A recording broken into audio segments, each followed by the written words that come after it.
We expect to see the action come from the centre. Rangiruru, that's their outside crew. That's the number 2 crew. I think in the last regatta they went away like a flyer too in the under 17-8s. So there's nothing separating those first 3 crews in the centre. And going with them is the Rangiruru number 1 crew. So Villa Maria, have gone away very quickly indeed too. There's just a slight half length back on the 2 outside crew. St Andrews 1 and St Andrews 2 are locked together on the back outside as they head through that first 100 metres. They'll come out of those blocks at 42 strokes per minute. They've got to get those big 8-packers up on top of the water. And they're very, very upright. They should be very upright and even short on their slide if you're a novice spectator and you wanted to know what happens. And then once they've got their racing start out of the way, they start to stretch the slide out and come up to full stride. They start to swing the body over and reach out for a longer stroke, and the coxswains will get them down to a steady racing. And of course, if they're a good coxswain, they'll tell them exactly where they were in the start and what they need to do to keep handy to the rest of the crews.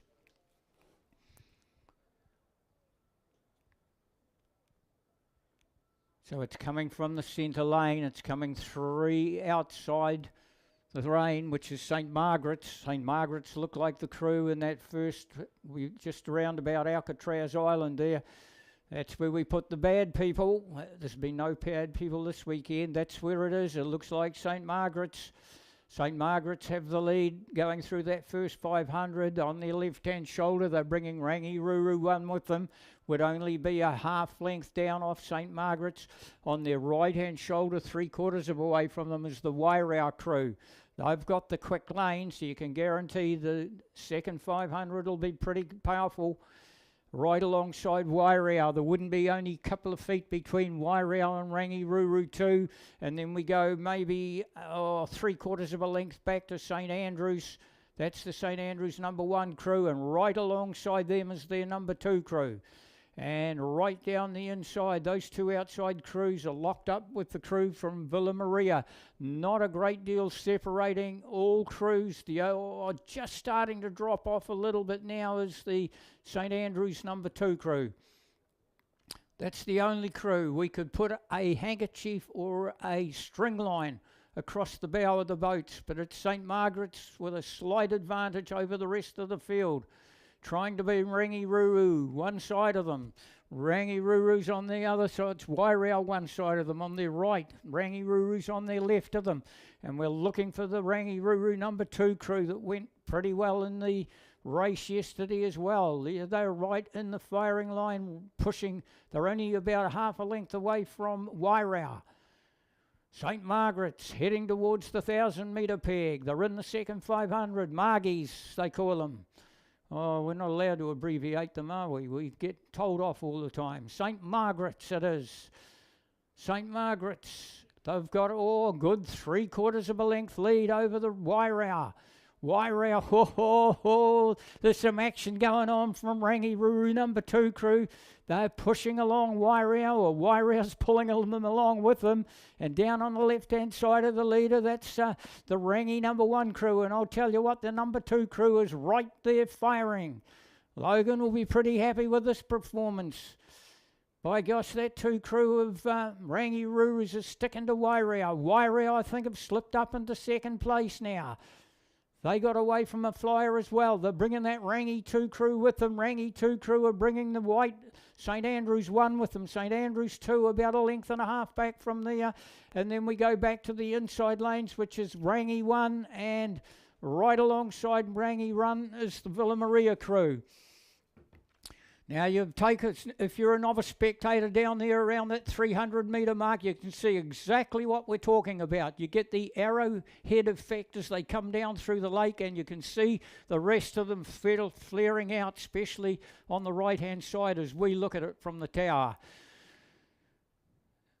So St Margaret's got about a length and a half over Wairau. Wairau's got about a length maybe over Rangiruru's 2 crew.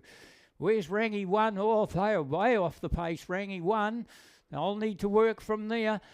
And then on the right-hand side of Rangi 2, you have the white of St Andrews. Then their St Andrews 2 crew would be about 3 lengths back from there, and locked up with them is Villa Maria on the inside. First final of the day, half an hour behind program. Get right in behind them, the Rangi supporters down there. There's a heap of them down there. Get in behind your crews. You could have 2 crews. Or if there was a dais, you could have 2 crews on the dais if they were running a dais. Wairau, can they close the gap? I don't think so. We'll get a rating on the crew that's in front for you. Oh, bang on 35 and a half. Wairau. Wairau 35. We'll go on the top side of Wairau, which is the Rangi 2 crew. 35 and a half. Same as the Margie's crew in the front. So St Margaret's, the next row of boys they get are going to be the gold boys. St Margaret's coxswain, let's see who's doing the coxswain. Ashley's doing the coxswain for St Margaret's. She will tell them inside the yellow boys, 2:50 to go. Everyone's head straight down the lake. And they are pushing it extremely hard. It's final day. There's no holding up here. There's no bluffing here. It's St Margaret's sitting out in front over Wairau by about a length and a half, maybe length and 3/4. Same distance back then to Rangiruru's number 2 crew. Then we go back 2.5 lengths back to St Andrews, a long way back to Rangi's number 1 crew. Then we have Villa Maria, and across the far side we have St Andrews 2 as St Margaret's go down 100 metres to go, Margies. Coxswain, oh, very still in the boat, the coxswain. Ashley, what a good job she's done with St Margaret's crew. She's got that boat smack bang in the middle between the 2 boys. Down to take the first title's going to go to the Avon River. St Margaret's, they'll get the first title on finals day here at 2023 Canterbury Rowing Championships, Meridian Energy.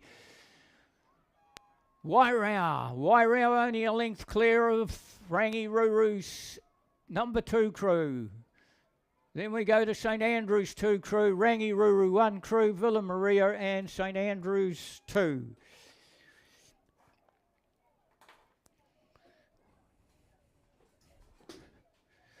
Boys under 17 Cox 4 final.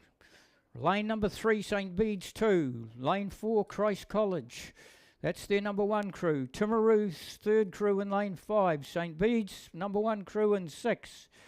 Christchurch boys number 2 crew in 7. And Oamaru have scratched.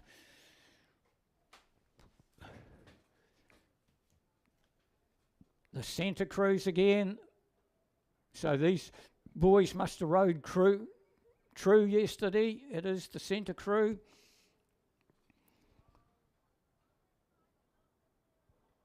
Coming out of the Timaru Rowing Club.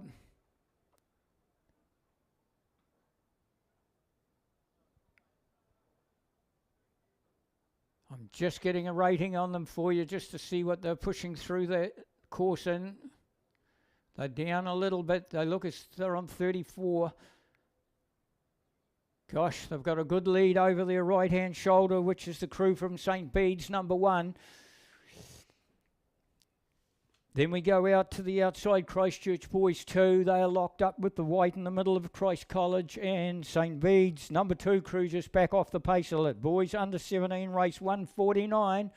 We can tell you that the Margie's 8s went through. Oh, that's ripping through the water. 7:07. So the St Margie's under 17.8, I would have put them around the 7:15 mark. They've gone through in 7:07. Back to the leaders, and it's Timaru. Timaru swinging along. O'Sullivan, Parker, Bartlett, Allen, and Finn Collins in the coxswain seat. Brian and Jamie do the coaching of this crew. Boy, they've done a great job, you guys. Timaru colours are always out in front. We're always in that firing line.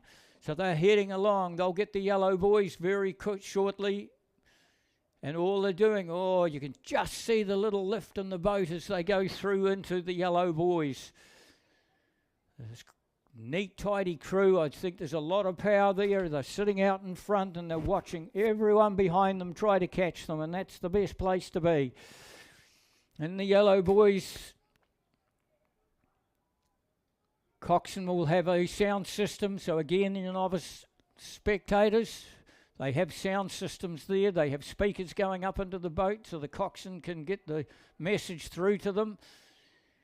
They just stepped it up a little more now. They've gone up to about 36 now, just to push it home. But comfortably out in front, over St. Bede's number 1, over Christ College number 1, out the far side Christchurch boys, and down the inside to St. Bede's. We'll give you the time the minute they come up on the clock.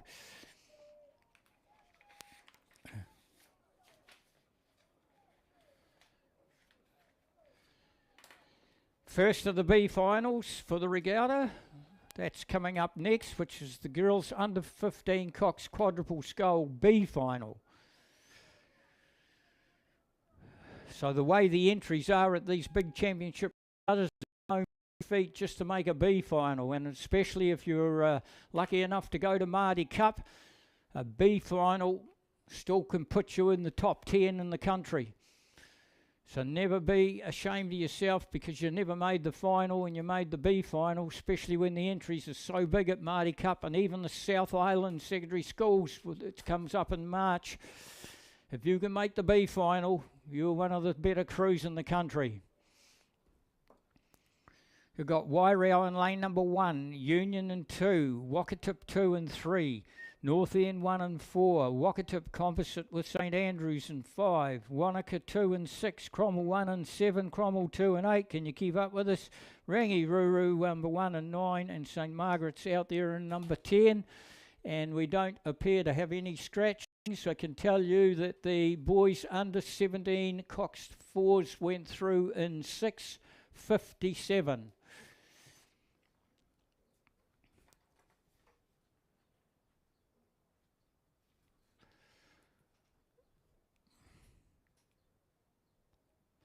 Girls under 15, they could be a lot. Second year rowers, we tell you every regatta that I think the statistics showed that at Māori Cup regatta that 90% of the crews that were on the dais in those championship regattas were second year rowers.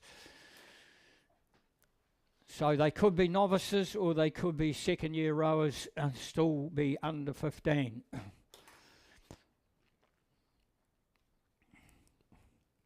And most likely gone in that B final about 600 metres by the look of it. They are in the second 500.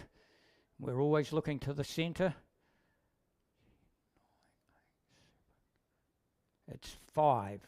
It looks to be lane number 5. It looks to be the crew, which is the Wakatip Composite crew. We'll just, once we get a little closer and we can see it a wee bit better, we'll see if we can identify that for you to try and get it as accurate as we can for you. 2 inside there. So out in lane number 3 as well. Lane number 3 is swinging along very nicely indeed. That is Wakatip. That's the Wakatip number 2 crew. So we'll go for Wakatip and then the Wakatip Composite crew with St Andrews. They are the two so far as they've gone past that Alcatraz Island, the 500, and they're heading towards the 1,000 metre peg. It's still coming from that middle crew. We get a better view of the whole field now for you as they come out behind the big pine tree. And it's coming out of 3, the yellow boat of Wakatip. They're bringing with them, not far away, maybe only 3/4 of a length down is North End. But ahead of those two is the Composite crew, and it's a Wakatip St Andrews Composite. There's 1, 3 in from the outside. That's Cromwell 2. They're going along. They're up in about 3rd or 4th place at this stage. They'll bring with them a length down Rangiruru 1 and another length back to St Margaret's. Not a big spread. The only crew to drop off, 5 in from, is Wanaka 2. Wanaka 2's the only crew to drop off with any distance. They are back off the leading bunch by about 4 lengths at this stage.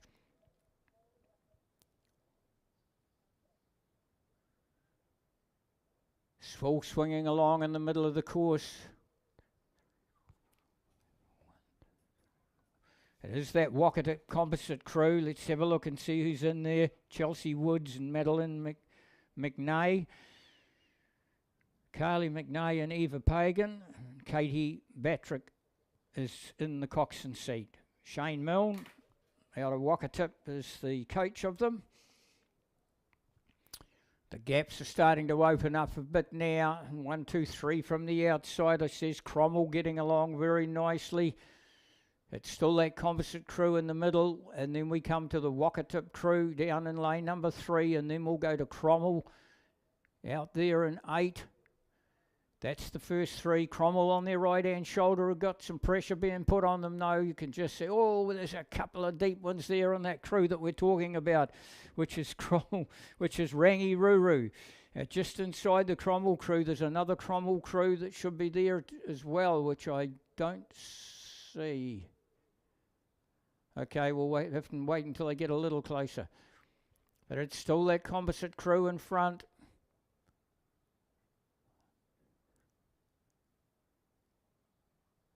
Gosh, for a Composite crew, they're getting along really nicely. Oh, there's a little bit of heads turning there, guys. Keep your eyes straight down the boat. Any other movement in the boat for you novice spectators out there, any movement in the boat like turning around or dropping a shoulder or anything can upset the balance of these skiffs. There's not much of them sitting in the water, and it doesn't take much to upset the balance of them. Turning the head around is one of the things that I would imagine most coaches would jump on the bandwagon about. Beautiful rowing conditions here with the 2 Monsters Lake. They are way down, chained up on the bottom. And it's still the Composite crew. There's no change from when we picked them up. It's the Composite crew over Waikato. And then trying to stick their nose in between the 2 Composites North End, but Cromwell out there also. I think North End and Cromwell locked together, maybe Cromwell with a slight advantage. That's the one crew from Cromwell. I don't see the second crew. Oh, I see it's back further. Then we have to go Waikato's back off there. We go right to the outside. We go to the crew showing St Margaret's colours. They are about 3 or 4 lengths off the leader as well, and then we come down to the inside, which is Wairau, Union another couple of lengths from Wairau. All these crews 3 or 4 lengths off the leading crews. The Composite crew. Looks like 3 Waikato girls and 1 St Andrews girl. And they're sitting out in front. Ooh, that head swinging around again. But they're out in front, and they're clearly by 3, maybe 4 lengths out in front over the Waikato full crew. Both crews do their training apart from the St Andrews girl on Lake Hayes, of course, and then on the right-hand shoulder of the Waikato crew is the crew from North End. North End trying to put some pressure on Cromwell right out on the far side. There's not much between Cromwell and North End. And then we go 2.5 lengths back to the Wairau crew down on the inside. And then we go about 1.5 lengths back to Rangi Ruru across the far side. Rangi's got 1.5 lengths over St Margaret's. As they go down towards the line now, the coxswain's getting a good view of where the buzzer will be. And the Composite crew goes down clearly out in front by 4, maybe 5 lengths over Waikato. Waikato still with this 1.25 lengths over North End, but just ahead of North End is Cromwell. Cromwell's about 0.5 length ahead of North End. So they'll take the 3rd buzzer. Then we come down the inside, Wairau, Rangi, Ruru, St Margaret's, Wanaka, Union, Cromwell 2, and we'll go immediately back up to pick up the A final. The A final has Wanaka down the inside. That's their 1 crew. Christchurch Girls 1, Villa Maria 1, Timaru 1, Cashmere 1, Columba College 2, Dunstan Arm 1, North End 3, Burnside 1, and Columba College 1. I think Columba College are the only club that has got 2 crews in the A final.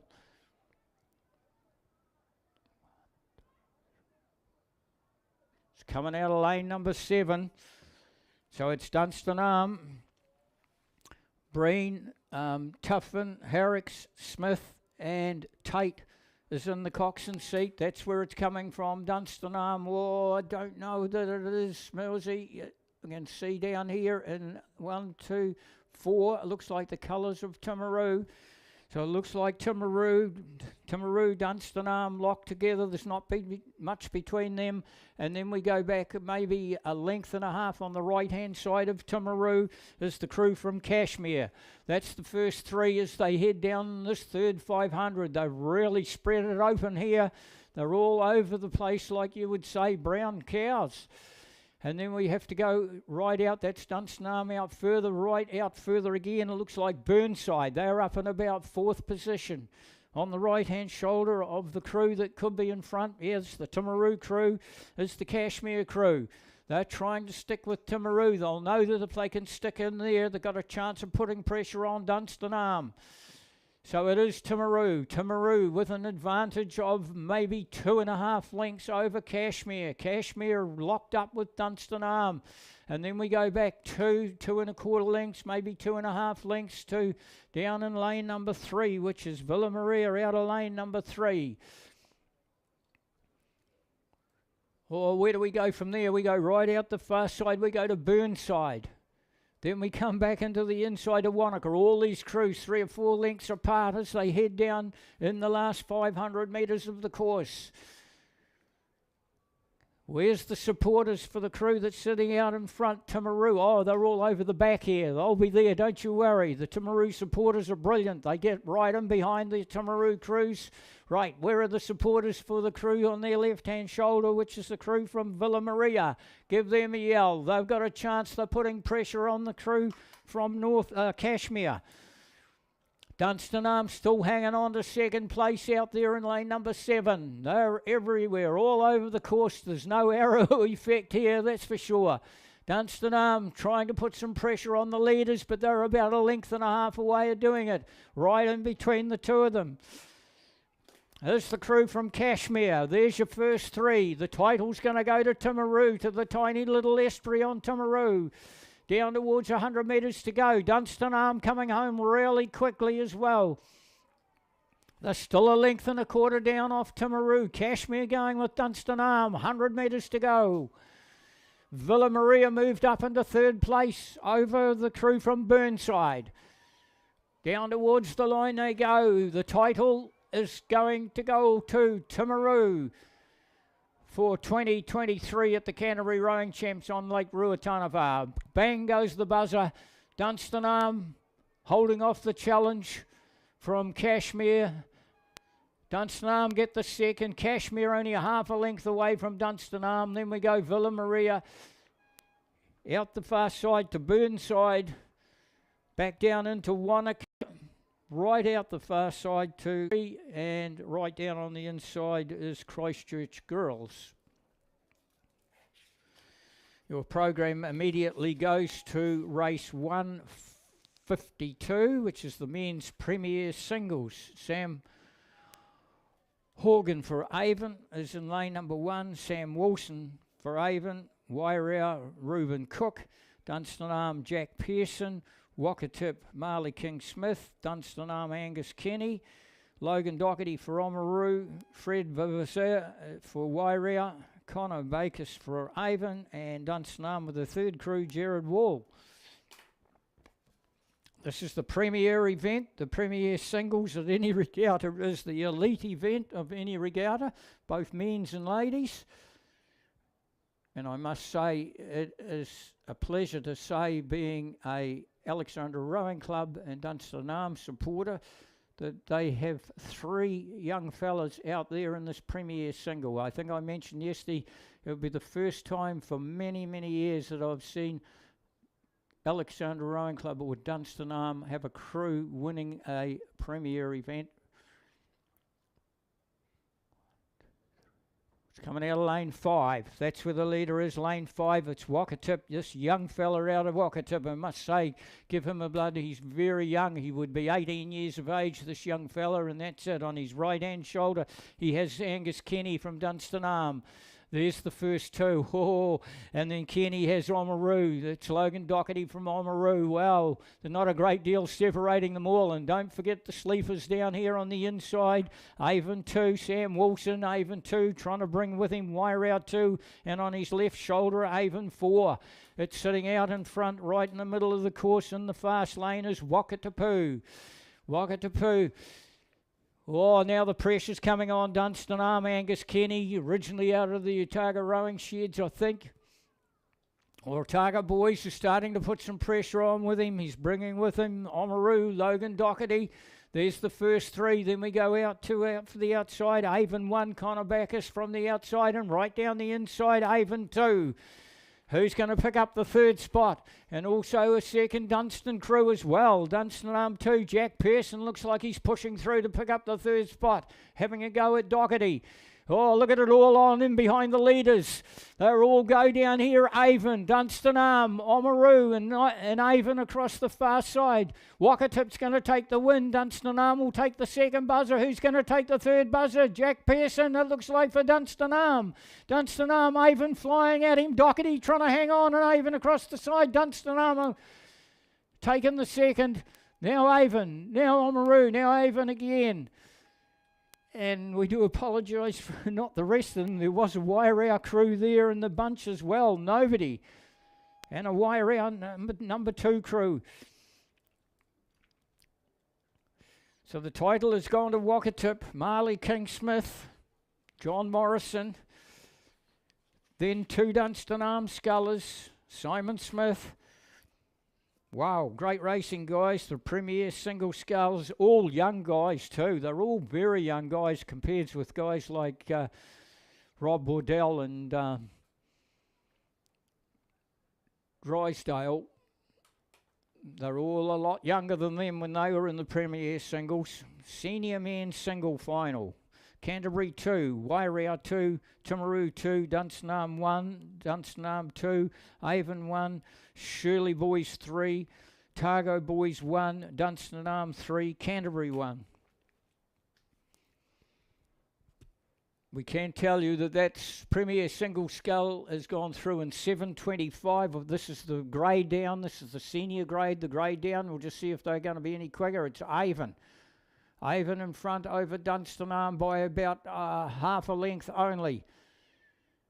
And then we go to the second Dunstan Arm Sculler on his left-hand shoulder. He's a length and a half down from there. On the right-hand shoulder of the leader is the crew from Shirley Boys, going along really nicely. He's a length back to Otago Boys, and just ahead of the Otago Boys is Dunstan Arm 3, locked up with Canterbury. But we go back to the leaders. Oh, I tell you what, the Dunstan Arm Sculler in the middle of the course. That's Harry Wilkinson, I think, out of lane number 4. He's moved up alongside the Avon Sculler. Gosh, last time I looked, he was only a half a length behind him, and it looks like he's moved right up beside him. Can Avon respond? They're about 350, 52.22 metres out from home. Come on, Avon, you need to move those hands a lot quicker to keep up with this young fella. He's as strong and as powerful as you'll get him. Into the yellow boys they go. It's Dunstan Arm hits them first. Oh, they are locked together. It might be about 2 feet in it. The Avon boy has a look over. Dunstan Arm's bringing with him his clubmate. He's bringing with him. Look out, Avon. They're all having a crack at you. You're going to be in the middle now. Dunstan Arm's second crew's moved up to Avon and gone and put his nose in front as well. So Dunstan Arm look as if they're going to take over the Premier and the seniors.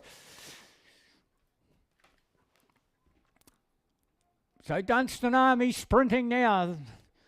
That's Harry sprinting now. He's trying to hold off the challenge from Dunstan Arm. It's Hamish Yateman trying to hold off. Oh, his row mates rode right up to him, almost put his own in front. He hasn't cranked his hands. He's just cranked them now.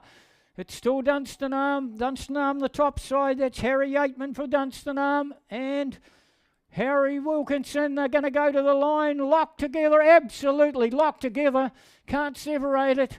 Avon had no answer for them in the last 200 metres. They really opened up a gap. Avon was right there. And then we go across the far side, Canterbury, 4 in, Shirley Boys, 2 inside them, Otago Boys, Dunstan 3, down the inside to Canterbury 2, and Wairow Timaru. We'll just get a look at the time there, and we're going to have to wait to see who actually took that. We know Dunstanam went 1 and 2, but who actually took it out? Was it the outside or the inside? And he had a huge finish on him. Was Harry Wilkinson. Okay, we've got the men's senior singles, Christchurch boys, of course, this. The women's premier coxless quadruple sculls. Avon, out of lane 3, Avon 2, Canterbury 1, Avon 1, Otago University and Dunstanam. It's the women's premier coxless quadruple sculls. And it looks like the crew from Otago University, the Glenn Sinclair coach crew out of the harbour in Dunedin. Let's take a look who's in there. Greta Hawke, Eva Hoffman, Phoebe Truelove. We saw them in the double, and Juliet Lecoeur. So it's a star-studded lineup for the Otago University, and I'll tell you what, they're giving the rest of the field a little bit of a lesson here. So you've got Canterbury, Avon 2, just way back off the pace a little bit. We've got Canterbury, nothing separating Canterbury and also Avon number 1. They are locked together, both those two crews. And then we go 2.5 lengths back to Dunstanam, the very young crew from Dunstanam on the far side. And then we way back to Avon. So down inside the yellow boys, Otago University. There'll be a lot along here today that most likely end up going to Otago University. Otago University out of Dunedin on the harbour in Dunedin, 100 metres to go. Star-studded lineup of scullers. Just quickening it up now to about 36 strokes as they keep that boat up on top of the water down to get the buzzer, and title will go to the Otago Harbour. Just creeping up through there on the left-hand shoulder of them is Avon. Avon's going to take the second buzzer over Canterbury. Then we go out the outside. Now we should be able to get that single scull for you. Hamish Yateman out of the lane number 5. He's held on to it. He went through in 7:38. Now I'll tell you what, people, listen to this. The number 2 Dunstanam sculler in the senior single went through in 7:38. The number 1 sculler that was coming home very fast, Harry Wilkinson, 0.04 of a second behind.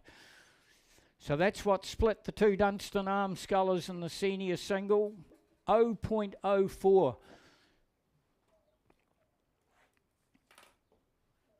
One more stroke, Harry would have taken it.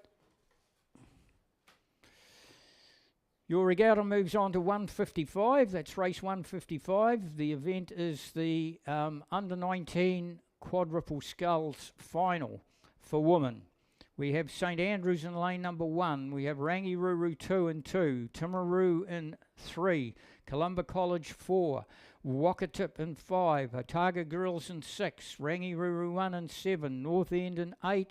Villa Maria in 10. There's a scratching of Christchurch Girls out of lane number 9.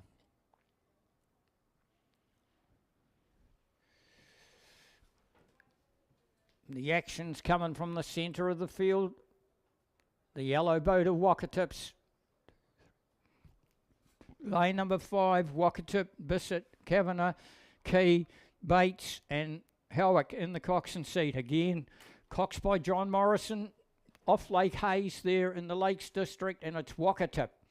Now, coming out of lane number 2 is Rangiruru's number 2 crew, and we've seen this all the Otago Rowing Championships. The number 2 crews were better than the number 1 crew, so we think that they might be just change them around on numbers as the regatta goes. So it's Rangi up into second place out of lane number 2. Then on the right-hand shoulder of the leader, Wakatip, is Otago Girls. Otago Girls are going to be under huge pressure from Timaru. There's not much between those two. Otago Girls under the guidance of Mike and his team there at Otago Girls. And down on the inside, right out into lane number 2, Rangiruru under the guidance of Logan and his coaching panel. That's the 3. Then we go from there, we go 2.5 lengths back to Timaru. Timaru in turn's got a length over Columba College, 1. And then we go right out to 3 out, which is north the end. Right out the very far side, Villa Maria, and I think Rangiruru's there as well in the firing line of the start.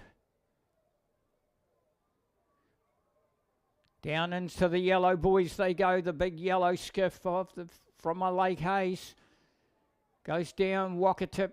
Gosh, they got a strong squad of under 18s and under 17s, Wakatip. So Wakatip through, oh, there's some real pressure going on them from the inside crew down here, which is the Rangi's number 2 crew.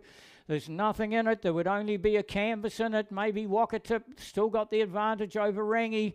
Rangi's always been in the firing line. I thought they were further back. We get a better look at it now on this row of boys. Oh, I think Rangi's in front of them. Rangi is in front of them by about 2 feet. So Rangi-Ruru, who can crank home the quickest? Wakatip starting to wind up now. Rangi-Ruru are going to do it with power. Wakatip are going to do it with technique. It's still Rangi-Ruru. Oh, they've got a canvas now. They're going away from Wakatip down towards the buzzer. Title for 2023 is going up to the Avon River over Wakatip.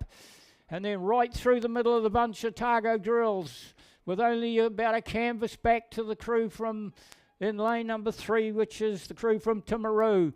Then in the centre of that is Columba College, Rangi-Ruru's number 1 crew.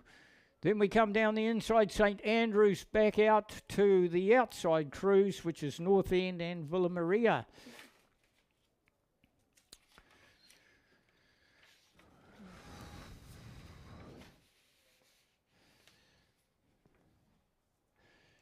The women's premier coxless quads went through the course in 7:04.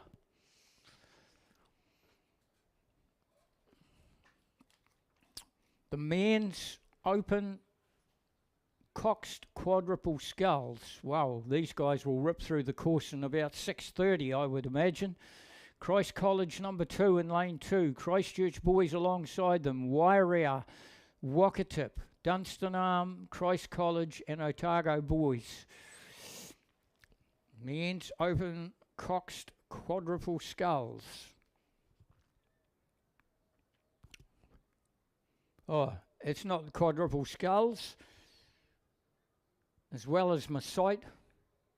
My hearing's going as well. It's the octos. It's the open octos, guys. So if you've got a camera, take a shot of them. You get a really, really good look at these big 8-packers as they come down through the course. No scratchings. The fast lane sitting out in front over the rest of the field. It's lane number 5. So it's 5, which is the Wakatip. So Charlie and Scott will be pretty happy with their boys out there, the Wakatip boys in the open octo. A lot of younger crews out there, so there's no age on this event, so they could have put premier rowers out there, I'm pretty sure of it. But there is a lot of young ones. There could be under 15 octos out there, because that's the only octo at the secondary school South Island and the Māori Cup program. The under 15 octo's the only one, so there'll be 1 or 2 under 15 octos out there, I'd say, getting an idea. But it is Wakatip is the crew that's sitting out in front over the rest of the field. On their right-hand shoulder, they have the gold of Dunstanarm, the mixture colours of Dunstanarm, but the Dunstanarm crew's a good length and a half off them as they head inside this last 500 metres. Wakatip, length and a half back to Dunstanarm. Then we go 2 lengths back to Christ College.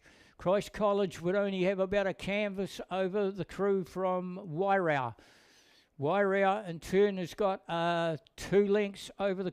So it's Wakatip. They'll head down towards the yellow boys and get the okay from the coxswain to say that we need to just hold it together inside the last. We'll just take a look and just see how old some of these boys are. Yeah, they're... Oh no, they look a wee bit older than under 15. Unless they feed them big time up there in Queenstown. They're sitting out in front. 1 or 2 of these boys just having a wee gaze out at Dunstan. The coxswain from Dunstan, you can hear him. He wants to get a little closer to Wakatip. They're up within a length of them, maybe a length and a quarter to Dunstan.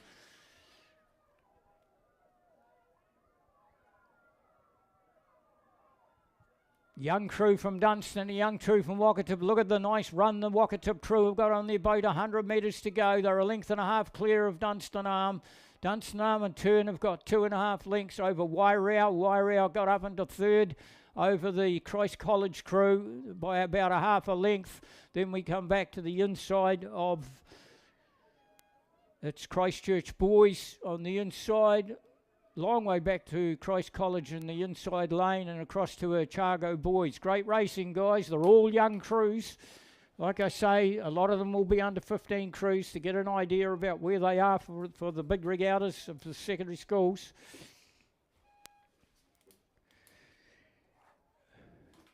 The women's under 19 quads, Cox quads, Rangiru, who's their number 2 crew, went through in 7:29. They were 1.98 ahead of Wakatip. Right, your program moves on to the men's club coxed 8s, Canterbury, Dunstan Arm, Avon 1, Avon 2, and it looks like a crew missing. We'll see if we can identify who it is.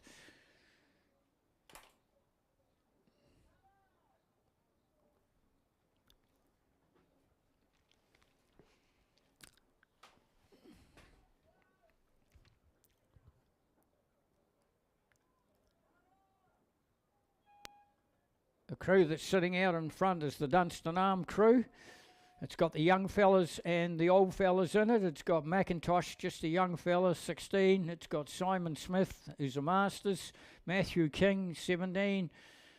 Joey Wellham, I won't tell him how old Joey is, or Simon Lloyd. We won't worry about them. They're 2 guys that used to row. I think Joey Wellham used to row for Otago Boys. Simon Lloyd used to row for Dunstan Arm. Of course, they've come back. Jed McIntosh, who is only 17 years of age.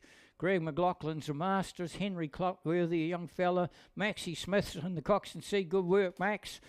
And of course, they're coached by Simon Smith, and they're sitting out in front here in the men's club 8s by about 2.5 lengths over the Avon number 1 crew.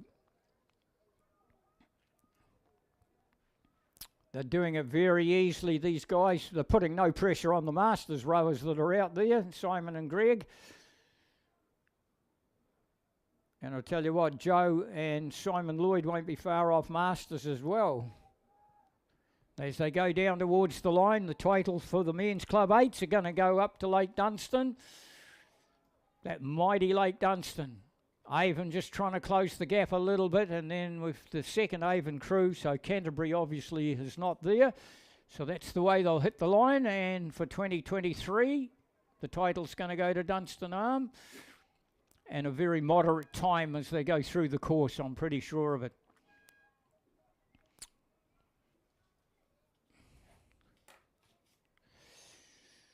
(158), race 158, the Women's Club Coxed 8s final. We have St Margaret's in lane 4, Avon 1 and 5, and Canterbury 1 in lane number 6. It looks like they have gone to the start, and I can see them as we look up the course, lining them up at the 1,000-metre peg, so it must be a Masters race. The next one up, 159, is the Women's Masters coxless double or pair.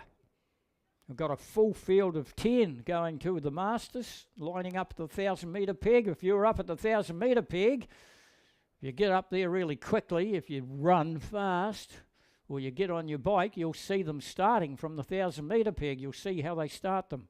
A freestanding start of the 1,000-metre peg, which we all know about because that's all there ever was way back in the 60s, 70s, 80s, 90s. No handheld starts in those days. Gee, was all whoever can get their nose in front when the buzzer went, well and good. So the crew in the centre is the crew from Avon. And that's the crew that's in front. They have got about a 3.5 length advantage over Canterbury, and Canterbury in turn have got what we would call a distance back to St Margaret's. So these will be just a training row, I'm sure. This is the way that they rode it yesterday. It's the way they rode it again today. The men's club 8 went through in 6:25. That's a little bit quicker than what I thought they would have gone through in. So obviously the flow's not through the lake today like it may have been yesterday with the times. The times look pretty quick today. 6:25 for the Dunstan Arms Open 8. Or their club 8 it is. So Avon, Martin, Dunbar, Beale, Norton, Pearson, Jackson, Pye, Dyson and Pye in the coxswain seat. That's the Avon crew that's sitting out in front. Canterbury, right in behind them, like I say, is the Masters lineup. There'll be no problem there because it'll be a handicap event. We'll just see who the old ones are. We've got Union 2 is going off. That's Deb Hamer Ross. She's going off the go mark. Wanaka, Kirsty Moran for Wanaka going off the go mark. 5 seconds behind that is Avon 2 and Union 1. Our Composite, of course, with Invercargill. So what they do, if you're a novice spectator wanting to know about the Masters, what they'll grab, they might grab, there can be a younger rower and an older rower in the grade. They're all graded. And when it comes to races, the older combination is the combination that'll go off the go mark, and then they will handicap the rest depending on their ages, with the youngest combination going last. You can row an older person with a younger person, but they must come down to the grade of the youngest person. Hope that helps you out a little bit. So you can take the line up. If you take a look, all you guys down there at the 300 metre mark, if you take a look at the line up at the 1,000 metre peg, you'll see a beautiful line up, 8-10 boats across the course at the 1,000 metre peg. They will let them go, and immediately they will let the B final of the women's novice double sculls, race 160, they'll let it go from the 2,000 metre mark as well, and that just keeps the regatta on time or tries to catch up if the situation arises that they are behind time. If you've come in this morning, you'll find your day sheet is a half an hour behind. So a half an hour behind, so just keep, if you're working off a day sheet, I'm sure the commentators will give you as much as they can about the times and the starting. Now, don't forget, I hope there was an ANZ Visa card that was handed in yesterday. I hope that's been picked up, and I believe there was a licence lost. So I think that might have been handed in the Secretary's office as well, and I'm hoping that that's been picked up as well. There also was a call for 2 cell phones lost at the Otago Champs. I think one's been claimed, the other one might be still there. If it's there by the end of the day, we're going to raffle it off. Or we might give everybody on campus a free ticket in that cell phone that hasn't been picked up. They've let them go on the handicap situation. The title was nice and easy for Avon there. This is a B final. Oh, no, it's, sorry, it's not a B final. It's the next one up after this is a B final. This is the Women's Masters coxless. Wakatip, Avon 3, Aurora Composite, Wanaka, Union 2, Avon 1, Wakatip 1, Wanaka 2, Avon 2, Union 1. Off the go mark, Union. Well, they don't look as if they should have been off the go mark. They look as if they should have been away back on the handicap. They're swinging along really nicely, that Union combination in the middle of the field. Coming out of lane number 5, that is. It's the Union number 2. That's Deb and Kirsty. Oh, well, no wonder they're going along. Yeah, no wonder. Kirsty Mahoney and Deb Hamers.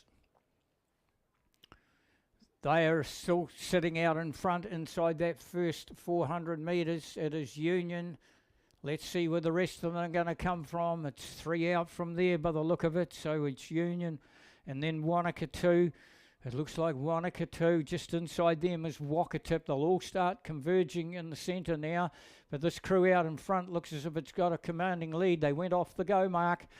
And then nothing separating Union 1 on the far side, nothing separating them from Avon 2, but just slightly ahead of them is Wanaka 2, and just slightly ahead of Wanaka 2 is Wakatip 1.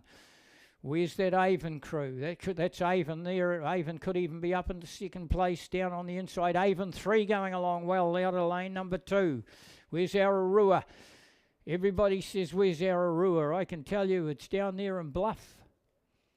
Ararua down on the inside of Avon 3 is Wakatip 2 starting to move there as well. The leaders have got a good lead going into the last 500.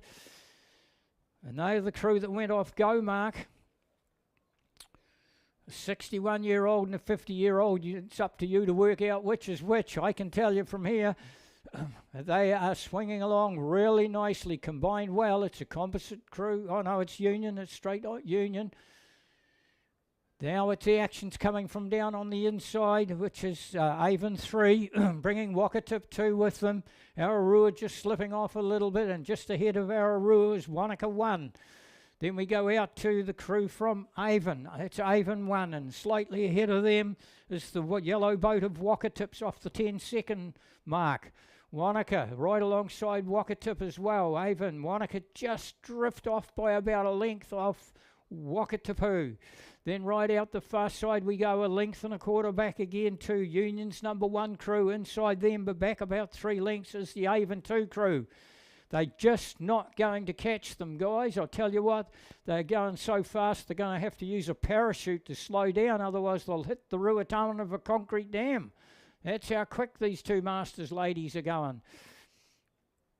100 metres down towards the line. No excitement coming from them at all. Nice and steady.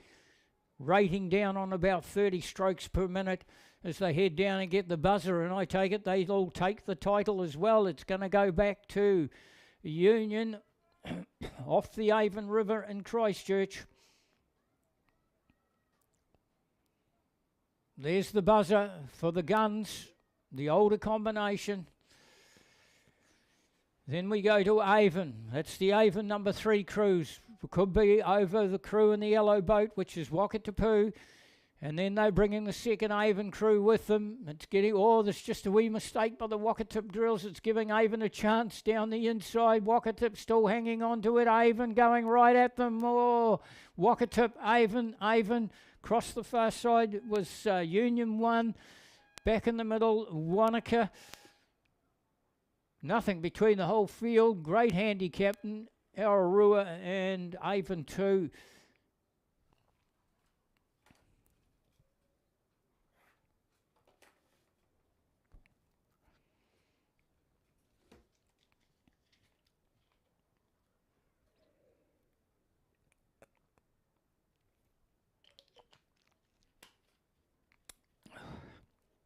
Your B final for the women's novice double sculls. Avon side down lane number 1. Then we have Oamaru 2, Dunstan Arm 1, Invercargill 3, Timaru 2, Timaru 4, North End 1, Otago Girls 1, Canterbury's been scratched, and Burnside number 1. Timaru crews eyeballing each other in the middle of the course. They're the only club that's got 2 crews in there. Action should come from the centre lanes. Actually, Invercargill, maybe.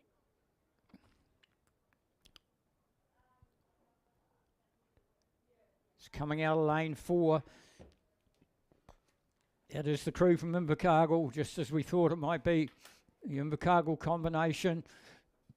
That's the crew that's in front. We go 2, maybe 2 lengths back to the crew from Oamaru, and they in turn have got about a length and a half over Avon's side on their left-hand shoulder. They are a good 2 lengths ahead of the crew from Dunstan Arm. And then we go out into the centre of the course. May not be Invercargill, it's in front. There is a crew out there, a couple out from Invercargill that's showing good form as well. It looks like Timaru. And I tell you what, the steering just went off course there for a bit. It started heading out. It started heading towards Ashburton. They're going to do the long trip home, guys. It's out of lane number 6, so it is Timaru. It's the Timaru number 4 crew. That's the crew that could be ahead of Invercargill. So we'll go back to the leaders now. We'll go Timaru, then Invercargill. And then Invercargill's getting some real pressure put on them from Oamaru down here in lane number 2. It's Oamaru going, the gold of Oamaru going pretty well. Then we go 2, maybe about 3 lengths back from Timaru is North End. Now locked up with North End, we go out to Otago Girls, right out the far side, Burnside. They're all locked up together, North End, Otago Girls, Burnside. North End with a slight advantage over those other 2. Burnside going pretty well out the outside, not a great deal separating those 3 outside crews. But look out down, and they've gone through the 1,000 metre peg, Oamaru. The A final is directly behind them. That's very important, so we'll bring this through to about 300 metres out to the yellow boys, and we'll immediately go up and get the A final for you. So it's Timaru, still Timaru in front, maybe Oamaru. Oh yeah, Oamaru. Oh, it's the angle's going to tell us it might even be Oamaru that's in front. They've certainly been the big movers from the 1,000 metre peg, that's for sure. We'll go back out now and say that it's Oamaru over Timaru. Timaru in the middle of the course, and then we come back down to Invercargill. These 3 crews have now opened up a gap on the rest of the field, apart from Burnside right across the other side. That's not Avonside, it's Burnside on the other side, not the inside.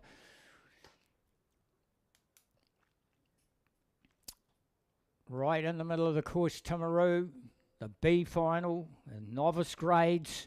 When the pressure goes on the novices in these double sculls, they should be confident enough now. Oamaru, I think, is definitely ahead of Timaru.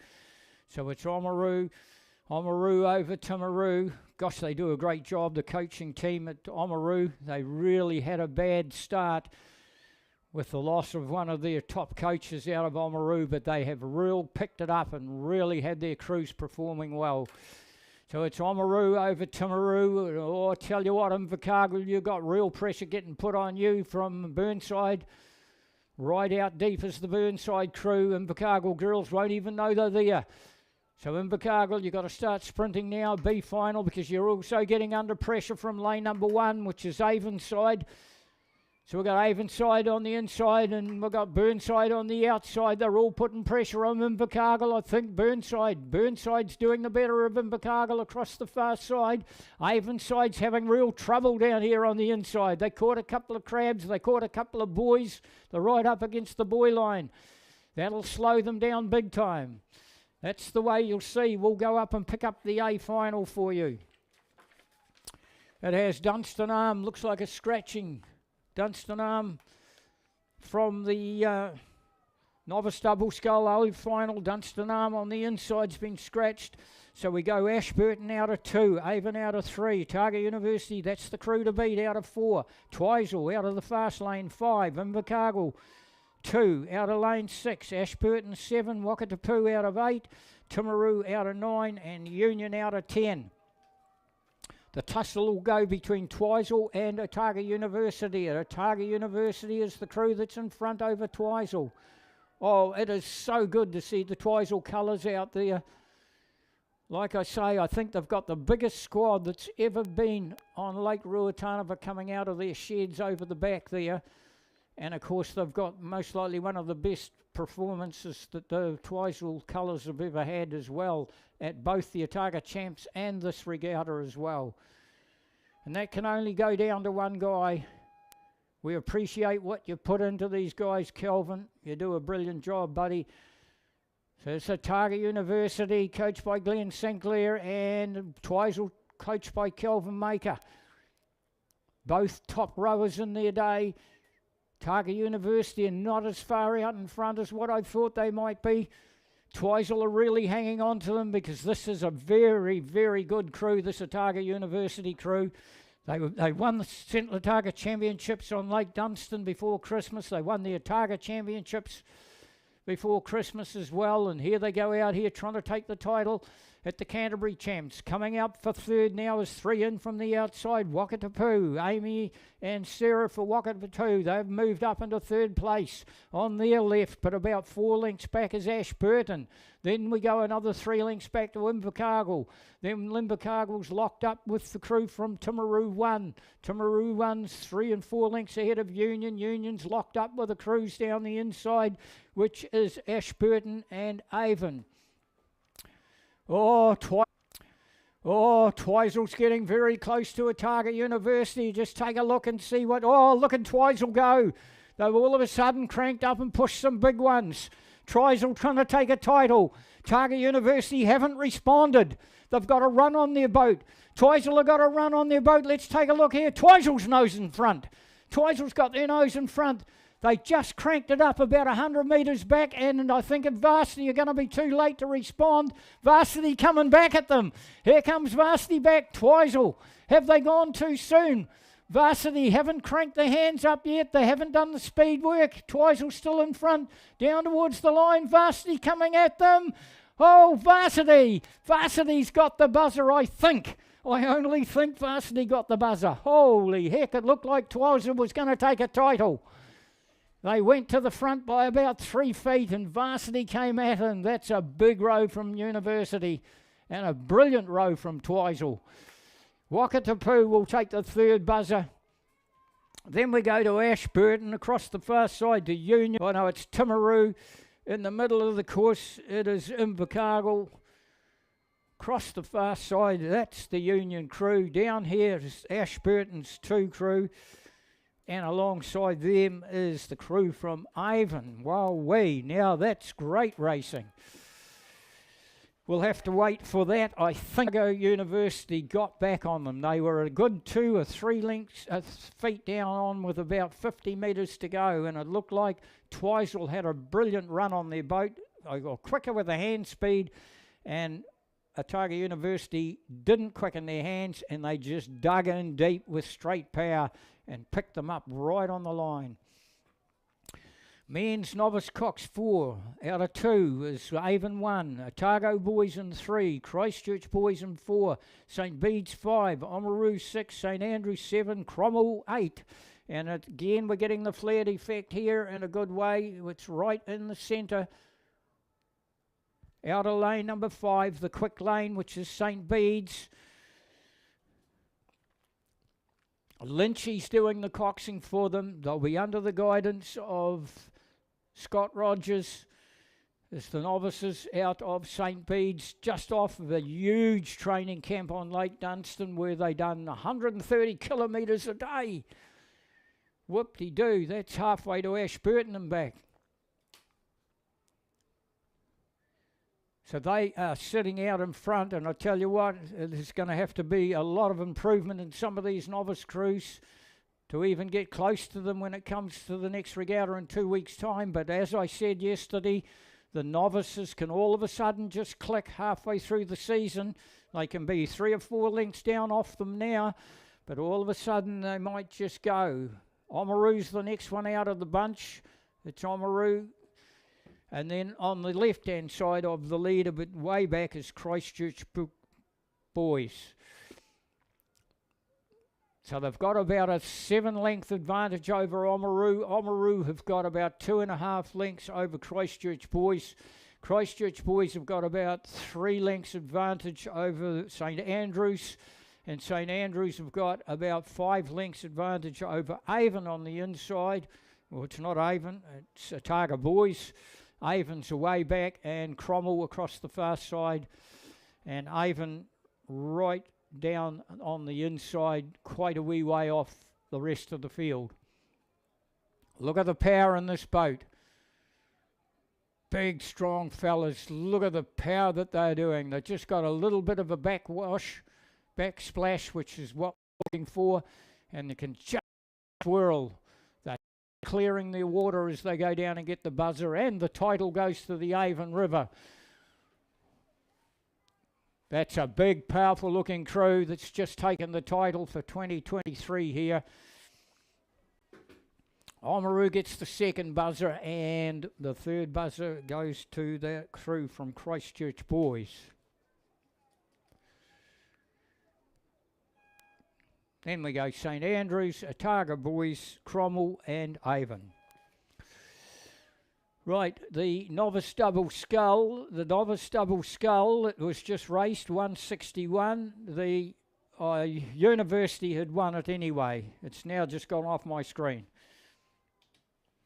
University went through in 8:06 and Twizel missed out in taking the title by 0.13. So the women's novice double sculls, Otago University first in 8:06 and 0.13 away from Twizel.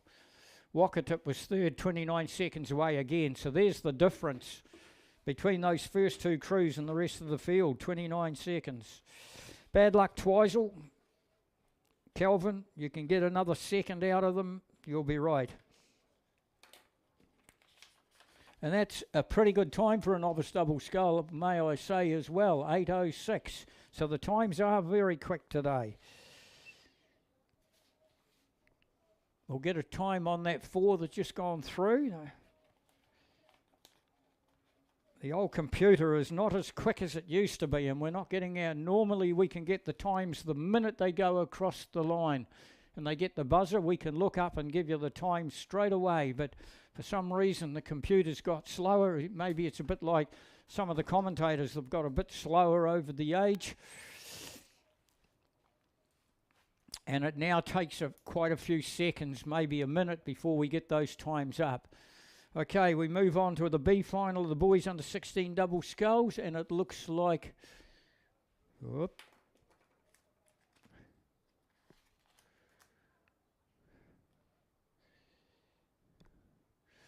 Well, the A final, 162.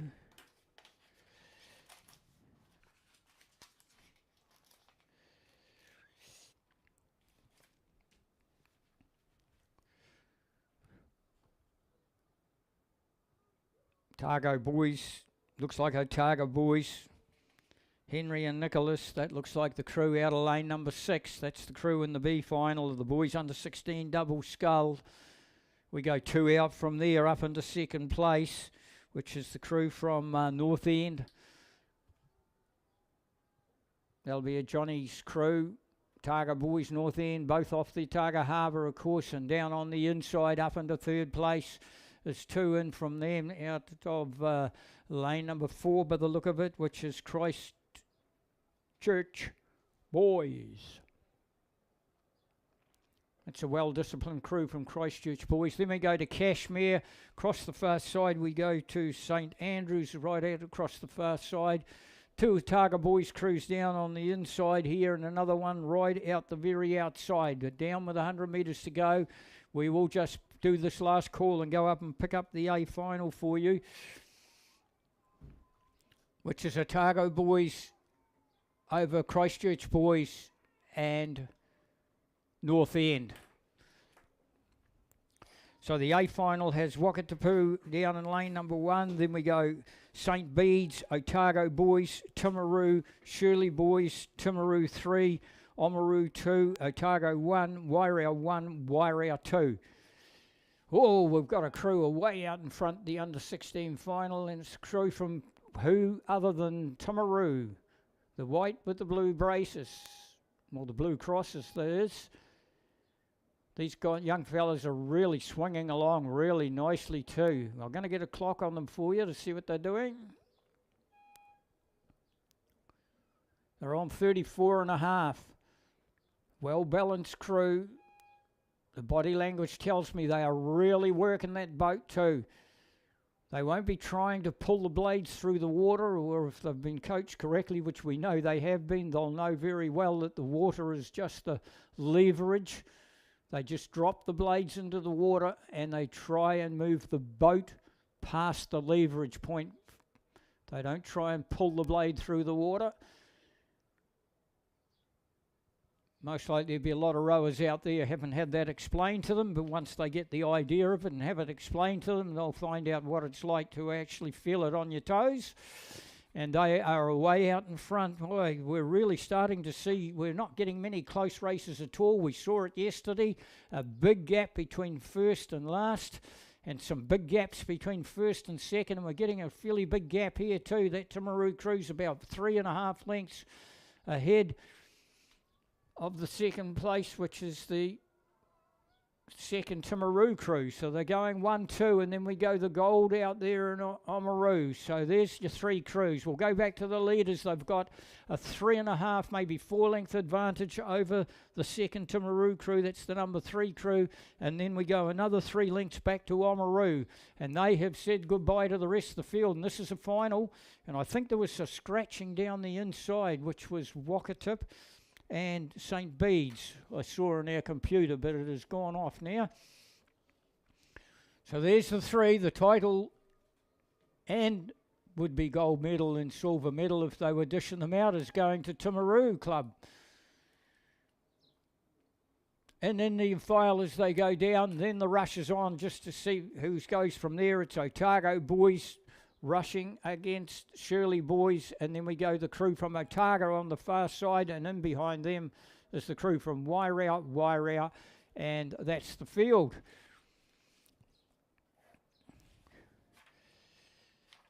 We want a close finish. We want a close finish so the commentators can really rip into it. Most likely Clive, when he comes on, will get all the close finishes.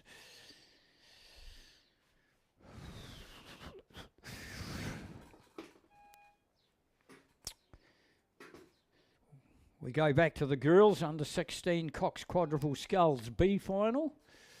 We can tell you the boys B final went through. That's in the double sculls. The under 16 double sculls went through in 7:55. It'll be just interesting to see what the A final will be. Considerably quicker, I'm sure.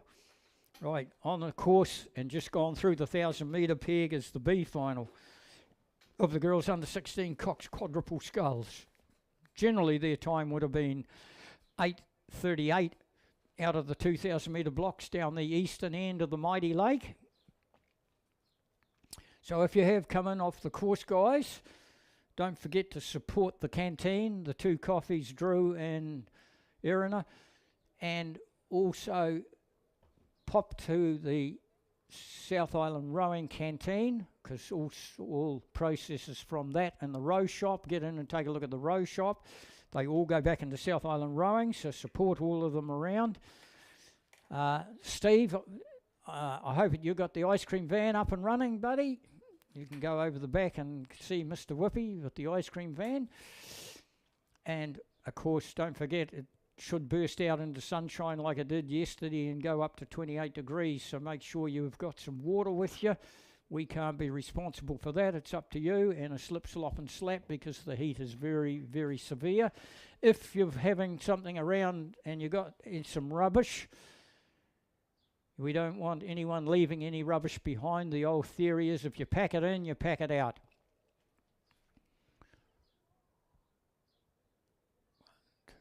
It's coming out of lane number 4. So it says Oamaru. Gosh, the Oamaru colours are really to the fore in the last 2 or 3 races. So it's Oamaru that's sitting out in front. This is the B final. 2 outside them is the crew from Villa Maria. Villa Maria is up into second place at this stage. Then there's maybe a couple of lengths back from Villa Maria is St Andrews. Wairau's just feeling the pinch a little bit.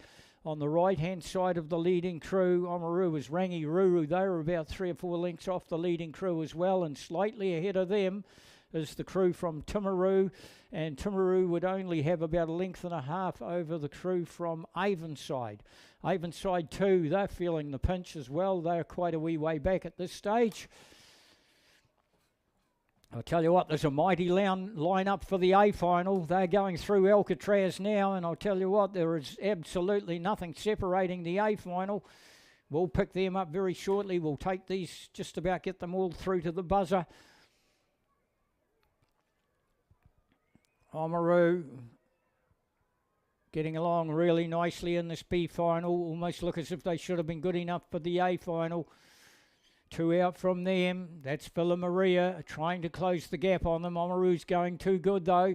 And then we have a big gap back, maybe 4 lengths back.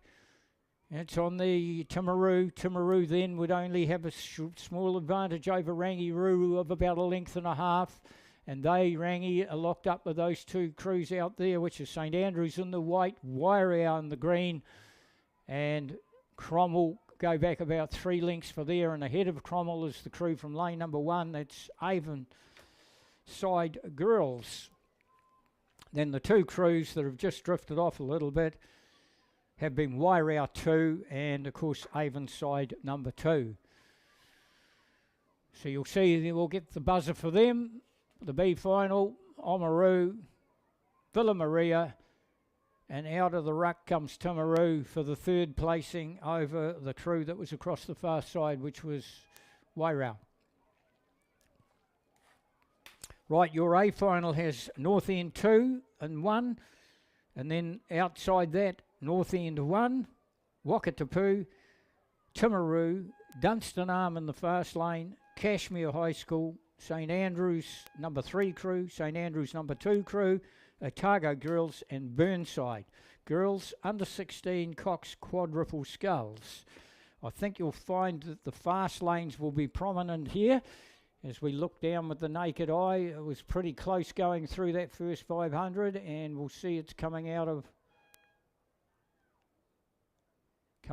4. It looks like it's coming out of lane 4, which is Timaru. Timaru will have a very slight advantage over on their right shoulder, Dunstanarm. They might only have a 1/2 length on them, and Dunstanarm would only have 3/4 length on Cashmere in those centre lanes. Cashmere in turn has got maybe a couple of lengths on St Andrews. Then we have a St Andrews 2 crew that's really feeling the pinch. We go outside them, or well ahead of them is the Otago Girls crew, and a couple of lengths back to Burnside. Burnside locked up with crew from lane 3, which is Wakatapu, and 2 North End crews down the inside. The number 1 crew got an advantage of about 2.5 lengths over the number 2 crew.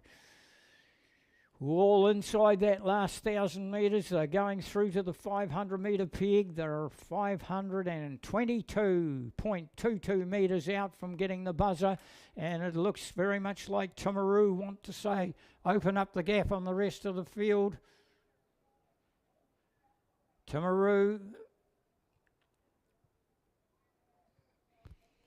Dunstanarm, we'll just take a look in these crews. Is it Huddleston, Card, Grant, Torbett, Westgate doing the coxing for them. Dunstanarm's got Bryant, King, Nelson, Smith, and Sophie Smith in the coxing seat. Well done, Sophie.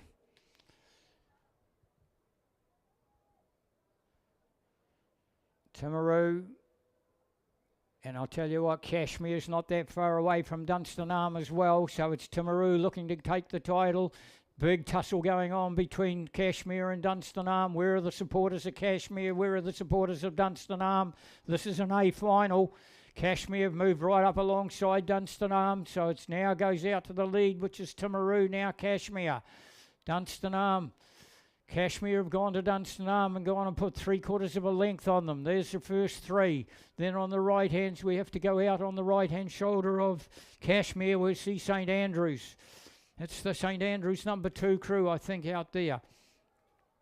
Then we come down the inside to the yellow boat of Wakatip. They're about 3 lengths away from St Andrews. Or not 3, 2.5 lengths away from St Andrews.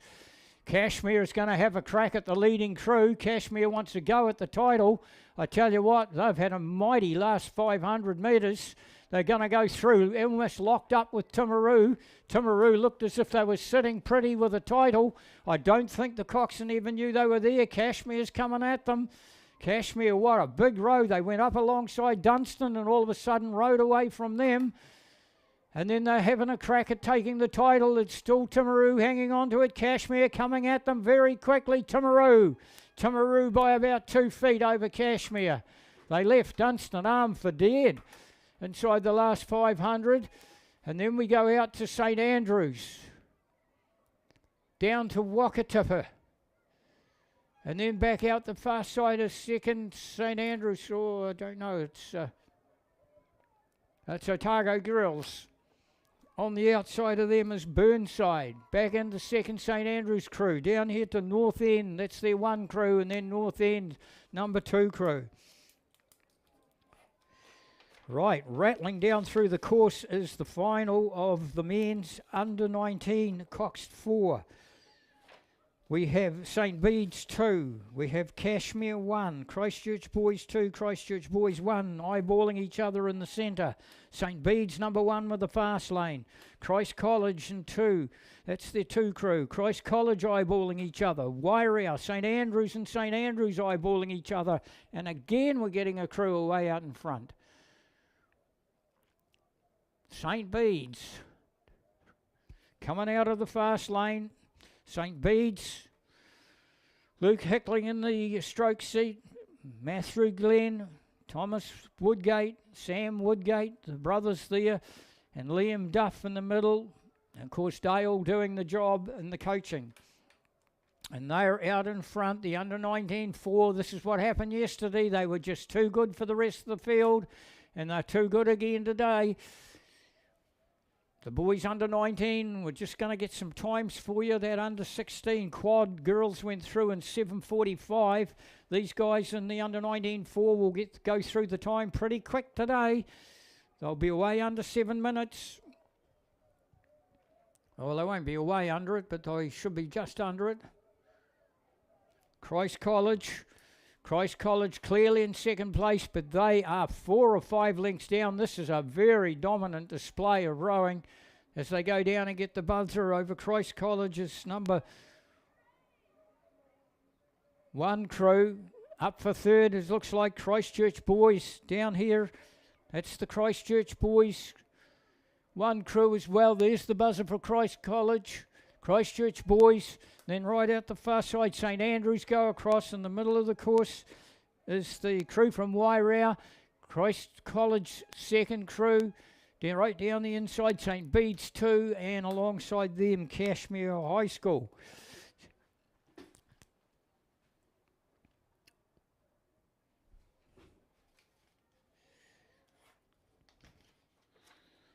Gosh, they're ripping them through the course. I don't know if they're trying to make up time. They're not going to try and make that half hour up that they lost this morning. If you did come off down to the course this morning and you're wondering why the day sheet is not corresponding to the races, it's because the racing started at 8:05 this morning. So the programs are half an hour behind. You'd almost think the starters are going to try and make that half hour up at 4-minute intervals and 100 record number of races to be rowed. I doubt that will ever happen. So we've got the Premier Coxless Peers. Avon 5 you take out of lane number 1. They have been scratched. We've got Avon 4. And we've got Avon 1, Rangiruru 1, Avon 3, Otago University, Rangiruru 2, Avon 2 and Canterbury 1. Whoops, that's not a coxless pair coming down through the course.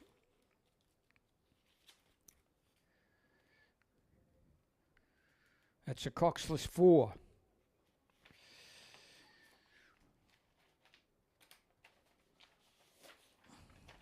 Should have Avon 3, Cure Boating Club 1, Avon 1, Avon 2, Canterbury.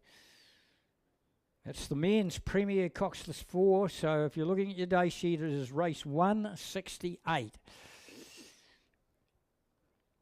Avon, just like St Bede's in the under-19s, just sitting out in front and watching the rest, trying to close the gap. So it's Avon, Cure Boating Club. I think they were a little closer to them yesterday, but Avon have opened it up to a 2.5 length advantage over Cure Boating Club. This is a pretty young crew out of Cure Boating Club as well. It's got Alex and Lewis and George and Louis in it. They are 2.5 lengths down off the Avon crew. Avon's going to take the title. Canterbury Rowing Championships. Cure Boating Club. They're in Indian file as they come down. Avon 2, the same distance back to them, the same distance back to Canterbury, and just a little bit bigger gap back to the Avon number 3 crew. So Avon title holders for 2023 out of the Avon rowing sheds there on the Avon River. Cure Boating Club gets the second buzzer. Avon's 2 crew gets the third buzzer, Canterbury, and then Avon's number 3 crew. Now that we've got the sheets right, guys, we now should go on to the women's premier coxless pair. Avon 5 and the women's premier coxless pair is scratched. So we have an Avon 4, an Avon 1, a Rangi Ruru, an Avon 3, Otago University Rangi 2, and Avon 2 Canterbury. The men's under 19 coxed 4, as we expected something under 7, they went 6:39. So that is extremely quick for a college crew. 6:39. Dale, they are humming. And I think you'll find that they're going to be faster again once they get their energy back from the big training camp they had when it comes to the regatta in a couple of weeks' time.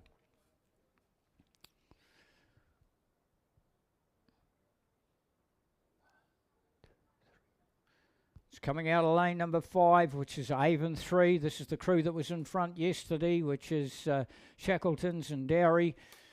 This crew, they won quite comfortably yesterday, and they've gone through the 1,000-metre peg, and they look as if they're about 3 lengths out in front already. Their left-hand shoulder is where the second boat is, and that's coming from Rangi Ruru number 1. It's the Wallace twins. Grandma Wallace will be in the kitchen. No, she's down there watching those 2 girls, Mrs. Wallace. See if we can close the gap for you. See if we can get them a little closer to the Avon crew. So it is Rangi Ruru, but Rangi Ruru will get a little bit of pressure put on them from 2 out from the leading crew, and that is the Otago University. So Otago University and Rangi Ruru 2 there together, trying to bridge the gap on Rangi Ruru number 1. Nicola and Georgia for Rangi Ruru number 2, and of course Phoebe and Juliet for Otago University. But in front is the gun crew. 2 girls, I think, that were in the RPC. I think are even New Zealand trialists. I think they were out in front, and they have got that big lead of about 4 lengths now. It's still the Wallace girls hanging on to second place, but some real pressure going on them, I can tell you, and it's coming on from their number 2 crew. It's Rangi number 2 crew, and they're trying to bring Otago University with them. They're only a length down off Rangi 2, and then Otago University will be locked up, maybe slightly ahead of them might be Avon 4 down in lane number 2. Avon 4's bringing Avon 1 with them. They're only about a length separating these 2 Avon crews on the inside. Then we go right out to Avon 3, and Canterbury just feeling the pinch a little bit inside this last 500. It's the gun crew, the gun Avon number 3 crew that's sitting out in front. Just look how quick these 2 ladies get into the water. The speed into the water, of course, gives you nice, if you're slower, it's common sense that they get held up with the water, especially if you're rowing on the Clutha River.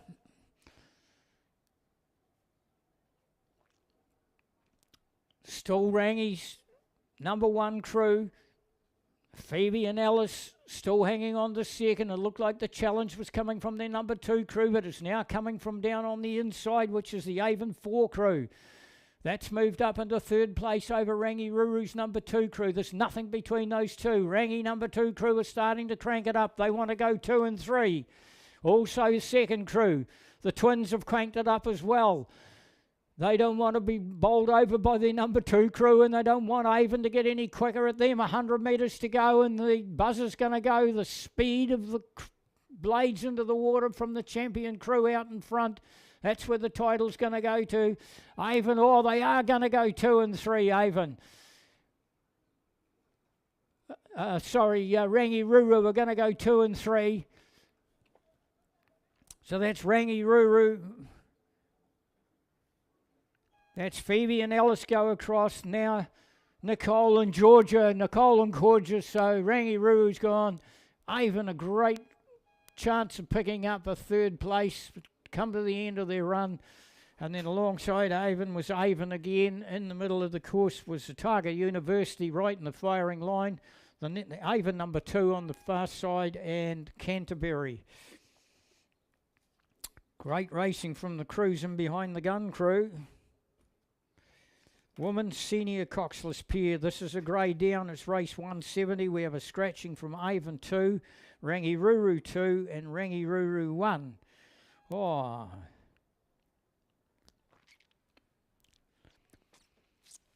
So a depleted field. They have gone through the course in the men's Premier Coxless 4. Avon went through in 6:32. Right. The women's Premier Coxless pair. Avon number 3, Shackleton and Dowry have gone through in 7:36. And they were 15 seconds quicker than the Rangiruru's number 1 crew. So it just shows you how good that combination were. Women's senior coxless pair. We're getting the fast lane again, sitting out in front. That's the crew coming out of St. Margaret's. That's Millie and Hannah from St. Margaret's. And again, we haven't got anything close yet. We're looking to get a close finish before Clive comes on at 10 o'clock, so Millsy can jump up and down like the old Rumpelstiltskin. Mate Gold.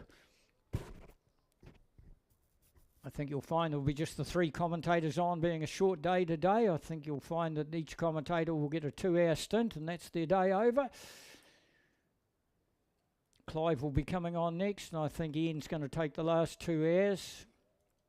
We appreciated the effort that Kirsty put in at the end of the day yesterday for us. Kirsty down from the North Island, of course, to help out with the Targa Boys training camp. She's the top commentator in New Zealand. And, of course, she's got so much knowledge in the game. Like all good coaches, started as a coxswain. So St. Margaret's, Millie and Hannah, too good for this field, just like the last 2 in the Premiers from North End. On the right-hand shoulder of them, but about 4 lengths down is the crew from Wairau. Wairau getting a little bit of pressure put on them from the crew from Christchurch Girls. Christchurch Girls getting a little close to Wairau on that far side. Squeezing in between the 2 of them is Wakatipu.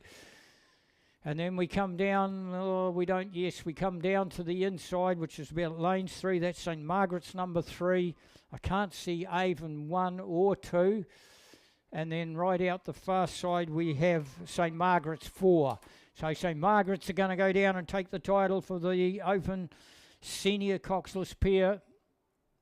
Race 170 of the program. Well done, St. Margaret's. Trudy and the coaching panel will be happy with those girls. They looked at that very, very comfortable. On their right-hand shoulder is Wairau. Wairau's come through for the second buzzer and only a half a length down off the crew from Christchurch Girls. Then we go a couple of lengths back to Wakatip, 3 or 4 back to St. Margaret's 3, cross the far side to St. Margaret's 4, and that's your field. And they have gone through, no, not up yet.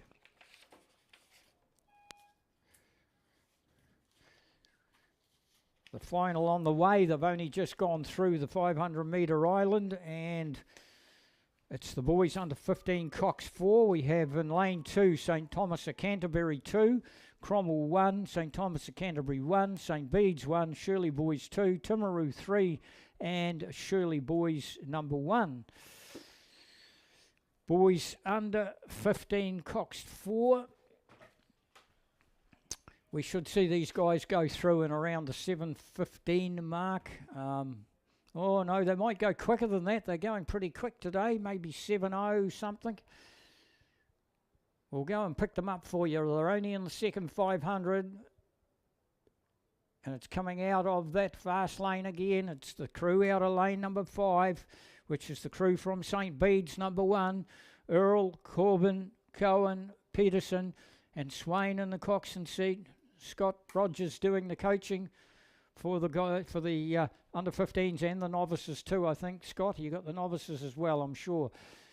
That's the crew, and again they've opened up a gap on the rest of the field. Where's the racing gone?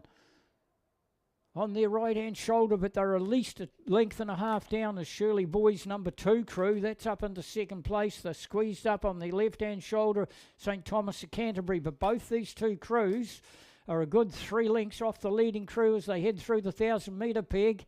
We then have to go out to the very outside, up into third place. Looks like the crew from Shirley Boys number 1, Timaru, just finding this Timaru crew. Very unusual to see a crew back off like them. They're about 3 lengths back off it.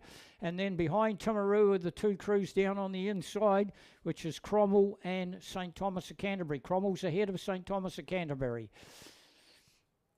On the left-hand shoulder of the leader is St Thomas of Canterbury's number 1, but boy, they've got 4 lengths to try and pick it up. And on the right-hand shoulder of the leader, Shirley Boys 2, they've got about 3 lengths to pick up, but I think this crew's just going too good out in front. In fact, we'll get a clock on them for you to see what they're doing. They're only on 34. It tells me they're a big, powerful-looking crew. We saw a crew, their novice crew, earlier on, win by something like about 15 lengths. They're not St Bede's novice crew, and they were big, strong boys. They had the rating down a little bit, and they were just using their power. And if you're a novice spectator, if you are a lighter crew and you want to compete with the heavier and stronger crews, you've got to keep your rating up. And you talk about 35, 36, whereas the stronger crews can use straight power. They just use sheer strength, and they keep their rating down maybe on the 30s, 31, 32. They're out in front by about 4 lengths over the crew from Shirley Boys. That's their number 2 crew. Then we go another 4 to 4.5 lengths back to the inside, St Thomas of Canterbury, and they have now got a 3 lengths advantage over Timaru. I thought Timaru was starting to drift off a little bit, but they've held back in there. And then right alongside Timaru is Shirley Boys number 1. And then we go quite a wee way back to Cromwell and quite a wee way back again to St Thomas of Canterbury. We can give you the time now of the women's senior coxless pair, won by St Margaret's, Millie and Hannah, in 8:02.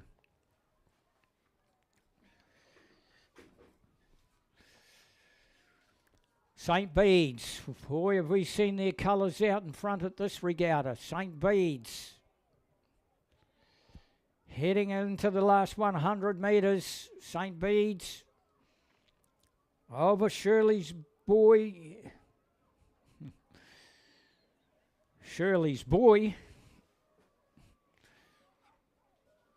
Shirley Boys a good 4 lengths back off St Bede's. They will go down and get the second buzzer. The third buzzer is a great tussle going on between St Thomas of Canterbury, who have been in third place all the way down the course, and Timaru and Shirley Boys High School number 1 crew. But they'll hang on to it. St Thomas of Canterbury, they just caught a big one. You'll notice St Thomas of Canterbury is a tandem rigged boat.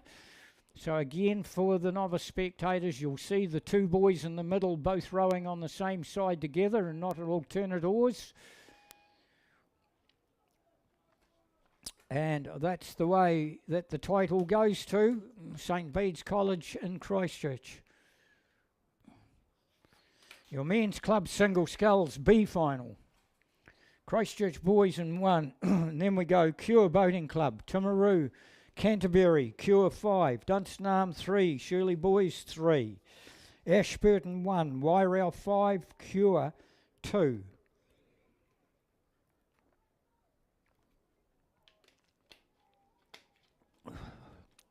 It looks very much like there is some scratchings.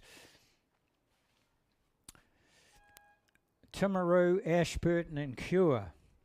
So Timaru out of 3, Ashburton out of 8 and Cure out of 10 are all scratched in the B final of the men's club single sculls.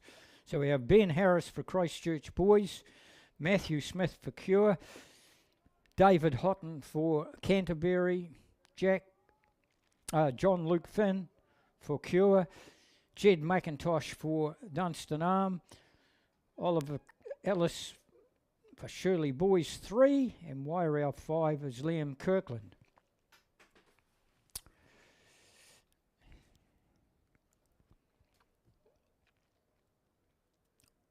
There's a great tussle going on up front, eyeballing each other. It's Jed McIntosh and Shirley Boys, which is Oliver Ellis. There's not much separating on. It looks very much like Shirley Boys 3 is the crew that's out in front. Then we go Dunstan Arm, but Dunstan Arm are going to get some real pressure put on them. It's going to come from, which I think it looks, I can't see the other Cure sculler either. It's lane number 4, it's Canterbury. No, it's not Canterbury colours.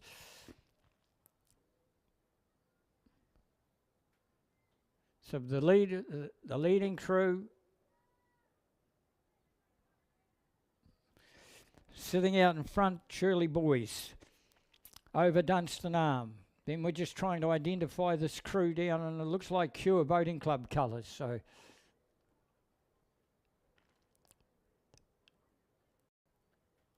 then we come right down the very inside. We go to the Christchurch Boys Sculler. So Christchurch Boys Sculler not far off, and then we go right out the far side to Wairau. That's a Wairau 5. We're short somewhere. Canterbury. We don't see the Canterbury sculler there. So back to the leaders. Just this is the B final. It is Shirley Boys 3 over Dunstan Arm. That's the 2. Then we have to go quite a wee way back, and the fast finishing down right down on the inside. Christchurch Boys look as if he wants to get up into 3rd over the crew in the middle of the course, which is Cure.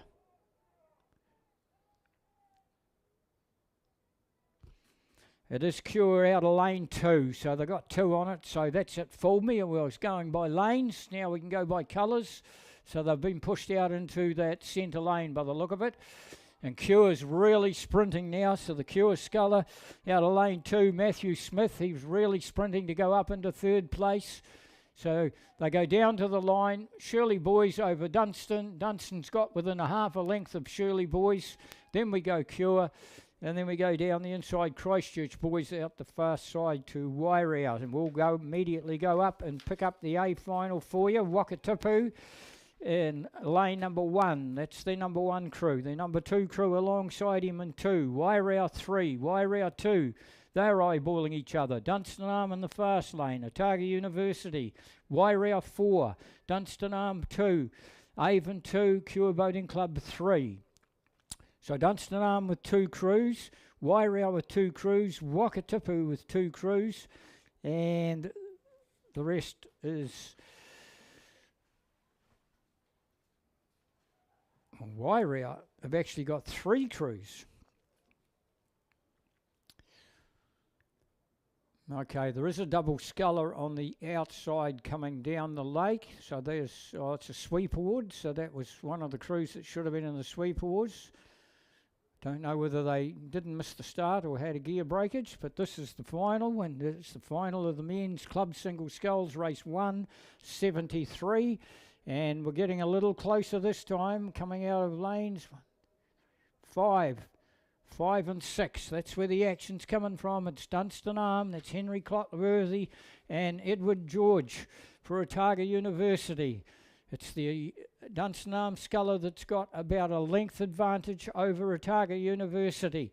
Then we come down to lane number 3. That's Wairau 3, Liam Collins. He looks like he wants to be up in the 3rd place, but there's some pressure going on him from the right-hand shoulder. His club mate on his right-hand shoulder, Hugh Stracker. On the right-hand shoulder is about a length off his Wairau. Then we have that line up on the outside of the Dunstan, the Otago University. Just back off them is Wairau 4, Dunstan number 2, Avon 2 and Cure Boating Club. Nothing separating those 4 crews on the outside. They'll be locked up with the 2 inside crews, the 2 Wakatip crews eyeballing each other. So down inside the yellow boys, the leaders go. It is Dunstan Arm. Dunstan Arm on the right shoulder, only a length and a quarter away is Otago University. Otago University getting pressure put on them from Wairau. Wairau down on the inside. That's the Wairau number 3 crew out of lane 3. We'll just check we've got that right for you. Yeah, it's Wairau. He's trying to bring his club mate with him. Out of lane 4, Wairau 2. Let's go back to and then we go those 4 crews across the far side, which is Dunstanarm 2, Wairau 4, Avon 2 and Cure 3, and then the 2 crews down the inside, the 2 Wakatip crews, wherever they are. Down inside the 100-metre boys, Dunstanarm just pushed it out a little bit further and made clear water between him now. Trying to come home very quickly is the yellow boat of Otago University. He's got it well under control, down towards the line. The title's going to go to Lake Dunstan, the Dunstanarm Rowing Club. The second buzzer quite clearly is going to go to Otago University, and the third is the Wairau. He's had a great row. He came through in this last 500 from the bunch, and he's taken the third buzzer. Then we go Wairau 4, we go Dunstanarm 2, Wairau 4, right out the far side, Avon 2, Cure, just Avon 2 behind him, and then Wakatip down on the inside.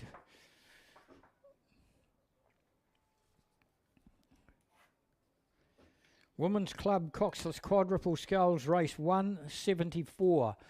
The Men's Club Single Sculls went through in 7:55. Shirley Boys 3. Oliver Ellis, Jed McIntosh 1.31 seconds away.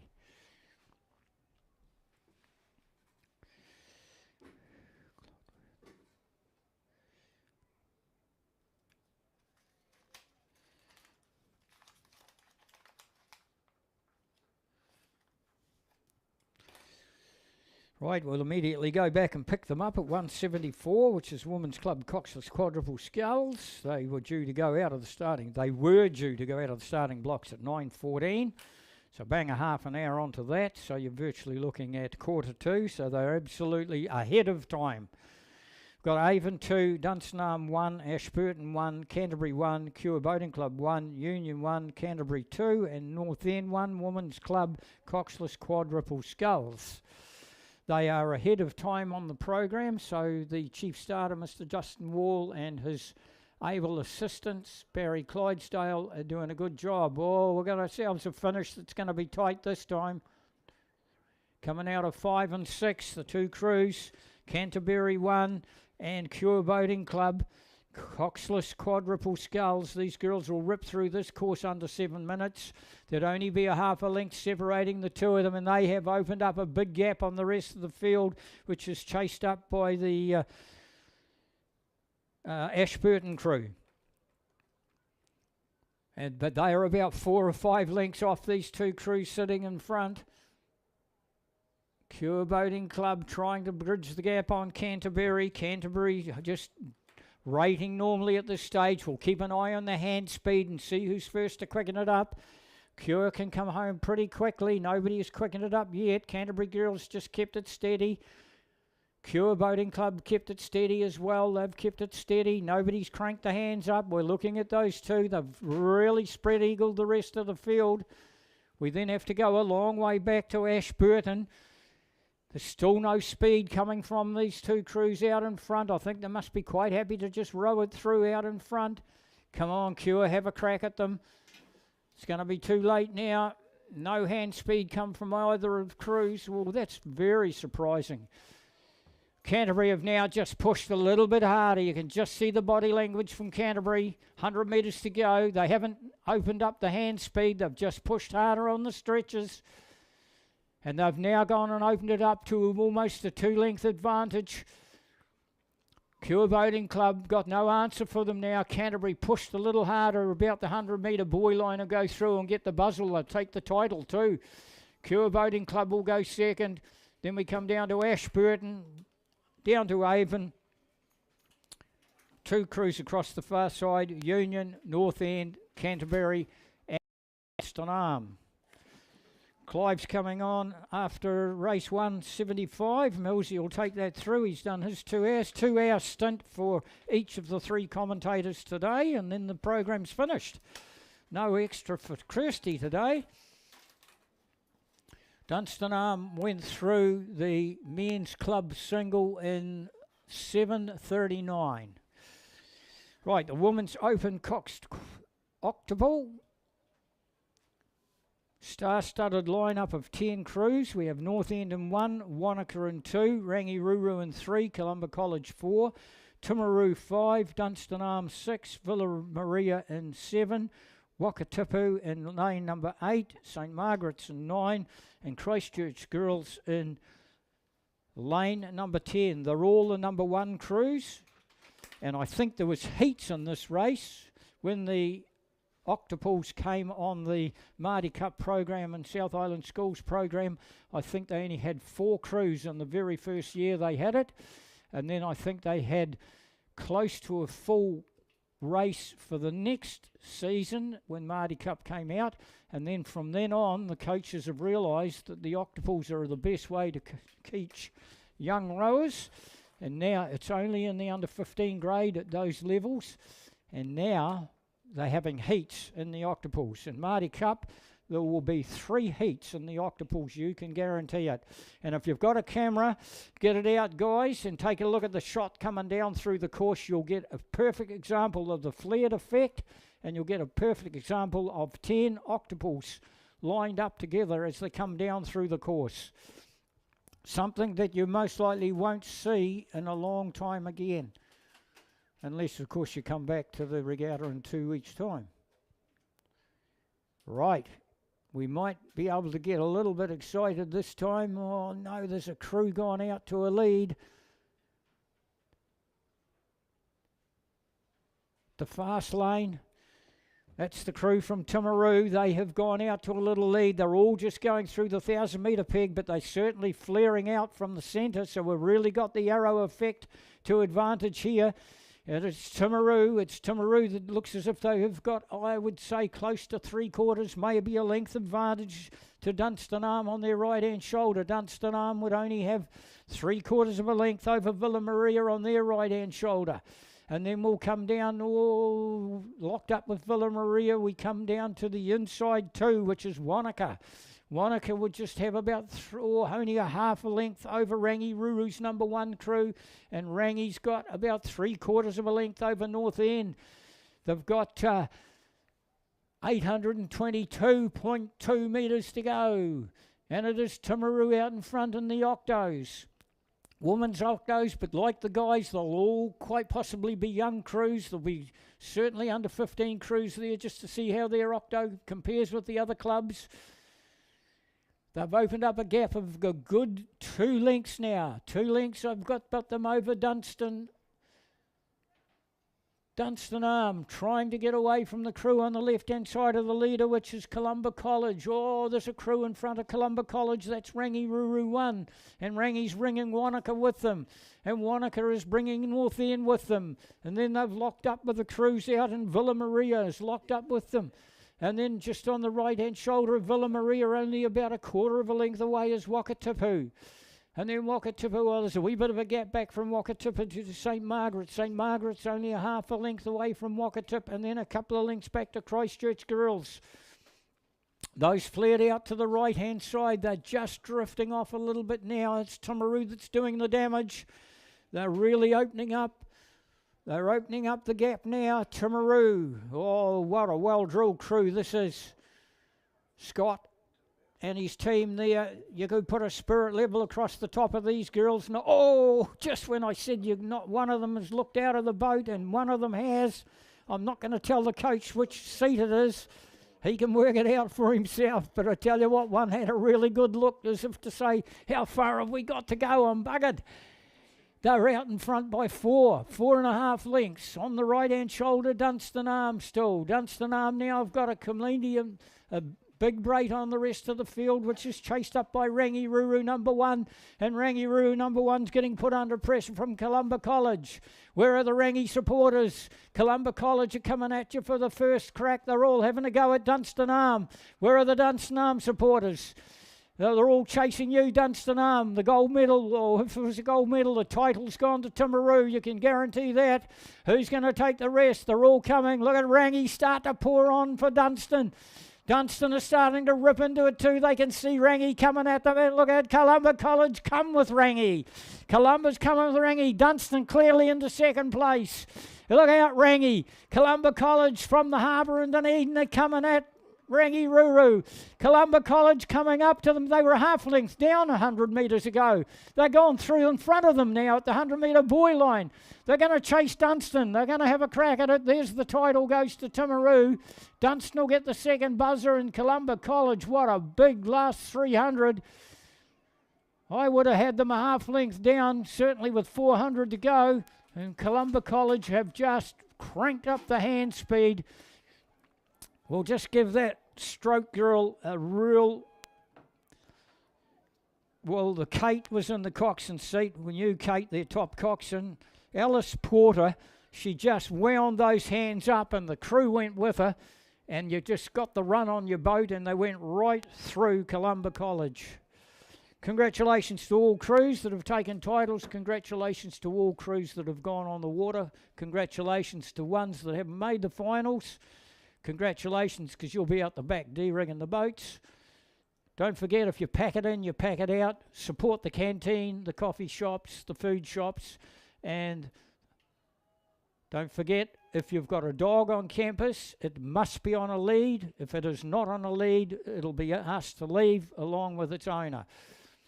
Clive's coming on for a couple of hours, and then Ian will come on and finish the regatta off for you. Have a safe trip home, guys, and we'll see you back in a couple of weeks' time. It's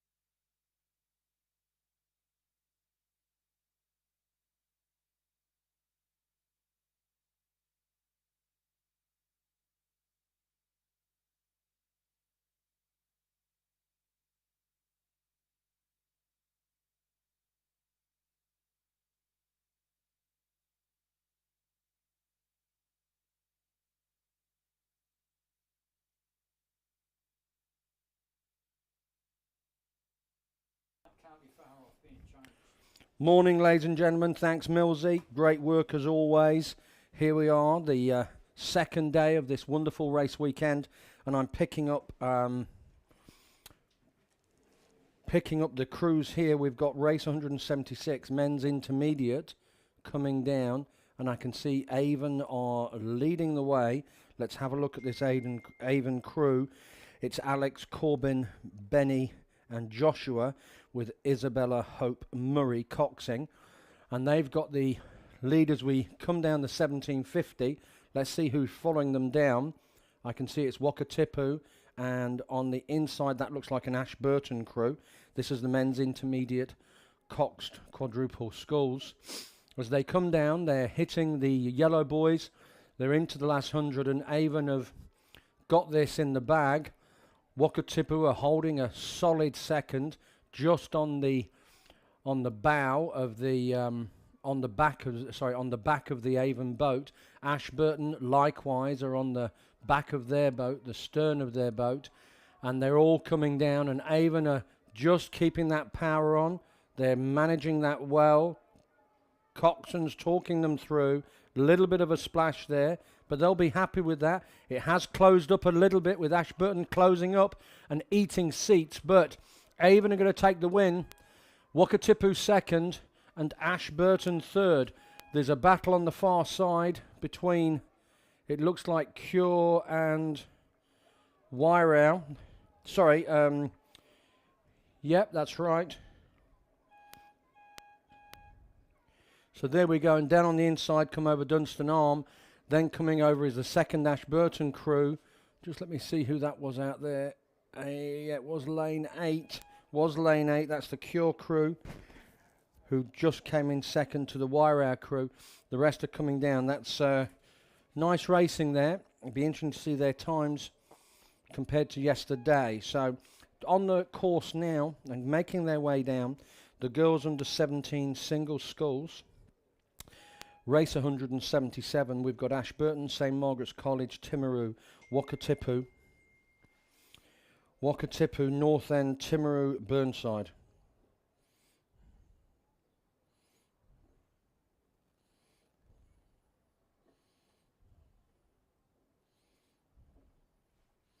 So, picking this up, they don't have anything on the screen, but they're just at the 1,000-metre mark. Always a challenging category, the singles, and there's a nice spread of boats here. We've got one out on one of the outer lanes who maybe qualified a little bit slower yesterday, who's very much up in the mix. So let's just see who we've got. We've got from Ashburton, Rosa Armstrong. St. Margaret's College, Nina Oliver. Timaru, we've got Sahana Ainsey Oudsmans. Wakatipu, Neve Bates. North End, Olivia Ollerenshaw. Timaru, Narnia van den Bosch, and I have a feeling that who is certainly challenging out there. We've then got Otago Girls High School and North End, Perry Hoare. Sorry, Otago Girls High School is Maggie Hepburn. North End is Perry Hoare, and Burnside is Katie Mitchell.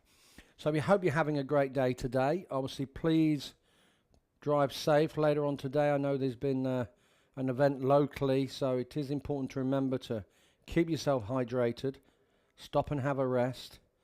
So these girls are making their way down here, and I think we're going to have a nice finish.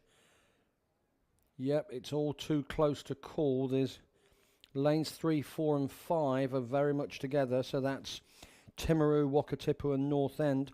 Sahana, Neve and Olivia, they're all pretty much together, I'd say, with the Timaru boat just slightly in front. And over on the far side, let's have a look there, see who I can pick up. That looks like North End and Otago. Out on the far side, the Burnside, Katie Mitchell has dropped off a few lengths back, but just the other two either side there, sorry, on the inside there, that's North End and Timaru. So Perry Hall there, coached by Bridget MacArthur and Mike Hill. So as we come down now, and we're making our way towards the 1,500 metre mark. Sorry, they've gone through the 1,500 metre mark, down to the 1,750. Let's have a look here and pick this up.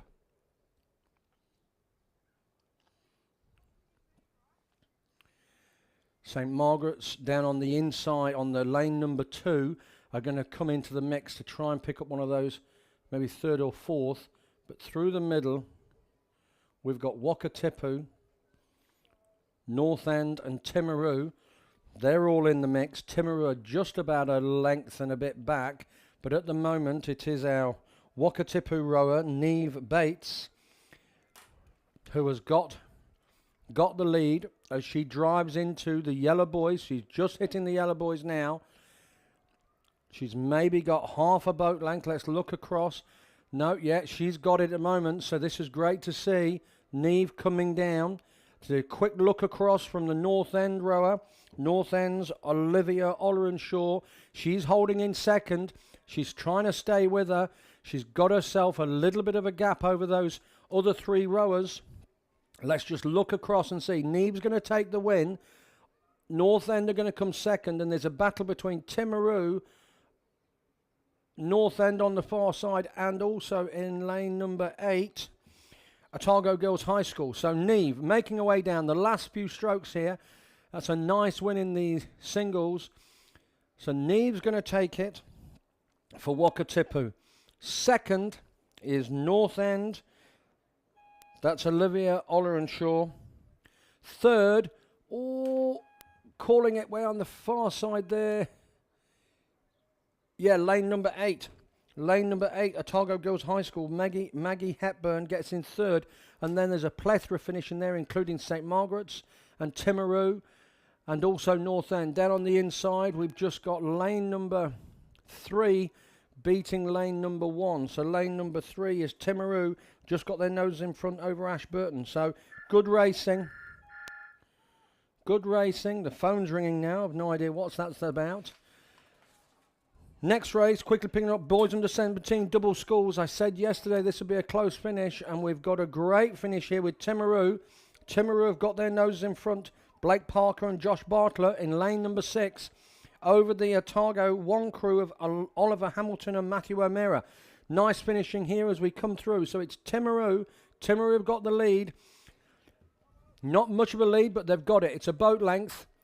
They're speeding up there, and Otago have answered, and they're trying to close it up, but I don't think they're going to get it there. The ducks have moved out the way.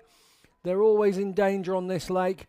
As they come through, and they've stretched it slightly, so good finish from Timaru. There's a monster finish for third here, so Timaru take the win.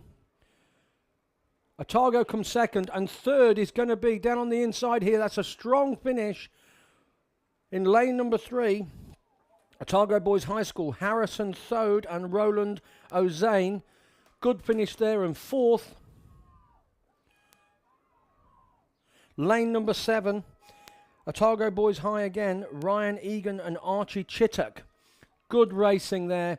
Down on the inside here, we've got Dunstan finishing, along with the Cromwell crew. They bring up the rear, but well done, all those boys under 17. On the water coming down, boys under 16, coxed 4. We've got St Andrews College, Christchurch Boys High, Wairau, St Bede's College, Timaru, Christ College, Oamaru, St Thomas of Canterbury, St Andrews College. So just having a quick look here. So developing into a nice race. There's a couple of crews. Certainly the crew on the inside lane, the St Andrews College, have been dropped away. Outside of them is the Christ College crew. They're in front of them, but again back off the pace. Then we come to Christchurch Boys High School, who are probably sitting about 5th.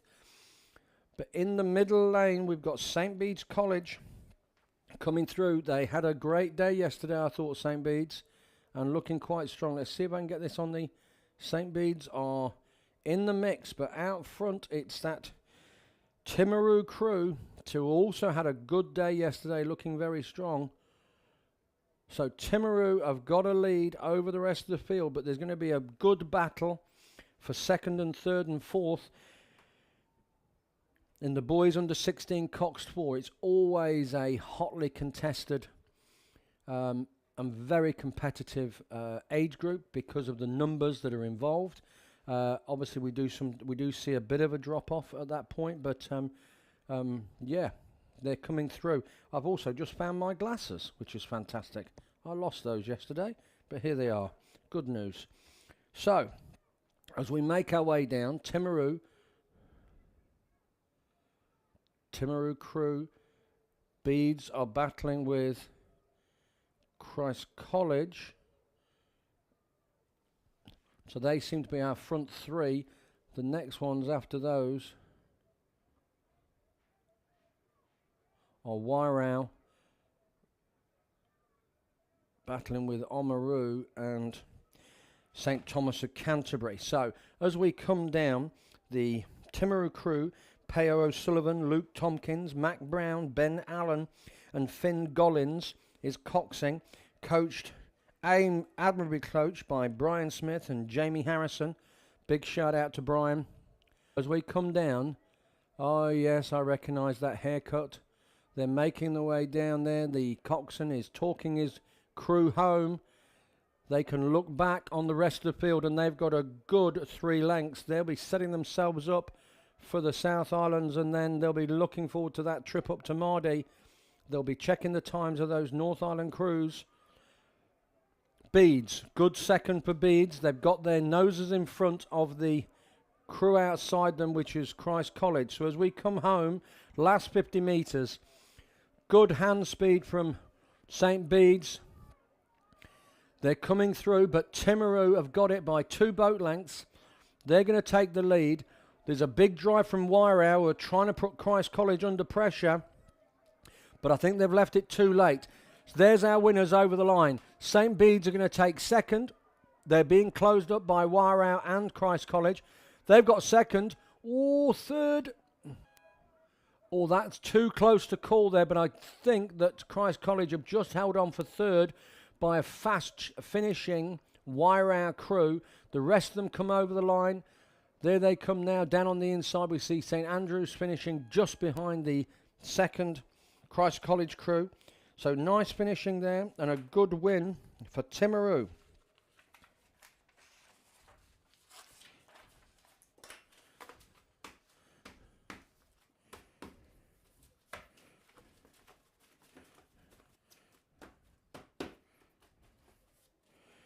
just get these sheets in order. And I hope you're all having a lovely day and remembering to still keep some bit of sunblock on and a hat. It is a lovely day. We've been blessed to get through this day so far. It's great that the wind is keeping away.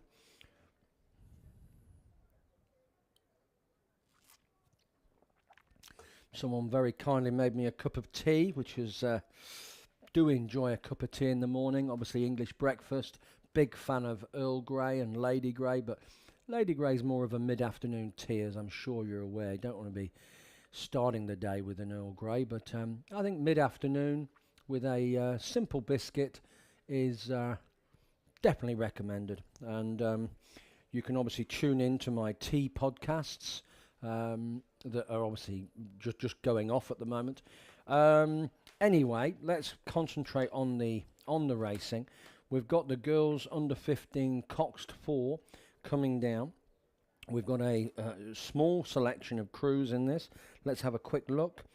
We've got St Margaret's College, number 2 and number 1.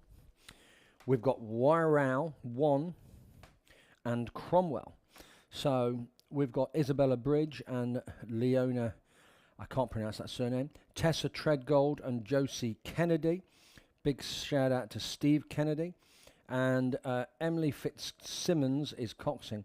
Lucy Butterfield, Anna Aradas, Lucy Farrell, Tilly O'Donnell and Bella Harris is coxing the St Margaret's College 1. Wairau 1 is Katie Fenwick, Anna Hurren, Georgette Herkett, Amelia Clementine Hood and coxed by Pippa Salmon. And last but not least, Cromwell. We've got Sophie Thompson, Hannah Spittle, Brooke Webb, Indiana Cameron and Kaylee Butler coxing. So girls under 15 cox 4, they're making their way down. We've got a crew out in front, and let me tell you who that is, as I can see the next race lining up. And it is indeed the St Margaret's crew, the Where's Wally Tops, making their way down in that wonderful tricolour boat. I think St Margaret's are in first and third. Let's have a look who's on that far side there. Yeah, with Wairau sitting in second place. So we've got Wairau 1 sitting in second.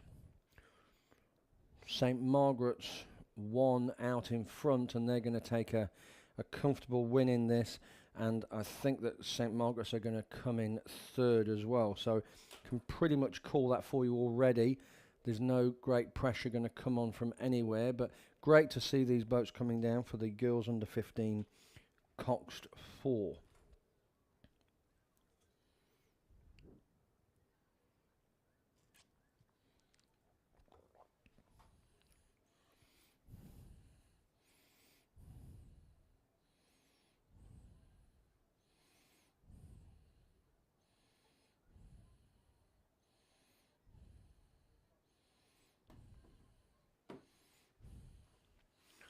Okay, so as we pick them up here, I'm going to call them through for the last 250. Let's see. I was hoping to be using my stopwatch today to give you some times, some stroke rating, but unfortunately it's just playing up on me. Don't quite know how to get that back sorted.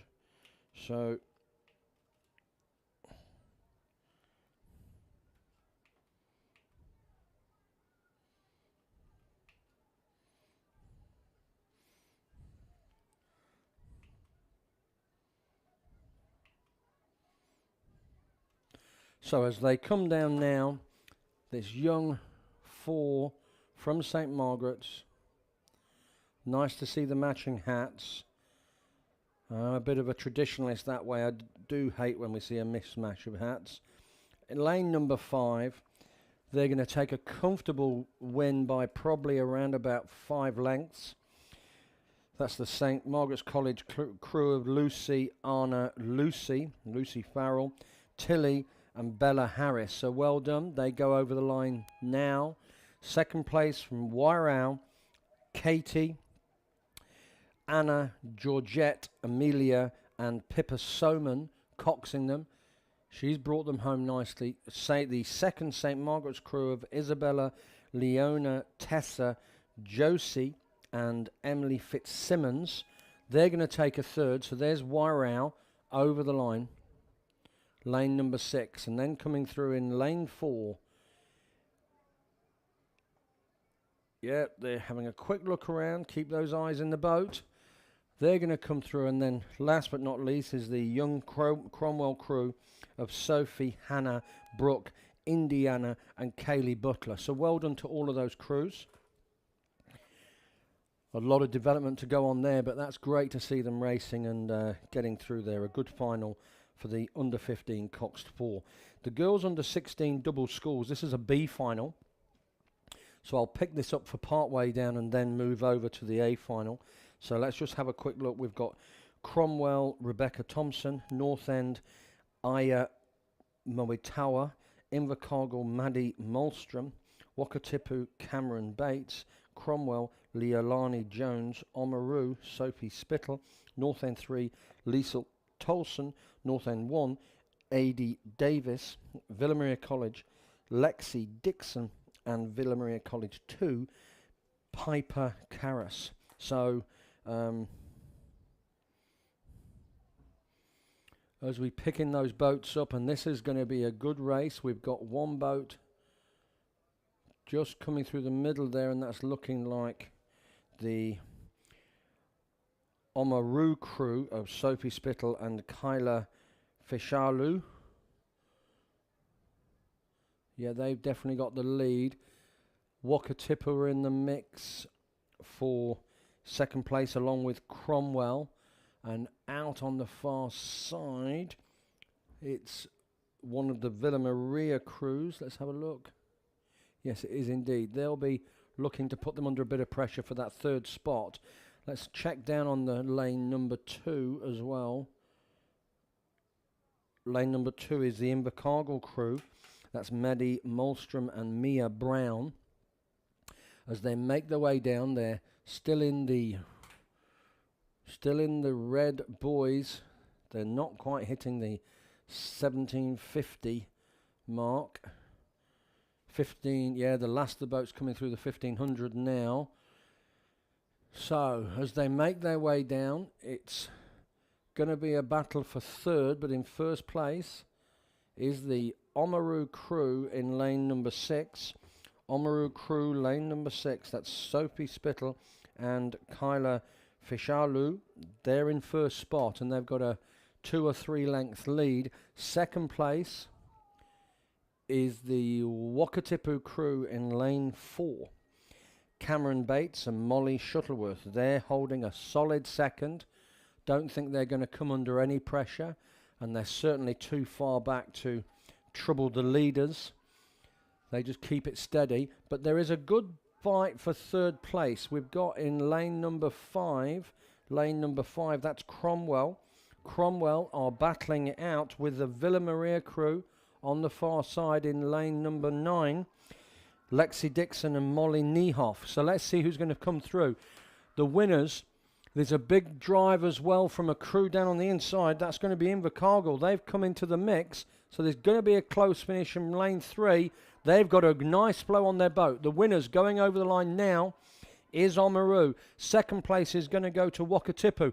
Third, Villa Maria are holding on the outside. They've got in front of Wakatipu, but there's a late charge.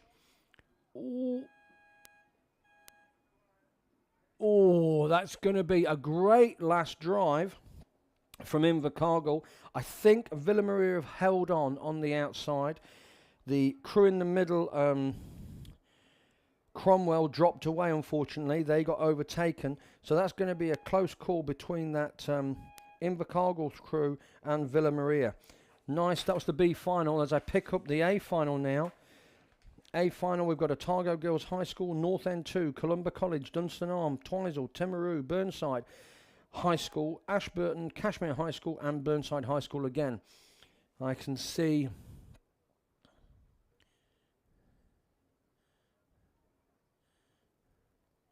Okay, so the crew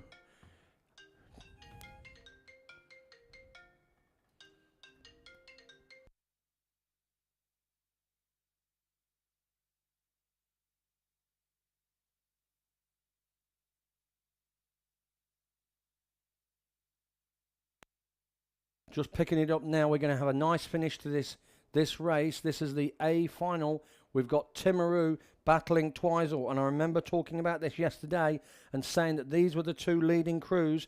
It's Sade Mason and Tira Tyne battling Lily Grant and Annabelle Talbot. This is going to be a great finish. Been looking forward to this one as they come down in the A final, the girls under 16 double sculls. And there's a good drive there from Twizel.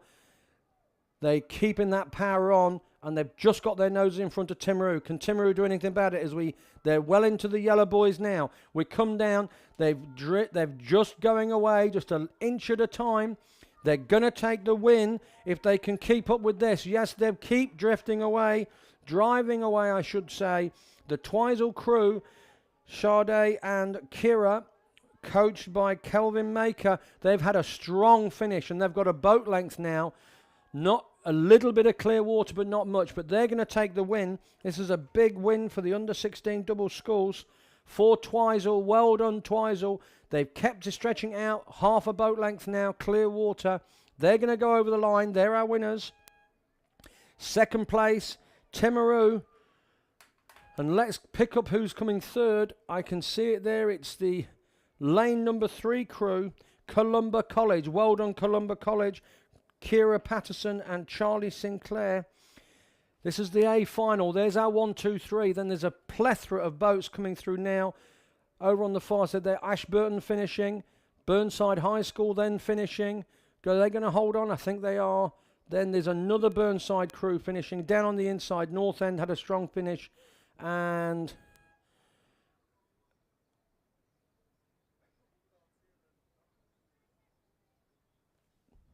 good finishing to that race. Well done. Girls under 16 double sculls. Good win for Twizel. Well done, Twizel. Well done, Sade Mason and Kira Tyne. Second place for Timaru, Lily Grant and Annabelle Talbot. I was looking forward to that one from yesterday. I thought when their respective times came in. Let's see if I have a time for you at the moment. 8:02. 8:02 was the winning time, with Timaru just 4 seconds back, and then Columba College nearly 13 seconds back from there. We've got the women's intermediate coxed quadruple sculls coming through now. This is a final. We've got Wanaka, St Margaret's College, Oamaru, Ashburton, Wakatipu, Wanaka, Union, Dunstanarm 1, Wairau 1, Avon 1.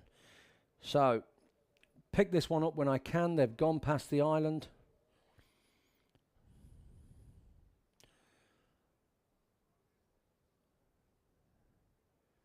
The starters will be working to try and make a little bit of time up if they can through the course of the day.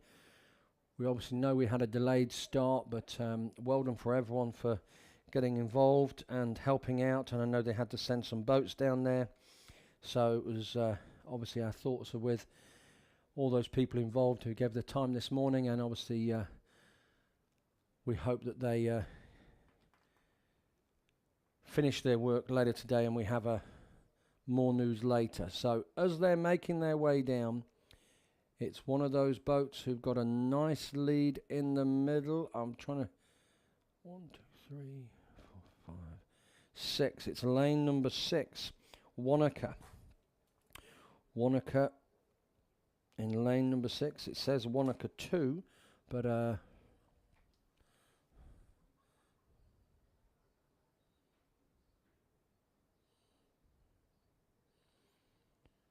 we've got the Flying Arrow coming down. It's definitely being led by Wanaka. Let me just check those numbers. Yep, 10 boats in this race. Yes, 10 boats in this race. And we've got Wanaka have got a comfortable lead.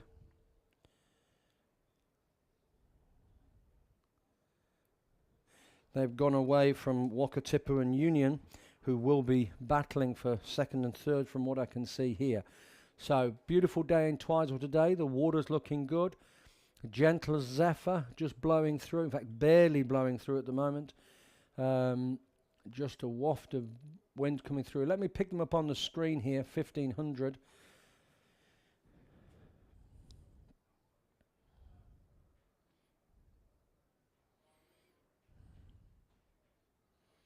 They're making their way down.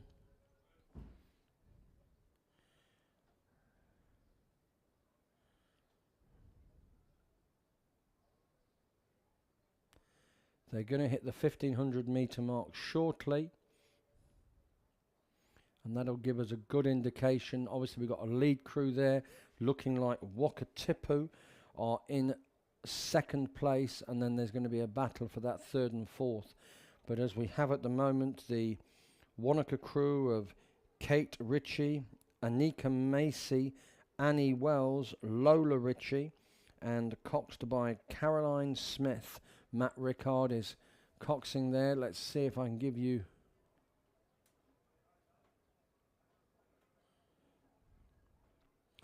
Yeah, they've got 2 or 3 lengths over the other crew, and it is Wakatipu sitting in second.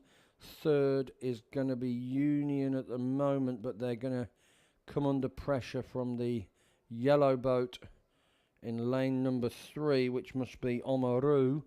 I think Oamaru are going to be looking for a strong finish and put that Union crew under pressure, as are the Dunstan Arm crew on the outside of them. And Dunstan Arm always finish strongly. It's a feature of their crews. They have a big finish.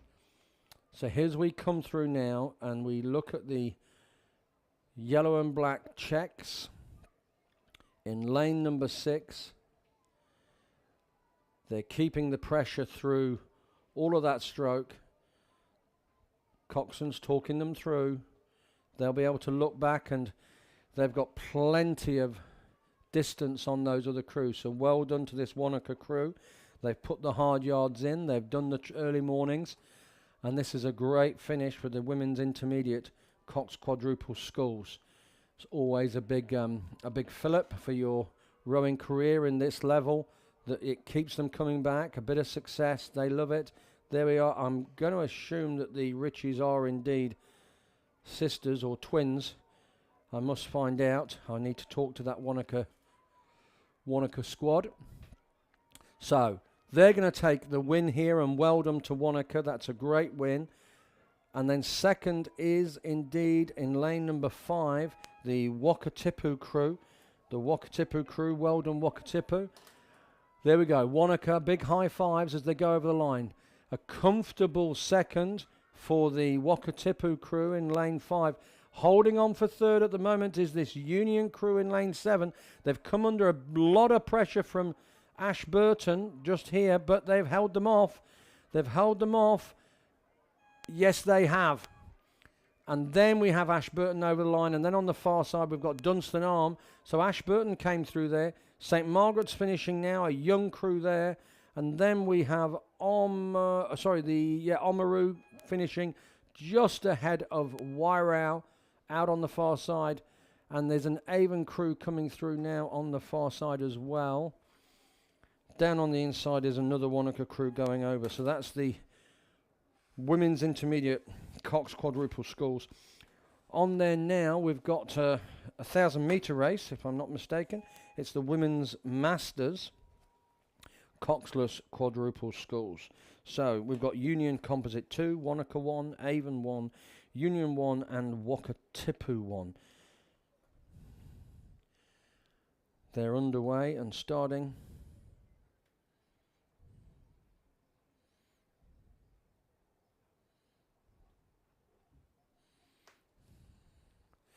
There's another race getting underway. That's the men's novice double sculls that has also got underway. That's a B final. And that'll obviously be followed by the men's novice double sculls A final, which I'm looking forward to that. I think there's going to be some good racing in that heat. So here we go. They're making their way down. The women's masters.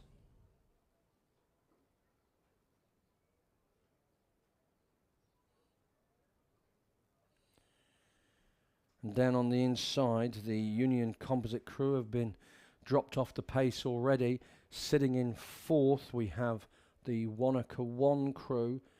Outside of them, we have the Avon crew, who are sitting in third. Come over across to the far side, and that looks like Wakatipu. Yep, they're sitting in second, but the leaders is Union crew, Union 1, Tanya McDonald, Vicky Dent, Deb Hymers Ross and Kirsty Mahoney. I shan't reveal their ages. I don't know why they put their ages down here, but it's I think there's some kind of seeding system that they utilise. So as we come through now, there's going to be a nice finish for third and fourth. I think we can say that Union have got this in the bag, unless they can come and unless Wakatipu on the outside of them have a massively strong finish. But as we pick it up now, there's they're coming down. They're in the yellow boys. I think they should be able to manage that there. The stroke seat has got a good view of them. Big call out for Avon there from the bank. So as we see, Union are going to take the win here. Second is going to be Wakatipu, as I see some big 8s making their way down on the inside here. That's a Cure 8 making their way down, women's 8. So as we come down, Union are going to take the win. Wakatipu second. Avon are going to come in third, with the Wanaka crew holding fourth. Well done. There's our winners over the line. Few more strokes from the Wakatipu crew. Avon, just a couple more to go. Well done, Avon. That's a third. And Wanaka coming over the line now. So let's look at this men's novice B final. I'll carry this down as far as I can, and then I'll try and pick up the A final. We've got Omaru, Henry Robinson and Harrison Friend. Wairau 2, Drew Matiorda and William Rowe. Omaru 22, Lachlan McEwen and Hamish Robertson. Dunstan Arm, Maz Connell and Liam Pyle. Targo 1, Otis Rowland and Fergus Dillon. Timaru 31, Tim Bartlett and AJ Caldwell. Ashburton 1, Caleb Armstrong and Drew Gilbert.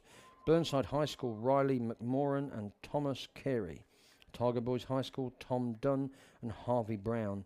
And last but not least, Otago 2, Paddy Kennedy and Thomas Hinton. So this is the B final.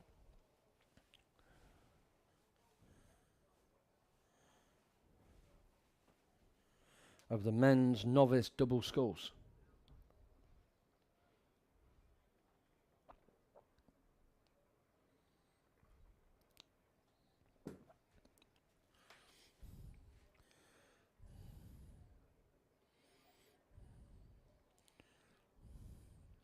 So here they are at the 1,000 metre mark. Making their way through. We've got a crew out front, which I'll pick up in a second, and I think there's going to be some good racing for second, third, fourth. A lot of boats together. There's one that have dropped off the back on the far side, which I'm assuming is Otago. Apologies to Otago if I've got that wrong. But as we see,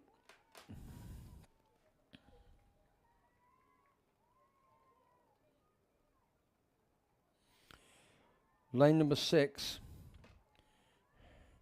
Timaru.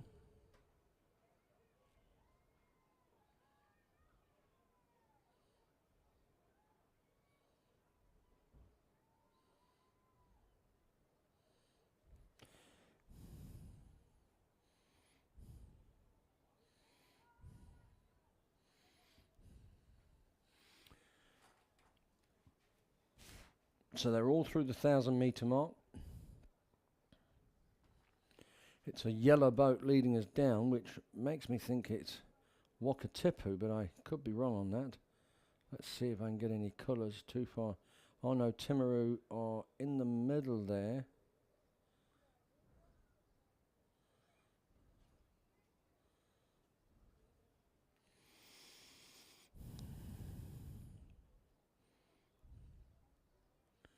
This could well be Ashburton in that yellow boat.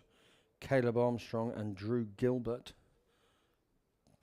ably coached by Justin Wall and Mary Hefford. Yes, I think it is. Just see the yellow on the side of their rowing suits there in the yellow boat. I think I'll refer to that as MTF yellow, making their way down. Timaru are in the one of the middle lanes, and they're got a second place at the moment. That's Tim Bartlett and AJ Caldwell, but the Ashburton pairing of Caleb and Drew are out front at the moment, and they've got a very strong lead. They'll be keen to look at the times when they finish, comparing their time to all the boats in the A final, because sometimes you do see that another race the day after they get a big improvement, another race together, and these are young lads coming down, but they've got a very healthy lead. They're moving together quite nicely in lane 7. Let's see, Timaru are holding second, but there's a good charge from the Otago crew in lane number 9. Lane number 9, that's Otago Boys High from Tom Dunn and Harvey Brown. They are going to battle for that second place. So there's our first 3. But this leading pair at the moment from Ashburton, Caleb Armstrong and Drew, they have got a comfortable 4-5 lengths, and they're finishing strongly. Timaru have just gone away from the Otago crew on the outside. So coming in second, another young pairing from Timaru of Tim Bartlett and AJ Caldwell. They're going to get a good second. Third at the moment, so let's just get these winners. There they go, over the line. That's Ashburton. Second is going to be the Timaru crew. Third, but cool, coming under pressure, is Otago in line 9. Are going to hold on. And fourth at the moment is going to be Dunstan Arm, who've come through. Dunstan Arm, are they just going to hold on for fourth? Yes, they are. There we go. Dunstan get fourth. Otago Boys High School picked up that third spot, and Timaru second. Well done. Here's the A final, making their way down. Let me give you a call out here to our A finalists, the men's novice double sculls. We've got Invercargill, Wakatipu, Twizel, Timaru, Oamaru, Shirley Boys High School, Dunstan Arms, St. Bede's College, and Wairau. And this is going to be a wonderful finish. Oh yes, we've been waiting for this all day.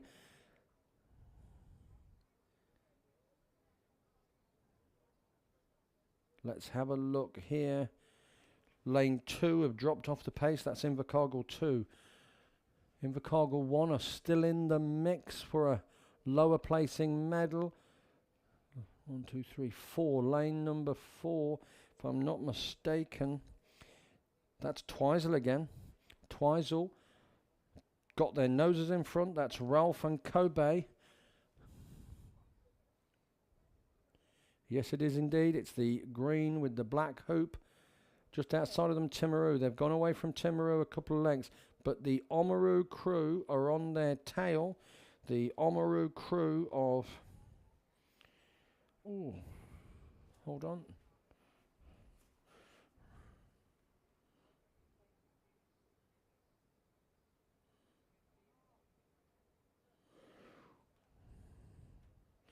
Yes, Stuart and Jake. So we've got a battle for second and third. Twizel, another Twizel double. A nice finish. Let's see who's coaching them. It is again Kelvin Maker. Good to see Kelvin as ever involved. And he's got a good pairing coming down here.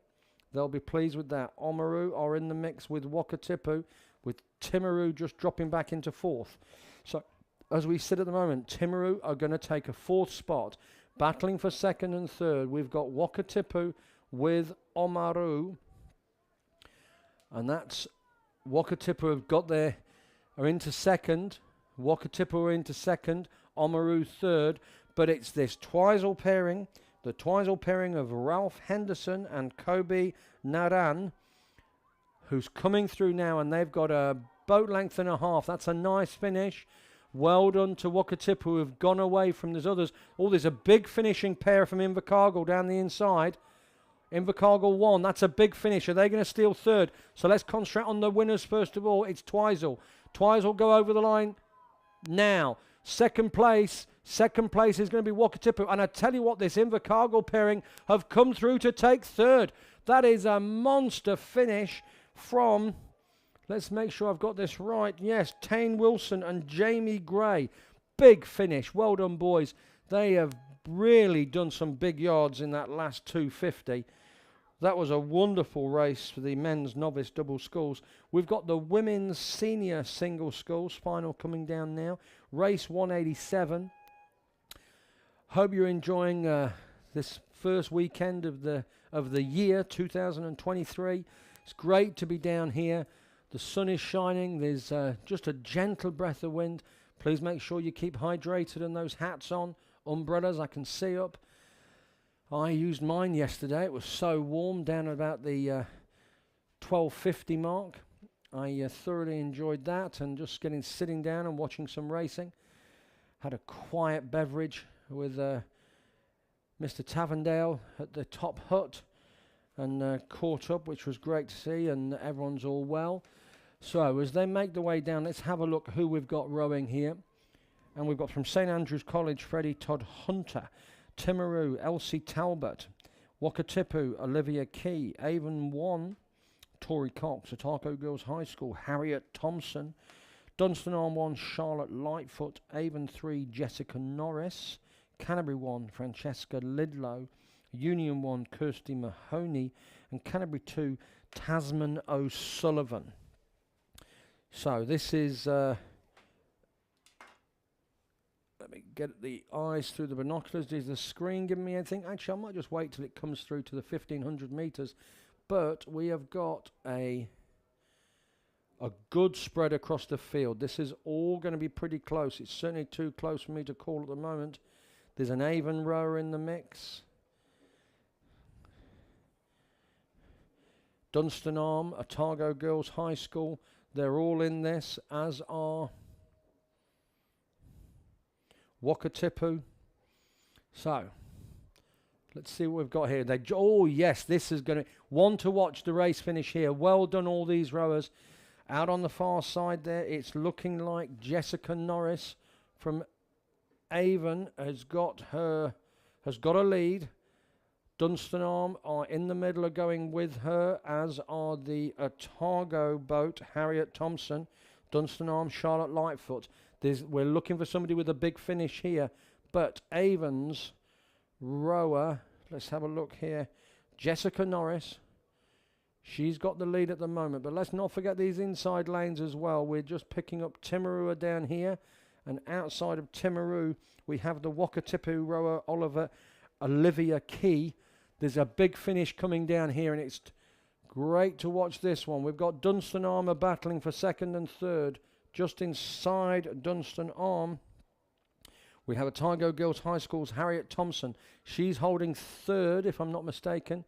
Yes, she is. Dunstan Arm are in second, but leading in lane number 7 is Jessica Norris. As she comes down, she's into the yellow boys.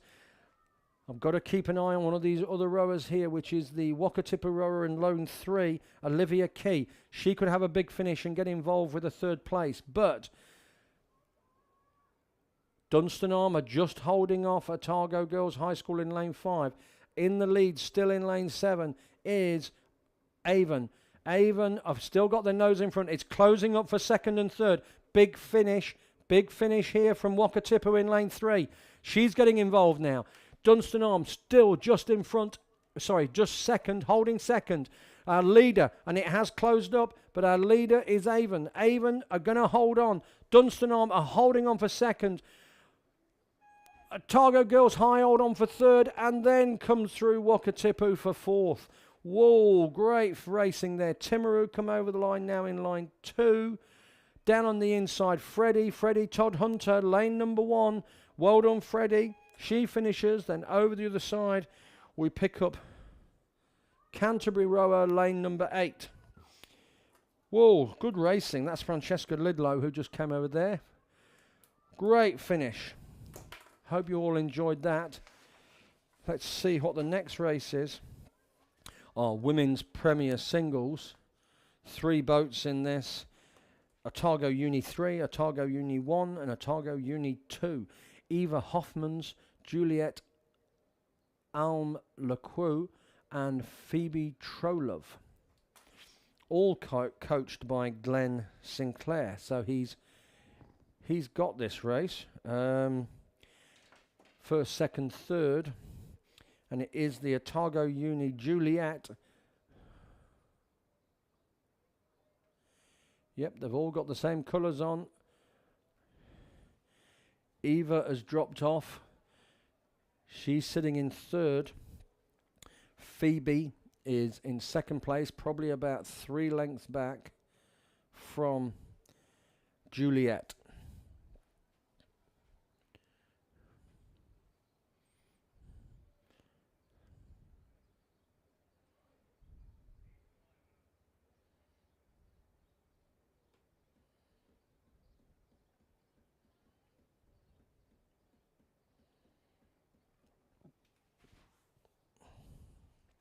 So, as we come down now, they're at the 1750 mark. They've just hit our leaders into the yellow boys. Comfortable lead here, 4 lengths, as Juliet is going to take this. A bit of a one club event here with 3 boats in there.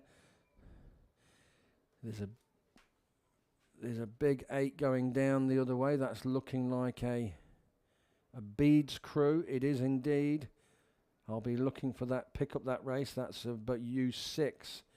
They're going down. But as we come down now, Juliet is going to take the win. She's got 4-5 lengths on her teammate Phoebe. So I'm sure they do a lot of training together, and those others will be looking to close up that gap in a couple of weeks' time when we're all back.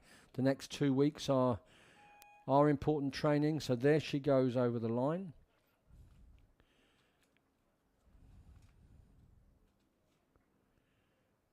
Second is going to be Eva. And Phoebe has indeed... Sorry, second is going to be Phoebe, and Evie on the inside. Eva on the inside has indeed closed up as well. So well done, those 3. As we pick up the men's senior double sculls, Otago Uni, Shirley Boys High School, Wairau, Dunstanarm, Wakatipu, Canterbury, Dunstanarm, Kashmir High School, Avon and Cure Boating Club.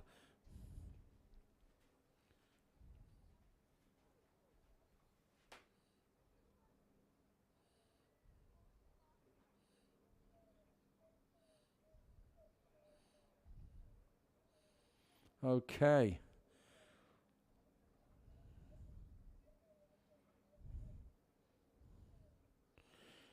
Dunstanarm in lane 4 are sitting in second place, and it's Wakatipu just outside them who've got the lead. Looking over further out, Kashmir High School are doing well.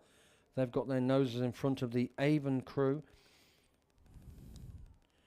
So well done to Kashmir.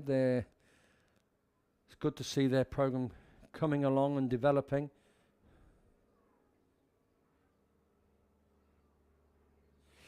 The crews on the inside, Otago Uni, Shirley Boys and Wairau, are all back off the pace. But we can see at the moment that this strong pairing in lane 5, Wakatipu are bringing it through, and that's Xavier Small and Marley King-Smith.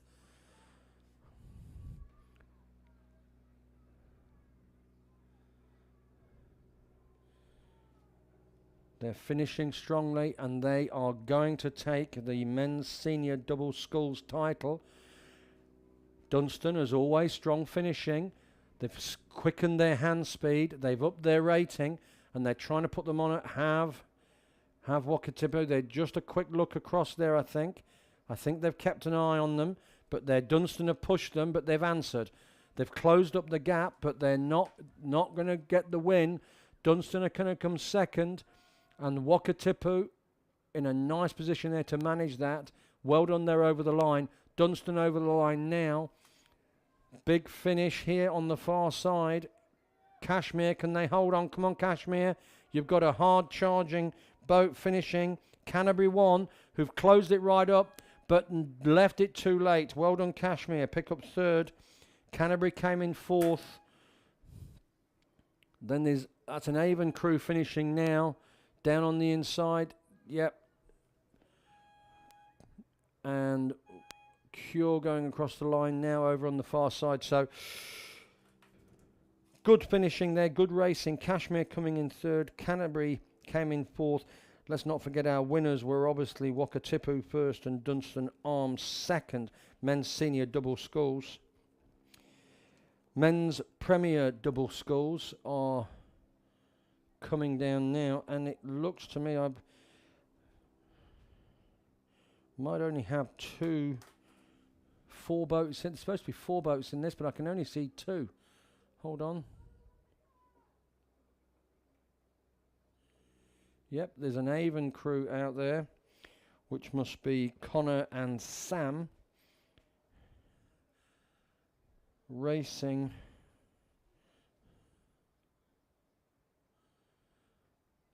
Dunstan Arm of Jack and Angus. Angus Kenny, I've seen that name a few times, and Jack Pearson, so coached by Simon Smith. The Dunstan Arm 1 crew have got a comfortable lead there of 3 lengths, 4 lengths over the Avon crew. Obviously the other crews, the Oamaru Composite and the Wairau 1 crew have scratched. So as they make their way down, there's certainly no close finish on this one, the men's Premier double sculls.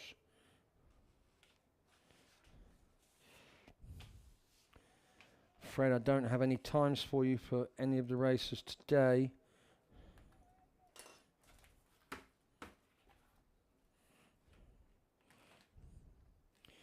So as they come down now, the Dunstan Arm crew will take a comfortable victory here. Probably treat that as a little bit of a training row. Avon coming in. There they go, they're over the line. The Avon pair, Connor and Sam, going to take second.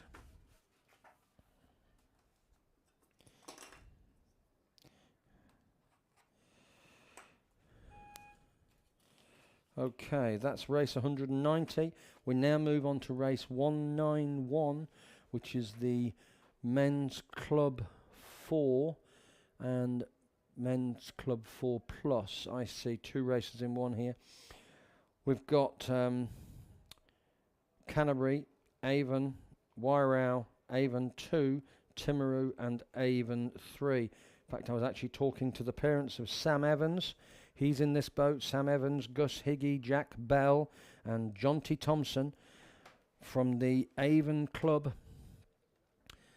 And let's have a look and see what's happening here. So this is coming down. Don't have anything on the screen at the moment, but Canterbury against Avon, against Wairau, against Avon, against Timaru and Avon. So see who we have.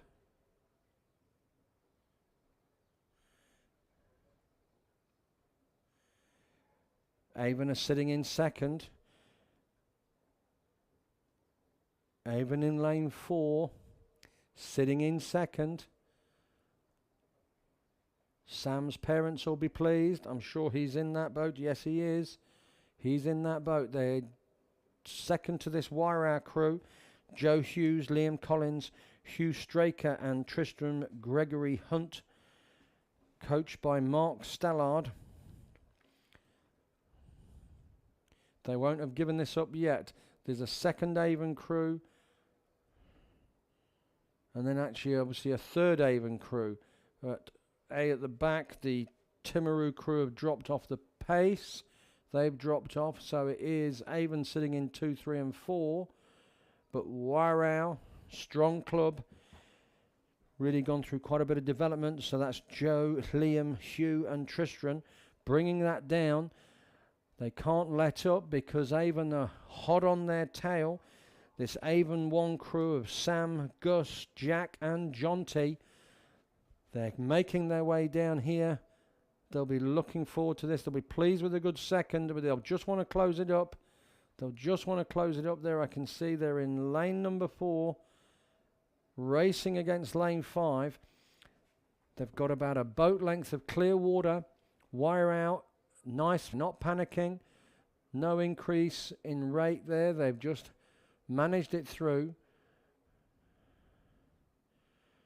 But Avon are going to take a good second.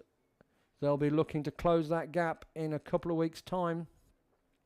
See one of the safety boats heading out. So Wairau go over the line and take the win. Avon 1 takes second. There's another Avon crew coming through now, which is Ashley, Jacob, Cameron and Cameron. They're just a little bit away there in lane 6.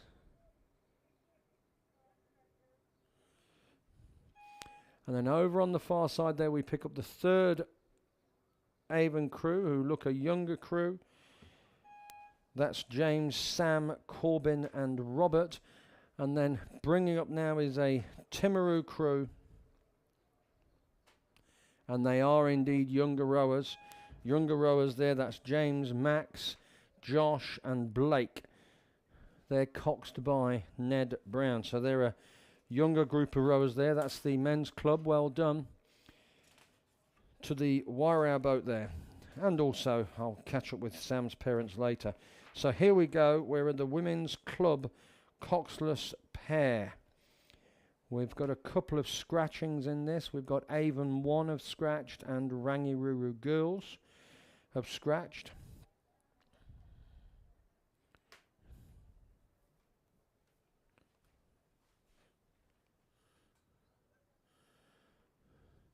I can see Millsy walking around with his day sheet, just taking in the beautiful weather. Ian will be coming on in an hour's time for me, and then that's my commentary done for the day. And obviously I hope you all have a great rest of the day. So here we come through. It's the women's club coxless pair.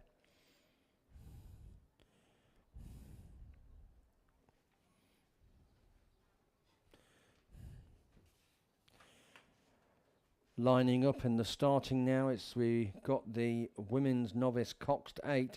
We've got a full field of 10 boats. This will be a great race to see. I think I spoke about this yesterday. And then following that, we've got the boys under 17 coxed 8. Only 4 crews in that, but still be worthwhile watching that. So let's pick this one up now. This is the women's club coxless pair.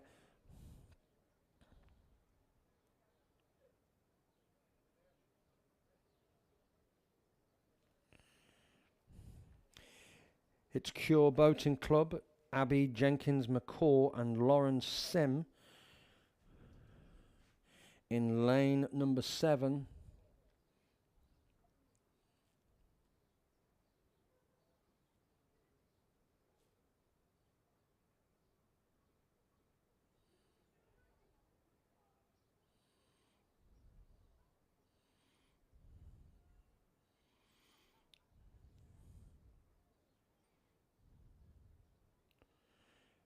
They've got themselves a good lead here, the Cure Boating Club crew, Abby, and from that position there they can manage that all the way down. It's looking like second place is the light blue and gold of Otago Uni, Marnia Butler and Hannah Matahade. They're holding a second position at the moment, but there's no taking away from it that this Cure pair have got a comfortable lead, looking quite relaxed, obviously matching the power that they're putting through, so that's going to be a very nice win for Cure. They'll be pleased with that. I'm sure the coach, let's have a look who's, don't have a coach's name there, but they're going to take the victory as they come with maybe 100 metres to go. Well done to Cure. Second place at the moment is indeed the Otago Uni crew. Kashmir are getting involved for third. So we're going to have a good finish for third. Let's see who's involved for third place. We've got Kashmir involved, we've got Wairau involved, and we've also got Invercargill involved for third. First, Cure Boating Club. Let's not forget those. Abby Jenkins McCaw and Lauren Sim taking it by probably four lengths. Down on the inside here in lane number 4, we see Otago Uni, Mania Butler and Hannah Matahade. They're going to take second. Kashmir crew, Abby Higgins and Poppy Wyndham. They've come through a good third. They've gone away from those other crews. So here we go. That's our winner, Cure Boating Club. Second is Otago. Third, Kashmir. Kashmir take a good third, got a little bit of clear water, and then Wairau just get over the line in front of the Invercargill pair, and then down on the inside we see Wairau, who are just coming over the line now. They've just veered off a little bit. Just at the end there, they just got their steering slightly out there, but well done the Women's Club Coxless pairs, and well done Cure Boating Club. Right, we can see that the Women's Novice Coxed 8 are underway. Just a reminder who we've got rowing here is St Margaret's College, Christchurch Girls High School, Timaru, Rangiruru Girls School, Christchurch Girls High School, Wakatipu Composite, Columba College, Wairau, Cure Boating Club and Rangiruru Girls School. So, big crews in that. I can also see the boys under 17 Coxed 8 just being lined up. They won't be going away yet until these boats have gone past the 1,000 metre mark.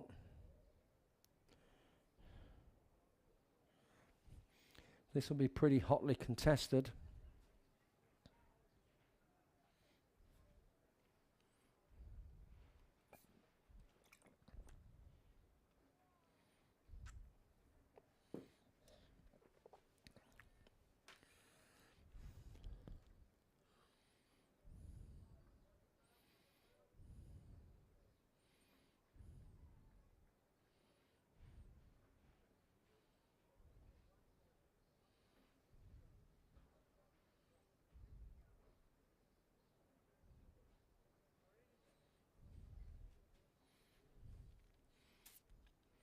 So they're coming down. They're at the 1,000 metre mark. We've got a nice spread of boats.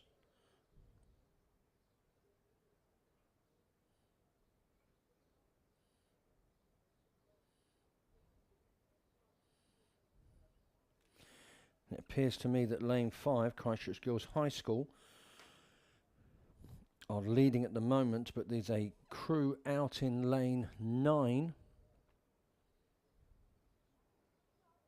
which Cure Boating Club. They're not letting them have it all their own way, so it appears to be that Christchurch Girls High School have just gone away from the Rangiruru and Wakatipu. Not by much, there's everyone still in this, but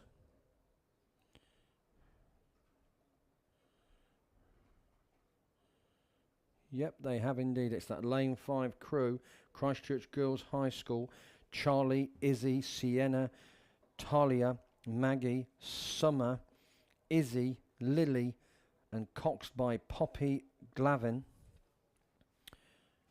who is leading at the moment. Let me look across now and just see where Cure have gone. Yeah, they're still there. I think Cura's sitting in second, but not much in it. Let's have a look from the naked eye. Yep, I think they're pretty up with them. I hope they are, because that's going to make a great finish, and then it will give us a wonderful finish for 3rd and 4th as well, with these 3 boats all lining up, which appear to be Rangi, Wakatipu, and also the Columba College crew. So these are the Women's Novice Coxed 8. It's a final, race 193.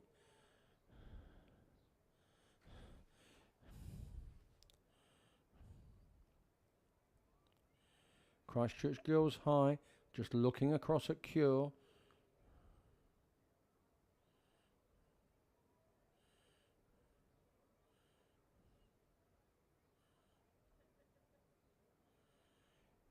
Yep, and we can see here it's a Rangi crew who've gone into 3rd place.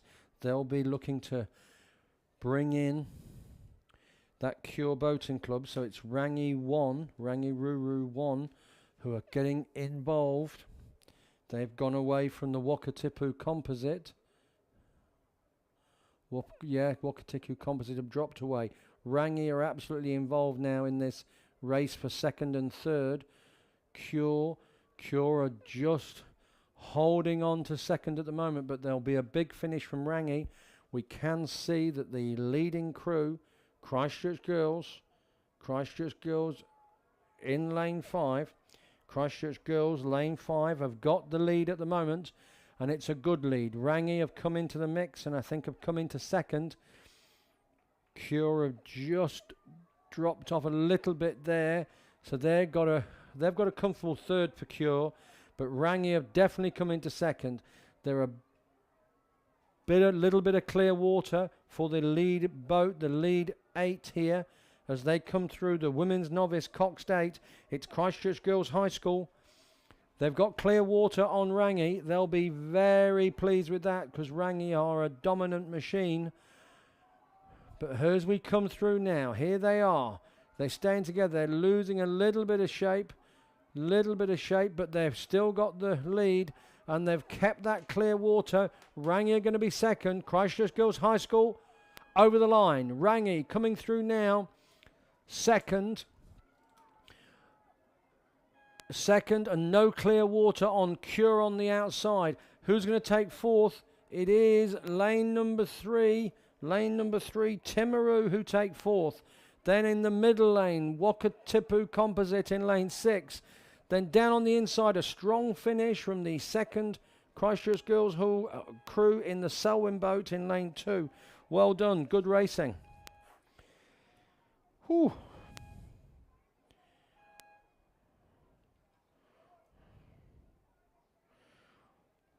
Well done to Christchurch Girls High School there, who take the win. Rangi coming second, Cure Boating Club coming third. I don't have any times for you, I'm afraid. It looks to me like the boys under 17 coxed 8 are well and truly underway. There's might only be 3 boats in this though, so I might have lost one. It was Christchurch Boys High School, St Andrews College, St Bede's College and Otago Boys High. The next race has got underway. That's the men's intermediate coxed 4 final. Yes, it is indeed. So the men's intermediate coxed 4 final has got underway. But let's concentrate on this boys under 17 coxed 8. I'm only seeing 3 boats in it. Let me tell you who has dropped out here.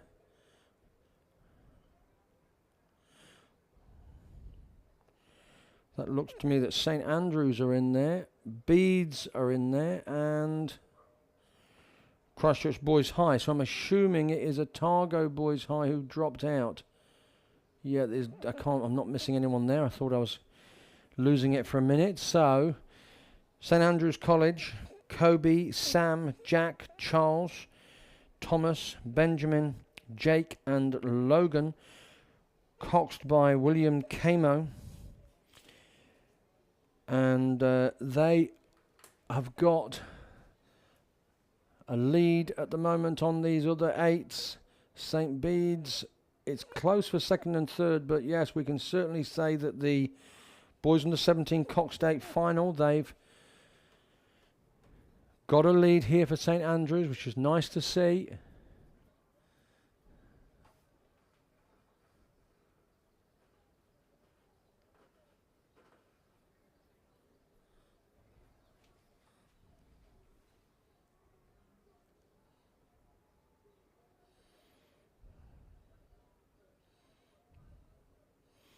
Too close to call for second at the moment. But a clear first place for St Andrews College. About a boat, half a boat length of clear water. Boys under 17 coxed 8.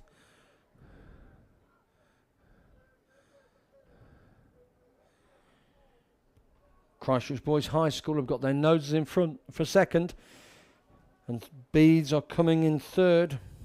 But St Andrews College, Kobe, Sam, Jack, Charles, Thomas, Benjamin, Jake, Logan and William Camo Bringing that back, let me just make sure that is William Camo there. He's talking them through. They've got a good finish, and they have indeed. Christchurch boys have got second. They got second. St Andrews College obviously take first. Christchurch Boys High School second, and St Bede's third.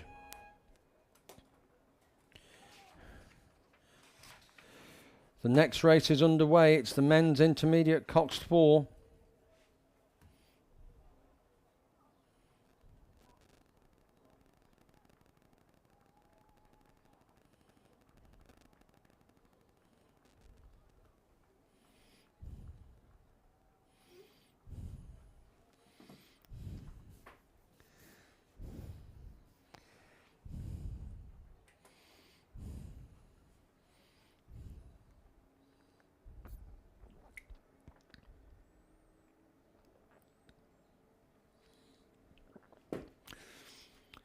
So here we are, men's intermediate coxed 4, race number 195.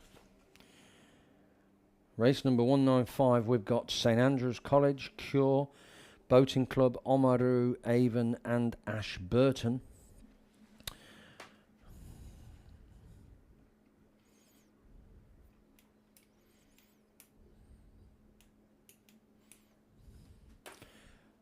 As they go through the 1,000-metre mark, looking like Ashburton on the far side have dropped away, but it's the yellow boat for Oamaru, who have got the lead at the moment.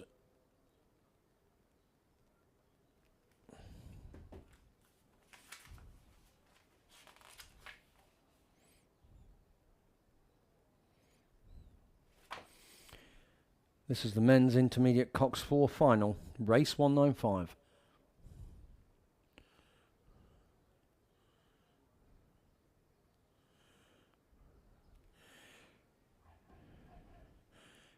Avon are sitting in second.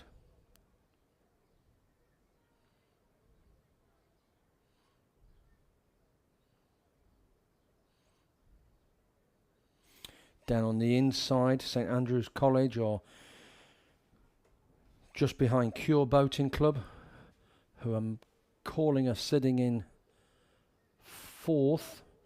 And then back over the other side we get to Ashburton, who are maybe just holding third there. But leaders, without a doubt, is this crew from Oamaru, Lachlan Stewart, Jake Scott and Peyton Dixon coxing. They've got a comfortable lead as we come down to the 1750 mark. They've gone away from all the other crews. Second place, trying to stay with them, is the Avon crew of Benny, Alex, Joshua, Sam and Lydia Pye is coxing there. But I think we can call it 3-4 lengths comfortable lead at the moment from this Oamaru crew. They're not going to come under any pressure.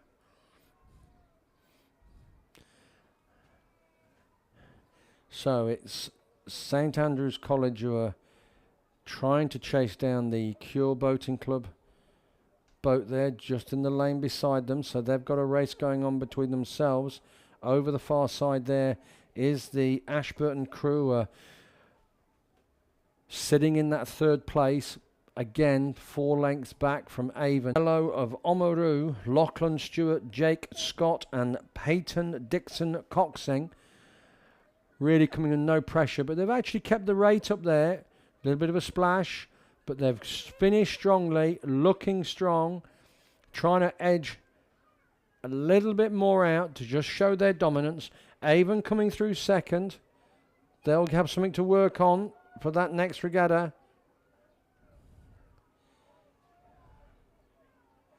Yep, they're going through there. Well done. So there's second. Third, comfortably, is the Ashburton crew. And Cure have gone away a little bit from St Andrews, this young St Andrews crew. So Cure are going to come in fourth. Ashburton are going to come third. And then St Andrews College. That's the men's intermediate cox 4. As we take our third place now, there they go. That's Ashburton. So girls under 17 cox quadruple sculls. This is a final. This will be hotly contested. Ashburton, Columba College, North End, Otago Girls High School, St Andrews College, Wakatipu, Villa Maria College, Wanaka Burnside High School and Villa Maria College. So we've got 10 crews racing in this. Let's first of all check that all 10 are underway, and I think they are. Yep. So the Ashburton crew on the inside and the Villa Maria College crew on the outside have dropped away, which is as per their rating, as per their ranking. But through the middle,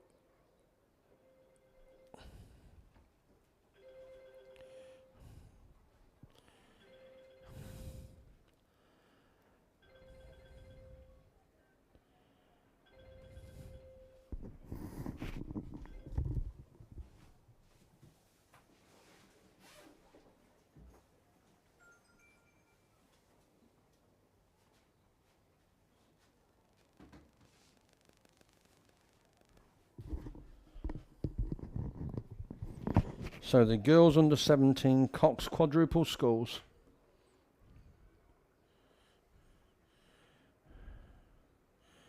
Well, that's quite nice on the screen. I've got a different image for the boats coming into the start. That's good to see a view across the start line there as they all get organised and put into position. But let's concentrate on this race and let's see what's developing here.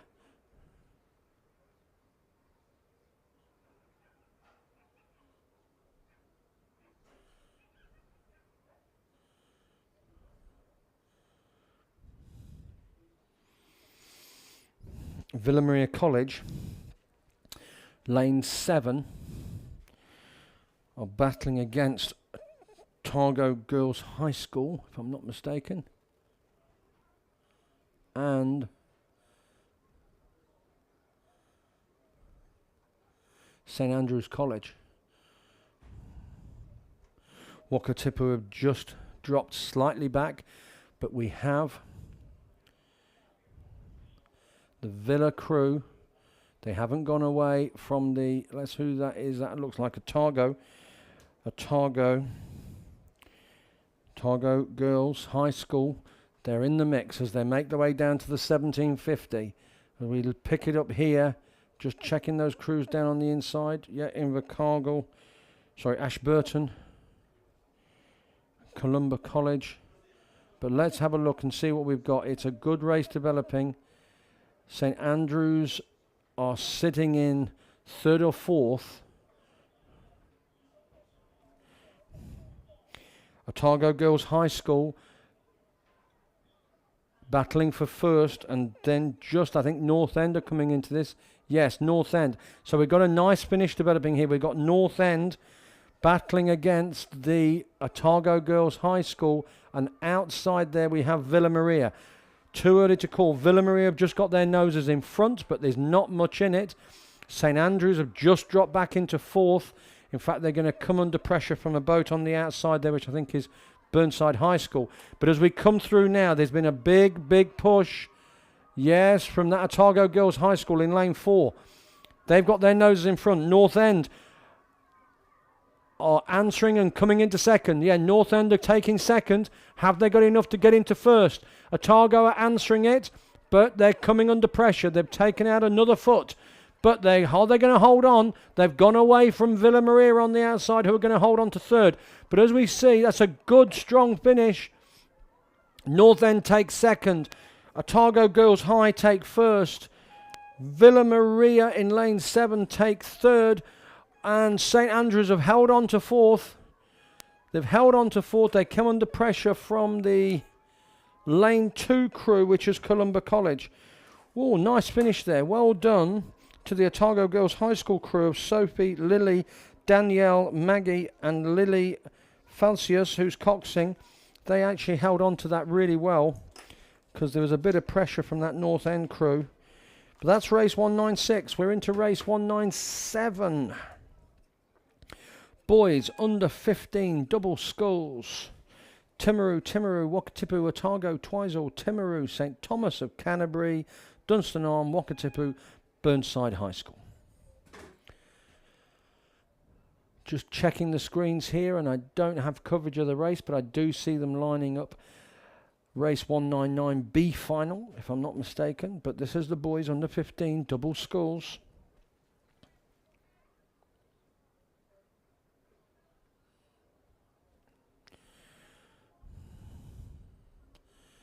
So those middle lanes again. Twizel, Timaru, St Thomas of Canterbury. All in the mix here.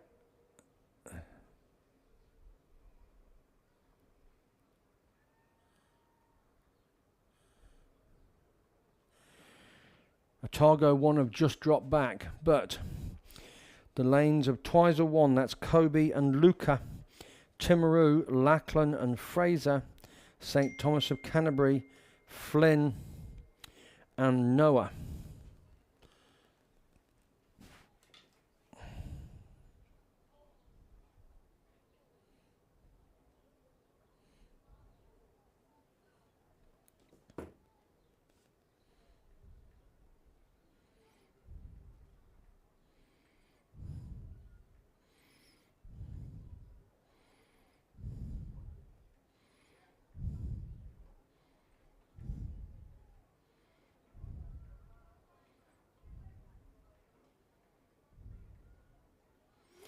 So as we come down, picking them up as they hit the 1750, and St Thomas of Canterbury have put a nice period of rowing in there, and they have got their noses in front over the Timaru crew, and in third is Twizel. Remember, I given the times of this yesterday, and it was all quite close. They're the three leading boats. Twizel are in third, that's Kobe and Luca. Timaru are in second, that's Lachlan and Fraser. But St Thomas of Canterbury, big shout out to St Thomas of Canterbury, Flynn Grace and Noah Lequelec. Probably pronounced that wrong and I apologise. So Noah and Flynn are bringing this home. Twizel have put in a big finish. Oh, Twizel. Kelvin's been working these boys, and I tell you what, they've gone from third to second. That's a great win. St Thomas of Canterbury are going to bring this home. Huge shout out to St Thomas of Canterbury. Well done, boys. That's a big win. I can see the coach throwing his head back, and he's more than happy. A big pumping the air. Well done, all those boys. Coming in fourth, down on the inside, appears to be Wakatipu, who've just got in front of the Otago crew outside them. So that was a lovely finish. Great to see for those young men. That finish there, well done. And yet again, I must say, that was a massive finish from the Twizel crew of Kobe and Luca. Timaru pipped into third, that's Lachlan and Fraser. But the winners, St Thomas of Canterbury, Flynn Grace and Noah Lequelec.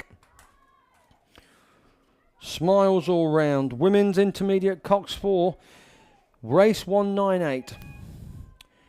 See who we have here. It looks like Christchurch Girls High School have scratched St Andrew's College, Avon, Wairau, Oamaru and Avon.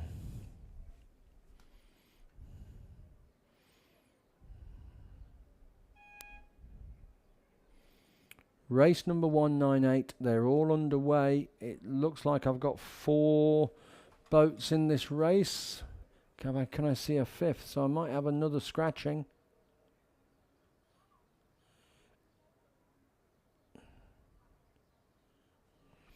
Avon are definitely out there.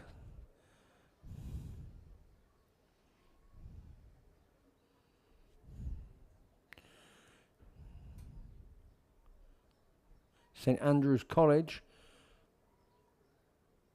That's looking like Wairau out there and Oamaru. So it may well be the second Avon crew who've also scratched. in the women's intermediate Cox 4. So we have at the moment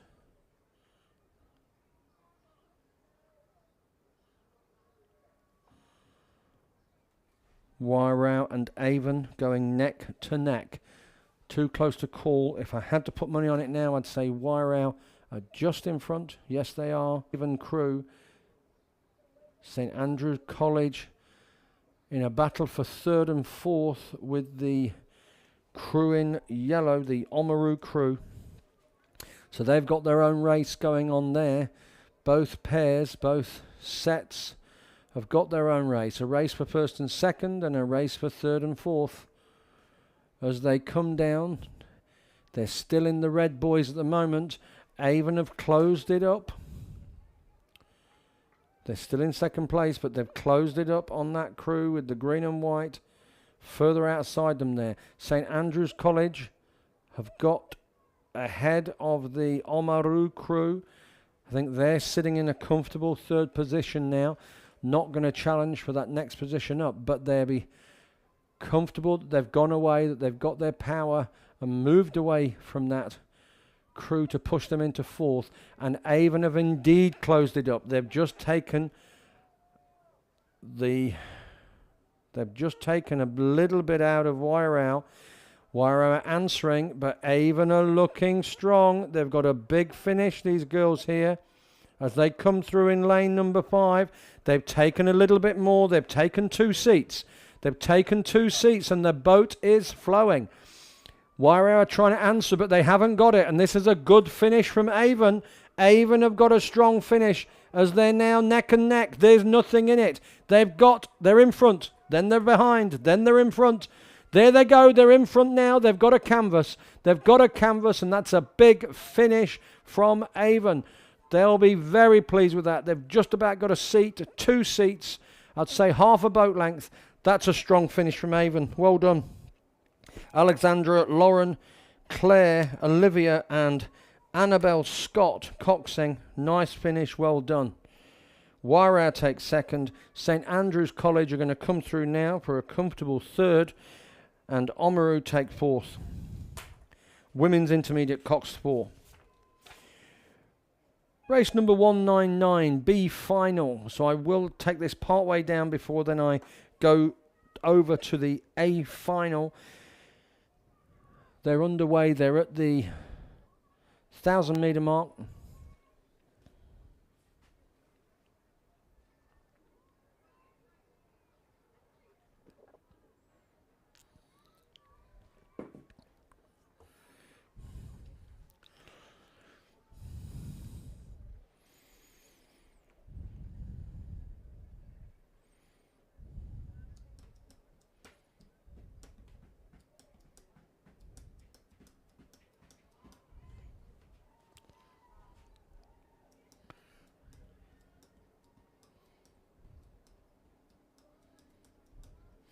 So as we see the girls under 15 double sculls B final making their way down.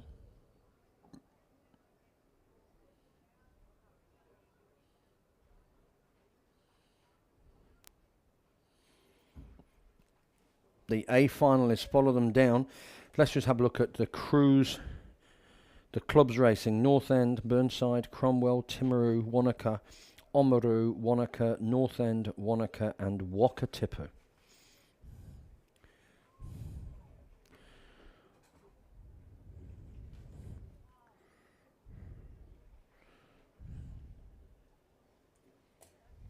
Wanaka with 3 crews in this event, and North End with 2, along with Cromwell. Cromwell have got 1. So down they come. They're at the 1500. I don't have them on the screens, but looking here we have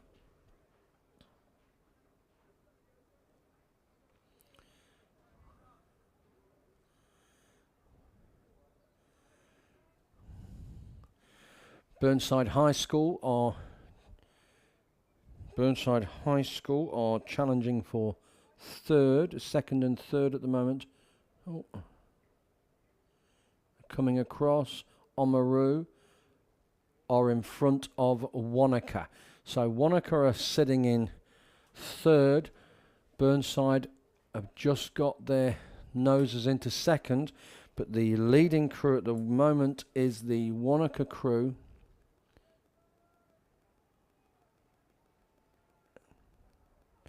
The Wanaka crew in lane 5, Neve and Sienna, are in front of, but only just in front of this Burnside crew, who I think have closed it up. Yes, they have. Burnside lane 2 have got in front.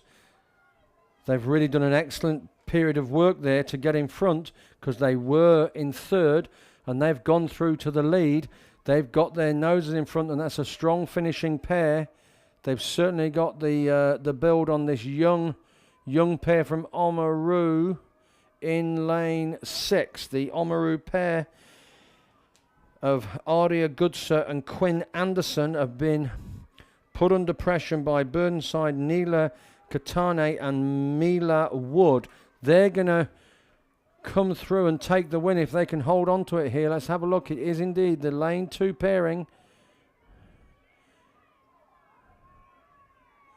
They're definitely going to, they've got a boat length now. So boat length now. Burnside are going to take this in the B final. Well done to Burnside. Burnside are going to take first. Oamaru are going to take second. Third is going to be between North End and Wanaka out on the far side. And I tell you what, North End are going to come through. North End in lane 1, that's Ruby and Mika, are going to come through for third, pushing the Wanaka pair back down into fourth. Next over the line is the second Wanaka crew, lane 9. And over the far side in lane 10, pretty close, is the Wakatipu crew. Anyway, that's the B final. The A final now. Girls under 15 double schools A final. Union, Timaru, Villa Maria College, Timaru, Otago Girls High School, Dunstan Arm 1, Burnside High School 1, Kashmir High School 1, Wakatipu 1, North End 4. Whew. So, let's see if I can pick them up. Now, I don't have them on the screen at the moment, so I can see the next heat being lined up. But as we look at it now, there's always a boat down in lane number 4. Lane number 4, that must be Timaru, Lily Reichart and Isla Crawford. And Timaru did look strong yesterday. So lanes number 1, 2 and 3, Union, Timaru and Villa have dropped away. In the lead at the moment is Timaru, which is Lily and Isla.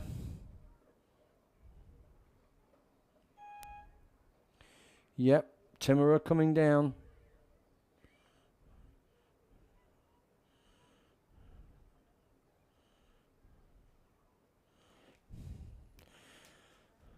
Otago, Dunstan, Burnside and Kashmir are all in the mix, as are Wakatipu. Dunstan Arm are holding second at the moment. Dunstan Arm crew is Phoebe Harrocks and Bella Breen. They're holding second. Simon will be watching those closely. But as they come down now, this Timaru double,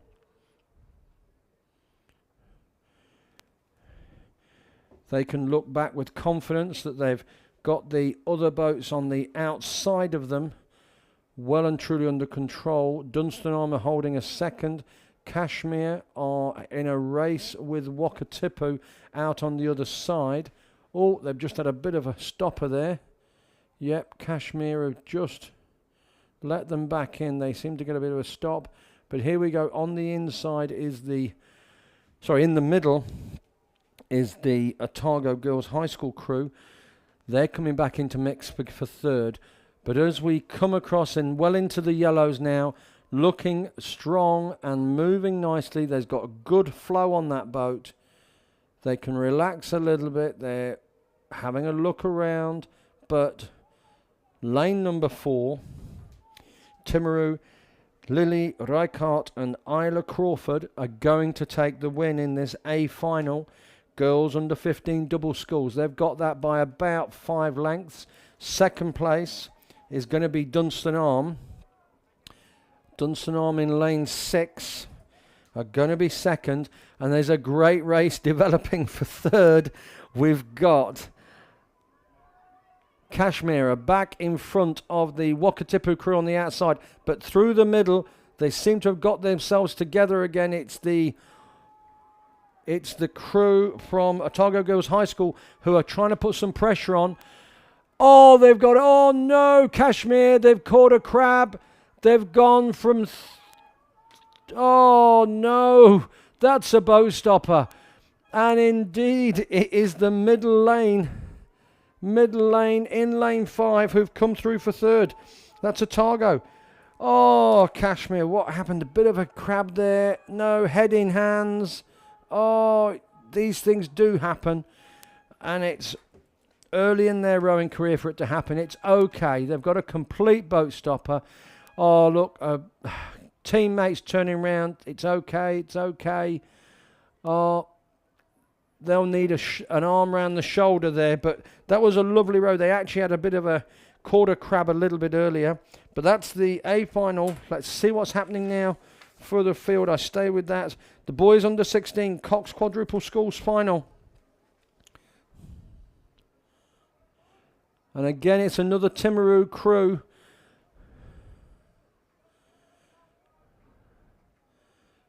I must talk to one of those rowers about the hair product that they're using. Quite striking. Like a mane. Timaru bringing this down quite comfortably as per the lane 5. So they're clearly with a strong boat yesterday. 3 boats challenging for second, third, fourth. We can see Wairau are battling with, oh, who's that out there? It looks like there's Otago. Otago are in the mix here. Otago boys. And it could be Christchurch Boys High School they're battling with. So, but anyway, let's concentrate on the winners of this. Come bringing it home in lane 5 is Timaru. Timaru in lane 5 bringing this home by 4 clear lengths. Second place now. Second place in lane 4. They've got their noses in front of Wairau. In lane 4 is Otago Boys High School with Wairau holding on to third. They've gone away from the crew on the far side there, which is Christchurch Boys High in line 8. They've gone away. They're pushing back. So there we go. Over the line is Timaru. Timaru take the win. Second place. Strong finish from this Otago Boys High crew. They'll be pleased with that. Then Wairau coming third. Wairau coming third. Christchurch Boys High out in lane 8. They finish ahead of the Oamaru crew, who take 5th. That's the boys under 16 Cox quadruple sculls. On the far side now, finishing is Wairau. Then another attack. Oh no, down on the inside here, Christchurch Boys just pipped them. And also St Andrews College come over the line. We've got men's Premier coxless pairs. Avon, Cure, St Bede's, Avon 2, Avon 1, Wairau 1, Avon 3 and Christ College. So, always one of the glamour events, the pairs.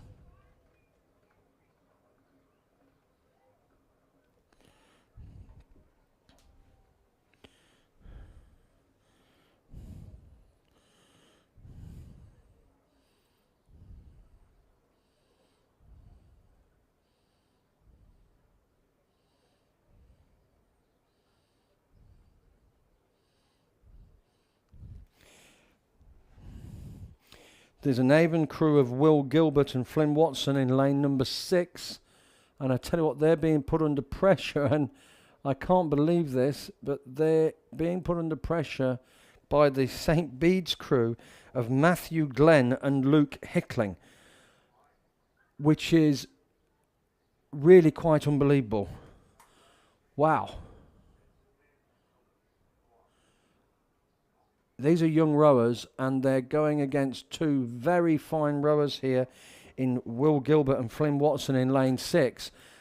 And although they're going to come second. That is a remarkable second, because down on the inside here we've got a good pairing of Tom Total and Ollie Taylor, who are actually just behind George Johnson and Lewis Meets from Cure Boating Club. But just now as we come through, they've just gone away from them, but that still is remarkable, and they are going to hold on to second. The Wairau boat in lane 7, Reuben Cook and Fred Vavasseur, are going to come in third, and they've been beaten by a St. Bede's pair of Matthew Glenn and Luke Hickling. Well, names to watch for the future, because they are only a boat length of clear water behind Will Gilbert and Flynn Watson. Wow.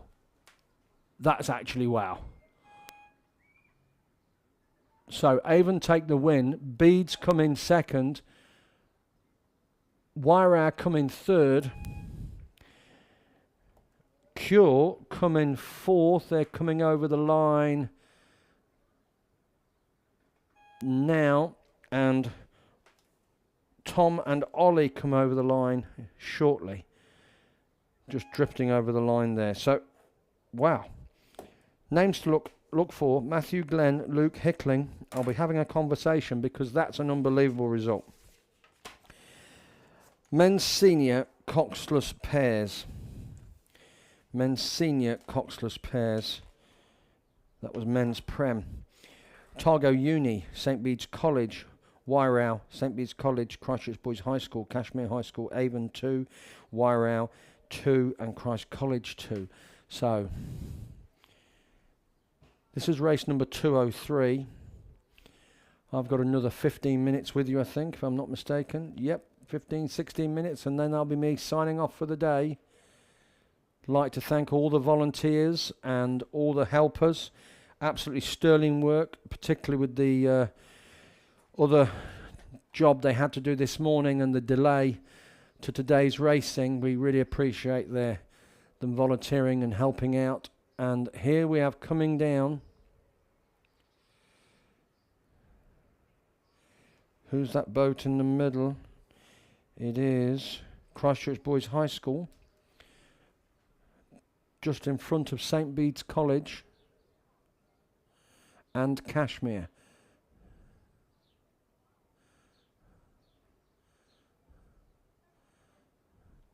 So the St. Bede's pairing of Jack and Sam are battling here, Luca and Sean, along with Cashmere's Oscar and Sam.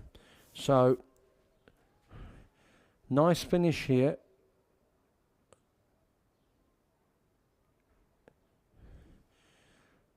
St. Bede's are just sitting in second. Christchurch Boys High School in lane number 5. Luca and Sean have got the lead at the moment. It's not a given though. There's no letting up here because they'll be pounced upon by this Bede's crew or the Cashmere crew. And well done, Cashmere. Nice to see their program continuing to develop and some nice results coming out. Big fan of Cashmere. Well done, Bedes. They're coming through, but it is indeed the Christchurch Boys High pairing of Luca and Sean who are going to take the win. Bedes are going to take second. Just a little bit of clear water. Just a little bit. And there they go. They go over the line. Now they take the win. Bedes are going to take second. The Ducks are flying out the way. Cashmere are going to take third. Wairau down here in one of the lane number 3 are going to take fourth. Avon on the far side there are going to take fifth. St. Bede's again come over the line down here. Over the far side we see Wairau 2 going over the line, and then down the inside of Targo Uni. That's the men's senior coxless pair. The women's premier coxless 4.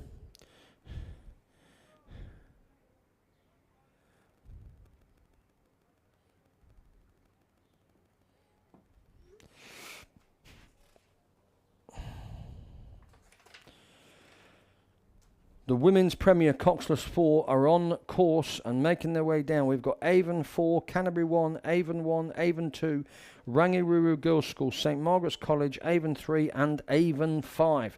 So very large presence from Avon and one of their crews are going head to head with the Rangiruru crew. Rangiruru crew are battling Avon 2. Avon 1 are just inside of that crew as well. There's some names in that boat. Let's have a look here, see what I can see. And Avon 3 are out there. Where's Avon 3? Oh, there, yeah. Avon 3, I think, are battling with St. Margaret's. So, let's have a look, because there's some names in these boats here. Sally Weilers, Harriet Williams, Phoebe Collier, and Daisy Forsyth.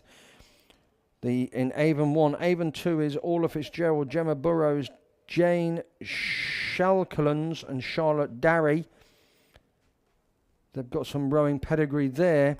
And Rangiruru, Nicole Vance, Georgie Bethel, Phoebe Wallace, and Alice Wallace. So as we look at it now, it is the Avon crew in lane number 5 who are leading at the moment, and the second Avon crew,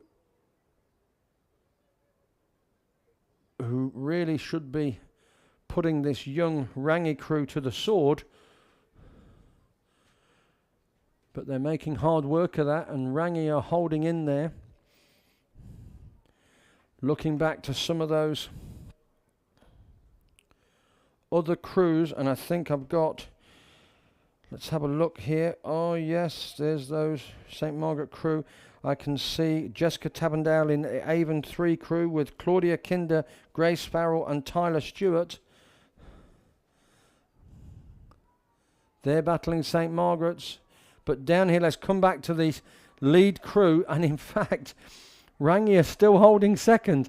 Avon 2 have got first place. Avon 2 have got first place. That's in lane 5. We're looking for a big finish, and here it's coming. Avon have increased their hand speed. They've upped it, and they're really piling on the pressure, and they've just brought them in. That's a big finish from Avon 1.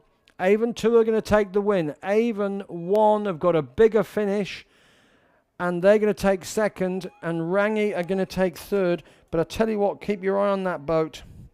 That's a coxless 4. Have they? Yeah, that's a coxless 4 from Rangi. Well done. Okay, great finish. Coming down now, we have the Canterbury crew coming down and going over the line. We've got the St. Margaret's crew are just going to pip the Avon crew in lane number 8. Lane number 8. So there we go. Ian's going to be coming on shortly. As we see on the track now, race number 205, making their way down. This is the women's under 19 coxed 4.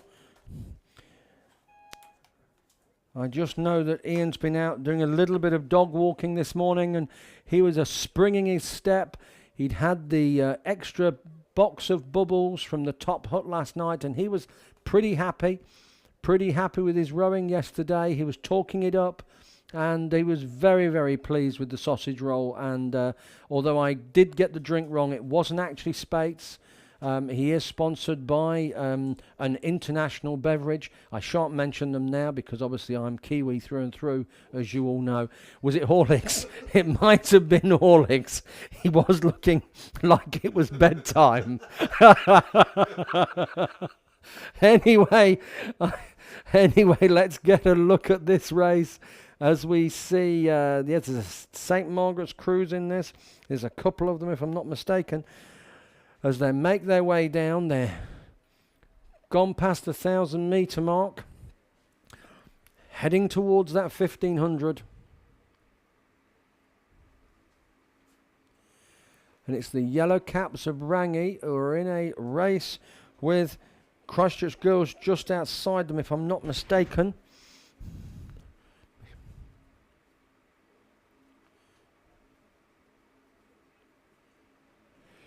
So on the far side, the two St. Margaret's College crews are battling with the Christchurch Girls further back. But we have the two crews, it is Rangi and the one just outside them, Christchurch Girls High School, who are bringing this down. This is the women's under 19 coxed 4. This is going to be a nice finish. They've just got their noses in front. Christchurch Girls High School, that's Isabella, Katie, Kate, Emily, Kate Ryle and Emily Ryle. Erin Kang is coxing. And Rangiruru School is Lucy Vance, Millie Gallagher, Molly Brown and Alice Ferguson, who's being coxed by Annabelle Wynne Williams. So as we see now, they're getting to the 1750. Christchurch Girls, who are looking strong this year, they've got the lead over this Rangi crew. Looking further back, we can see St Margaret's further out, battling with the second Christchurch Girls High School. The other St Margaret's crew out, further out in lane number 10, have just dropped back a little bit. But let's come back on the inside and see what's happening here. Oh yes, I can see there's another Christchurch Girls crew. So they've got some strength in this squad this year, which is great to see. But let's focus and give them, as they enter the yellow buoys in lane number 6.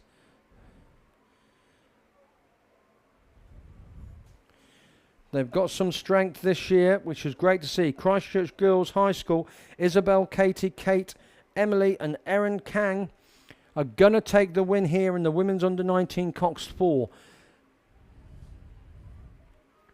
Rangiruru are coming in a comfortable second. Then we see probably 3 boat lengths back to the second Christchurch Girls High crew in lane number 3. They're going to take third. I think the coach will be happy with this. To have a boat finishing first and third bodes well for the 8. And here they are coming down the last few meters.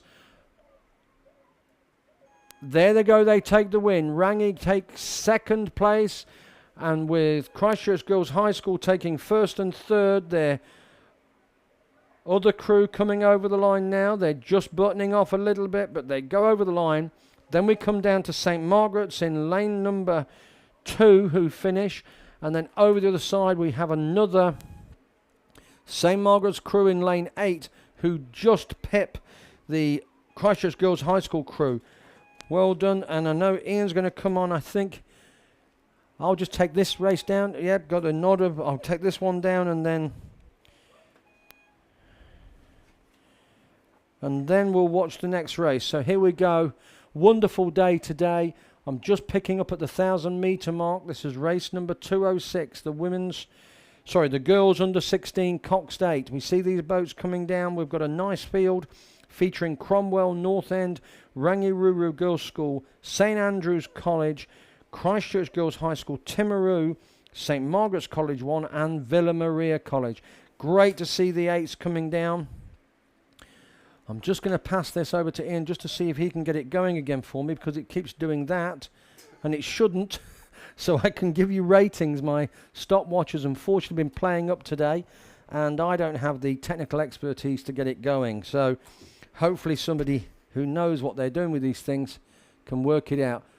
There we go. Let's have a look. So down on the inside we can say that the Cromwell crew have dropped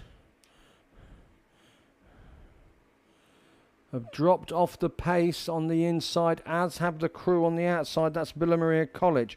So through the middle, lanes 4, 5 and 6. We've got a Rangi crew. We've got St Andrews College, looking good. Just outside of St Andrews College, we've got Christchurch Girls High School, but holding the lead at the moment is that Timaru crew. Timaru are in the lead, but they haven't got it all their own way. They're gonna face a stiff challenge from this strong St Andrews College crew, who are back about a length, but they've got a good second place ahead of the Christchurch Girls High School crew just outside them. He doesn't know he can't fix it either.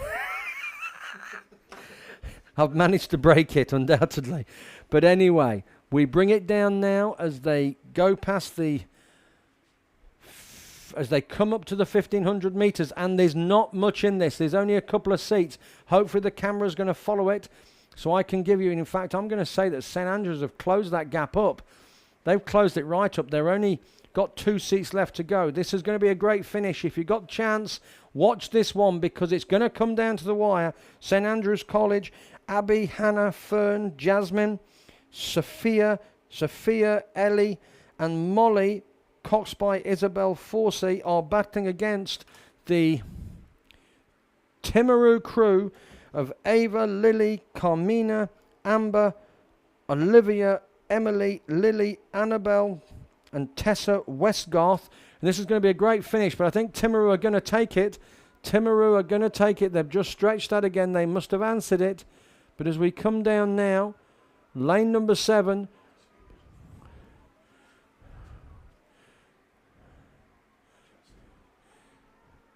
They're closing it again, but I tell you what, they've just... Oh, lane number 5. This has been a lovely race to watch.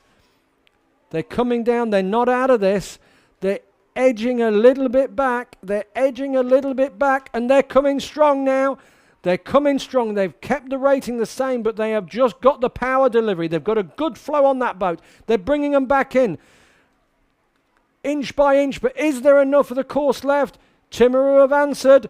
Right down, Timaru have answered. That coxswain has given them a right good telling off, and it's coming down. They've only got a seat. They're going to take it, though. Timaru are taking it. Oh, St Andrews second. What a great race. Coming in third is going to be Christchurch Girls High School, and Rangi are going to be fourth. Wonderful race. I'm going to love and leave you there. Everyone have a great day. Please remember to pack everything in and take everything out. There's a great race coming down, which is the Men's Club Coxless Quadruple Sculls. I'll hand over to Ian. Drive safe. Make sure you stop and have plenty of breaks. Bye now.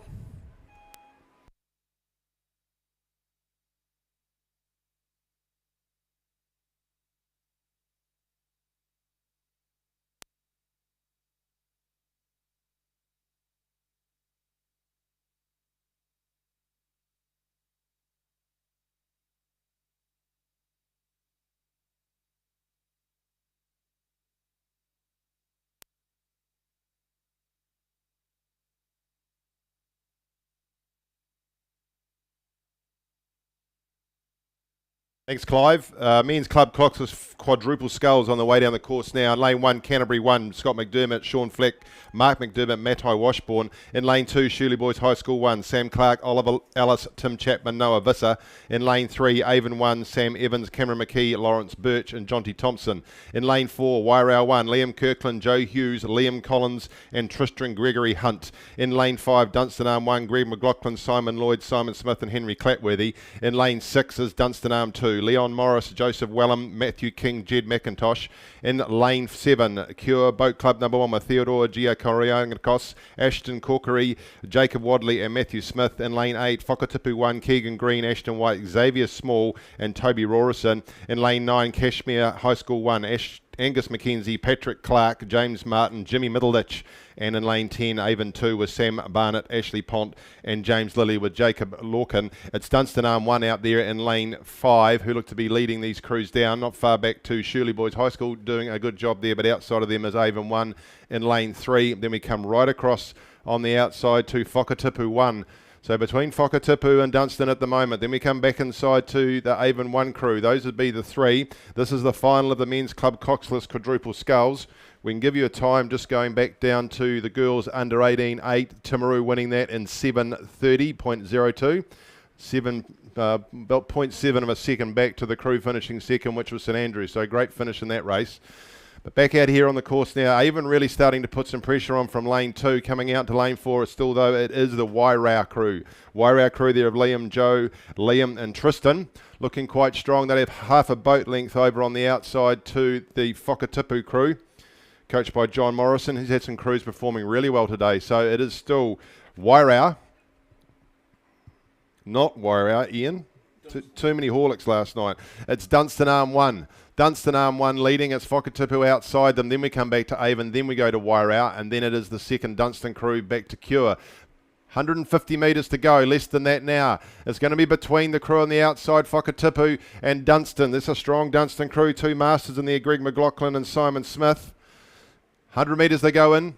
coming close to now 150. So Dunstan probably with a boat length over Whakatipu. Then we come back inside to Avon. Avon would be another boat length back from the Whakatipu crew. Then Wairau starting to push through on the Dunstan 2 crew, and Cure in a line with those for the minor placings. But it's Dunstan. Dunstan 1 coming down here in the final of the men's club coxless quadruple sculls. They've got this all over the rest of the crews. They're out by a boat length now from Whakatipu. Look at Avon finishing strong on the inside. They'll still take third, though, even though they're going to put pressure on Whakatipu. Wairau chasing them down. They'll take fourth, close to Cure. It'll depend on the line, but over goes Dunstan. Well done to Dunstan, then Whakatipu, closely followed by the Avon crew. Cure, and Wairau, hard to tell. Maybe Cure just pushing ahead of Wairau. Then Dunstan 2. We come down the inside to Shirley Boys High School. Over on the outside to Avon 2. And then it will, well, Cashmere just ahead of Avon 2. Then we'll come back down to the Canterbury crew here in lane 1. Race 208 on the course.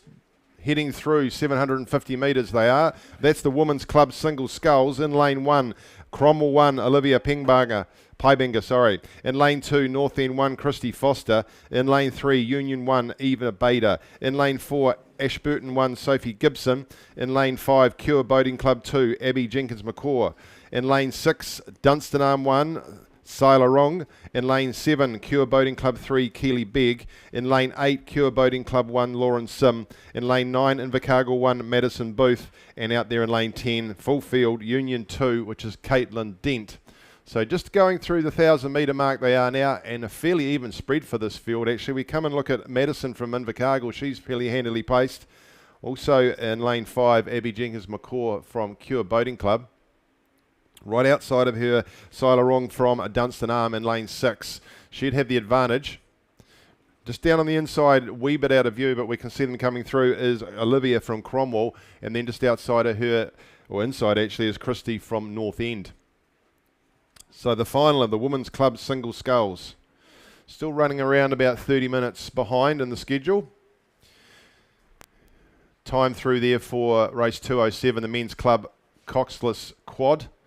Dunstan Arm in a time of 6:35.07, smart time. Still great conditions out here. Make sure you are sun slopped and slapped.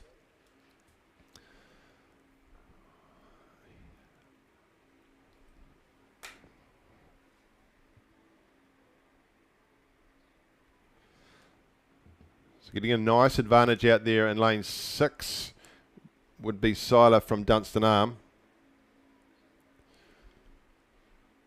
2 across to Lauren Sim from Cure Boating Club. She's now racing against Abby. They were in a double earlier on today. She's the nearest advantage to her. Then we go back inside to Abby. In fact, it would be third too, just on the inside of Dunstan Arm. Right next to her, Sophie Gibson from Ashburton. Christy Foster from North End down there in lane 2, just starting to push up.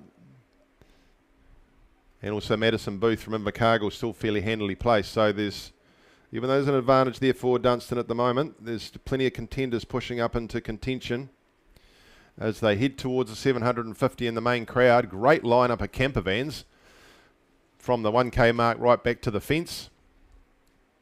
No doubt that's where Clive's headed in search of a bacon sandwich. A good strong row coming here from Sila. She can't really get rid of Madison out there in lane 9 from Invercargill. They're sticking close to each other. To Lauren.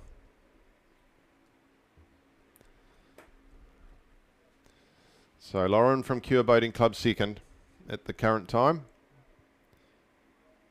Back inside to Abby Jenkins McCaw. So she'll see just to the left of her Sophie Gibson from Ashburton pushing up on her. But Sila from Dunstan, she would be a boat length, maybe 2 boat lengths clear now of Lauren Sim from Cure Boating Club. Then across to Abby. So Dunstan, Cure. And then at the moment, it looks like Sophie's pushed through into that 4th position just ahead of Keely Begg from Cure Boating Club. Heading through the 250 metre mark. If we can see, that's those of you that join us on the live stream. It's almost a 3 boat length advantage there for Sila from Dunstan. Back to Lauren Sim, who'd have, now she's starting to be pushed up on Abby. Abby starting to make some ground on Lauren. So Cure starting to fight each other out for the minor places. In fact, she's drawn right up alongside her. Pushing through with her and following a wee bit is Sophie from Ashburton. She'd be in fourth, and she'll be looking to push up on the two girls from Cure. Coming down now with 120 metres to go. It's still Sila from Dunstan Arm, coached by Simon Smith. He might have jumped out of his four and come to have a look at this as much as he can, the quad. She's pushing through with 110 metres to go. Looks very easy, nice and clean at the catch. You can see those blades go into the catch. There's very little splash.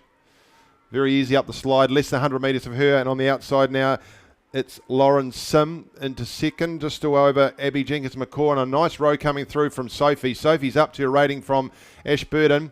She's really pushing into the work, powering through there now and putting some real pressure on Abby Jenkins McCaw for that third position.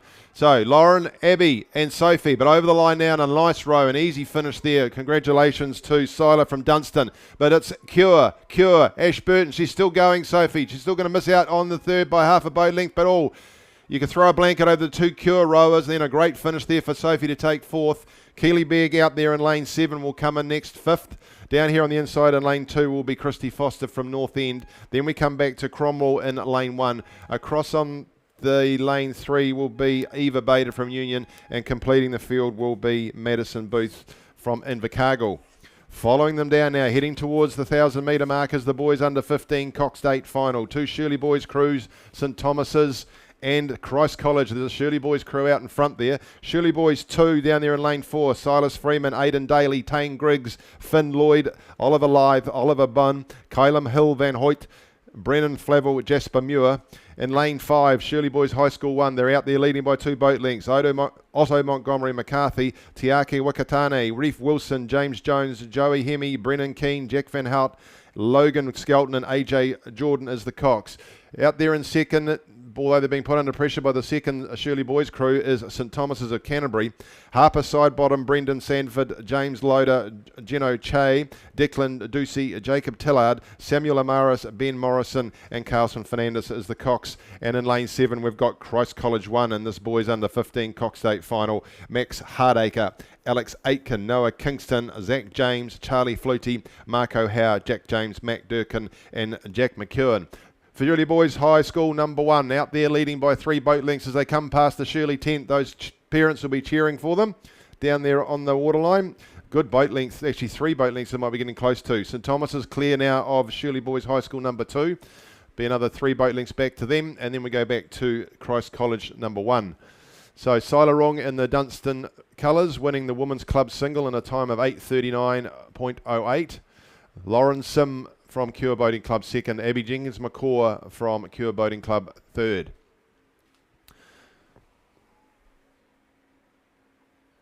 Starters looking to make some time up as much as they can before we finish off with the 8s. The 8s today will be brought to you as they were yesterday by Kirsty Dunhill. Fantastic to have her here doing some New Zealand junior duties, and she's got a coaching camp with Otago boys over the next week or so, but we always love having Kirsty up here to bring the commentary, especially with the big bangers coming down, the 8s. And there's some in front of us now. Less than 150 metres to go for the Shirley Boys crew. AJ Jordan, the Cox, will see nothing in his peripheral vision, knows that in the last 100 metres they've got the work done. They've had a great training camp this previous week at Lake Opua out through the back of Fairley.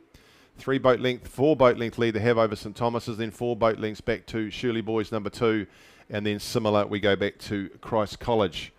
So as they come down to the line, in glorious conditions here at Lake Ruatanafa, over they go and take the buzzer. The Shirley Boys High School number 1, Canterbury Champs winners, and the boys under 15 coxed 8. Coming onto the course and making their way down now. The men's masters, well, there's a choice of a coxless pair and or double.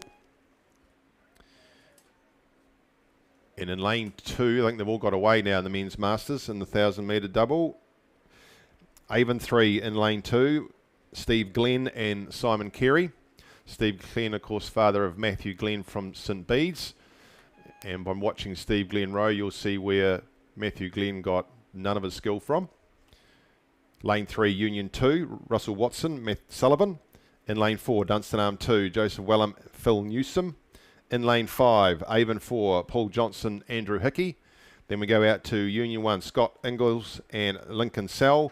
And in lane 7, Canterbury 1, Duncan Ellis and Blair Catworthy. And they look to have, Blair Catworthy, sorry.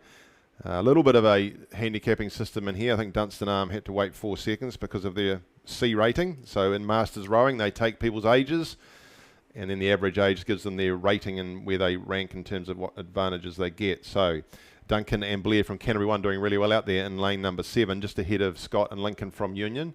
Then we would come back inside to Union 2, Russell Watson and Matt Sutherland. Right alongside Dunstan.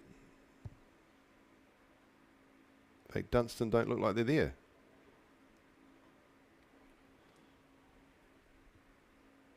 Either they're not racing in colours.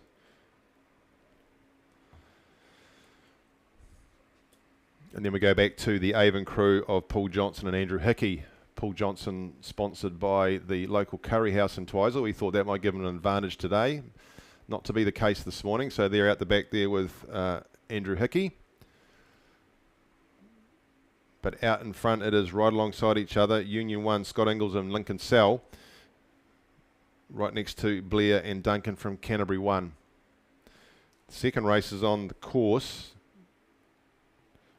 It's the Twizel crew there of Duncan Hannon and Kelvin Maker. They're just getting underway at the 1,000 metre mark. And then Ian Watson and Andrew Thompson from Canterbury. Avon 2, Paul Middleditch and Ian Macbeth. Dunstan Arm 1, Wayne Glogue and Quinton Annan. And then in Wanaka 1, Max Pauling and Shane Gibson. So we'll let them come a bit further down before we pick them up.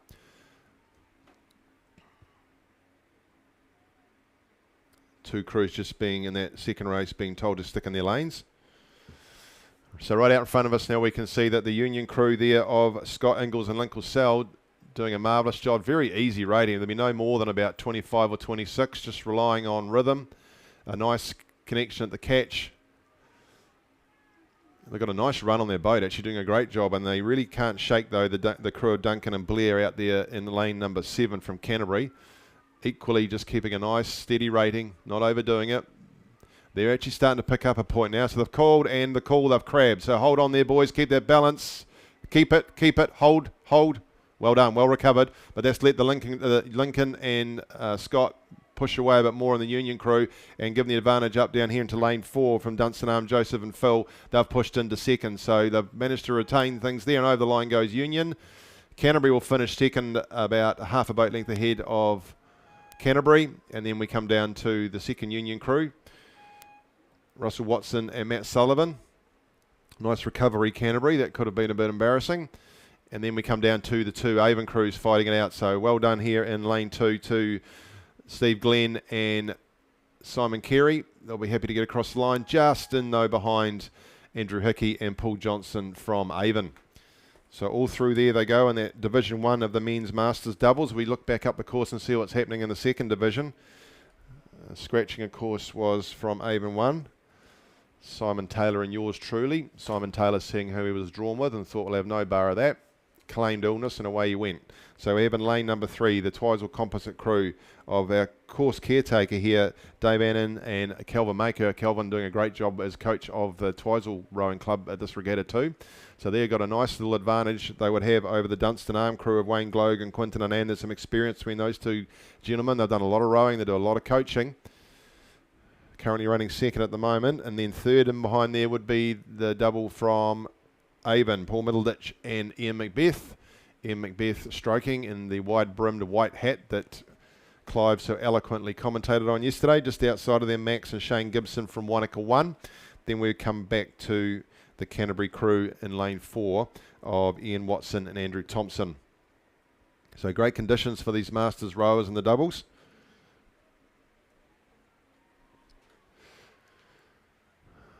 .403 the time for Scott and Lincoln from Union in that first men's Masters doubles race. Great to see so many crews in these doubles races for the Masters. In fact, if you look down, you'll see that for Twizel, Kelvin and Dave are rowing a pair. No mean feat. Nice and tidy they are. So they'll win this by about a boat length over the Dunstan double. Then we'll come back 2 boat lengths to Avon. Doing a good job there, Ian and Paul. across to Wanaka, Max and Shane across the line. Well done to Calvin and Dave. Good exhibition on that pair. Wanaka in lane 7, then we'll come back inside to the Canterbury crew. Men's Masters doubles, they've done that. Turn our attention now to further on down the course as they head up towards the 1,000 metre mark. It's the men's novice coxed quadruple sculls. In lane 1, Cromwell 1, James White, Connor Haig, Cormac Fitzgerald, Joseph Wood and Elizabeth Engstrom as the cox. In lane 2, Otago 1, Otis Rowland, William Light, Fergus Dillon, Paddy Kennedy, Archie Moyer as the cox. In lane 3, Twizel 1, Bryn Smith, Orlando Nurin, Corbin Lloyd, Ralph Henderson with Stevie Finch and Putter the cox. In lane 4, Whakatipu 1, Hagan Brown, Mike Perry, Max Davis, Toby Tragaga and Cameron Hall the cox. In lane 5, Oamaru 22, Harrison Friend, Stuart Ispista, Jake Rooney, Jacob Harrison, Henry Robinson the cox. In lane 6, Invercargill 1, George Browning, Alex Henderson, Tane Wilson, Jamie Gray and Noah Lucy the cox. In lane 7, Dunstan Arm 1, Maz Connell, Liam Pyle, Christopher McIntosh, Max Smith, Sophie Smith coxing there. And in lane 8, Wairau 1, Aidan Bennett, Hanare Panaho, William Rowe, Walter Wickman, Blake Pitts coxing. Lane number 9, Timaru 30, Tim Bartlett, Jimru Kim, Lincoln Butchers, AJ Caldwell, Riley Dan as the cox. And in lane 10, Otago Boys High School, it's George Tisdale, Jack West, Lico Edwards, Toby McLean and Noah Clark is the cox. If we look out there, it's coming from lane 4, Whakatipu 1. Right, it's outside of them will be the Oamaru crew. In fact, leading the Whakatipu would be Oamaru. Those are the two that are in front. Other side of Oamaru is Invercargill 1, pretty handily placed. Outside of them going to Dunstan Arm 1. They all have a strong finish on there, so watch that crew. We're in finals day, so they qualified yesterday, so we expect to see the faster boats come out of lanes 4, 5 and 6. We're seeing that at the moment with Whakatipu in lane 4. Then we go to Oamaru. And out there right in lane 10, Otago Boys rowing their own race, but they're not out of it. So Oamaru, probably by a boat length over Whakatipu. That'll start to close up. Inside of them, we go to Invercargill and Dunstan Arm just starting to make a move. They're into about 750 metres to go as they start to come past the last of the campers into the crowds. Heading up towards 500 metre mark to come, 1500 metre mark, and it is still the crew from Oamaru starting to extend actually. So Cox there, Henry Robinson, working through the race plan.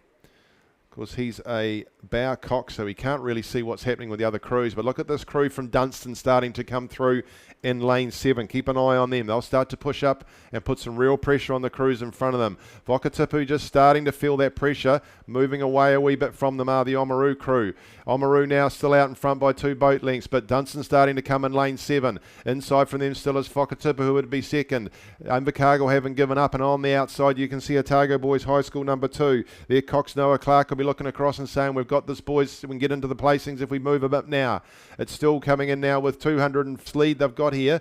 Outside them, Dunstan still pushing up. Dunstan starting to put pressure on Whakatipu. They're trying to take the Invercargill crew with them. Not quite coming. On the outside now, Otago Boys have upped their rating, so they'll start to put pressure back down Invercargill. So you'll see 2, 3 and 4 come out of those 4 boats.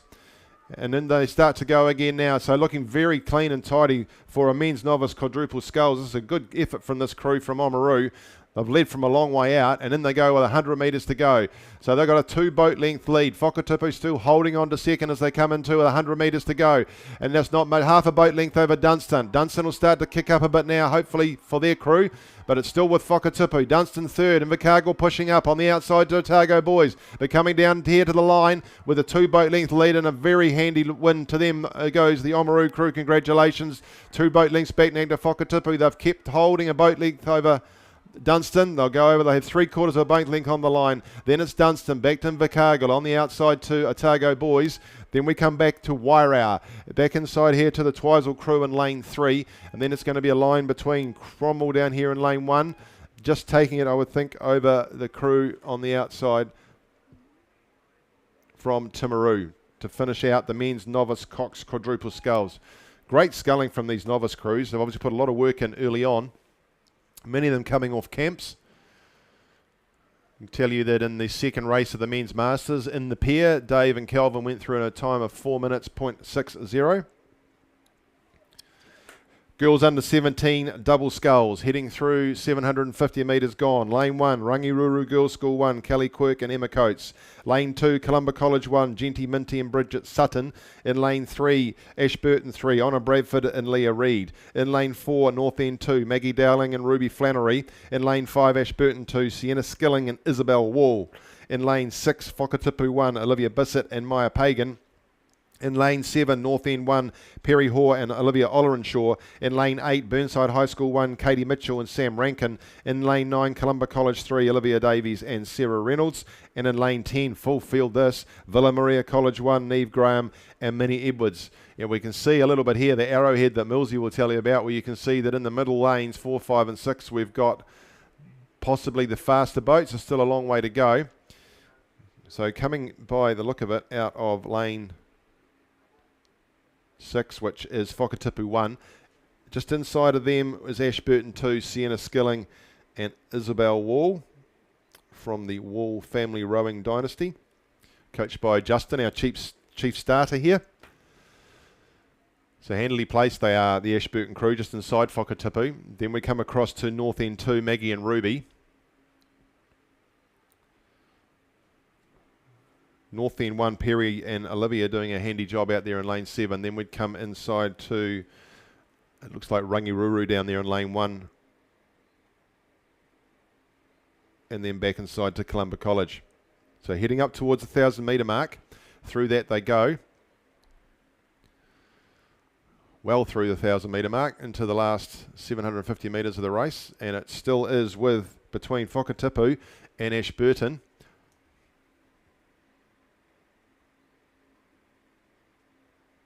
And North End. So North End moving in the last couple of hundred metres. They've now got the advantage over Whakatipu. Whakatipu sitting in behind North End. Then we go back to Ashburton. Then just sitting out there in lane 8 is the Burnside crew.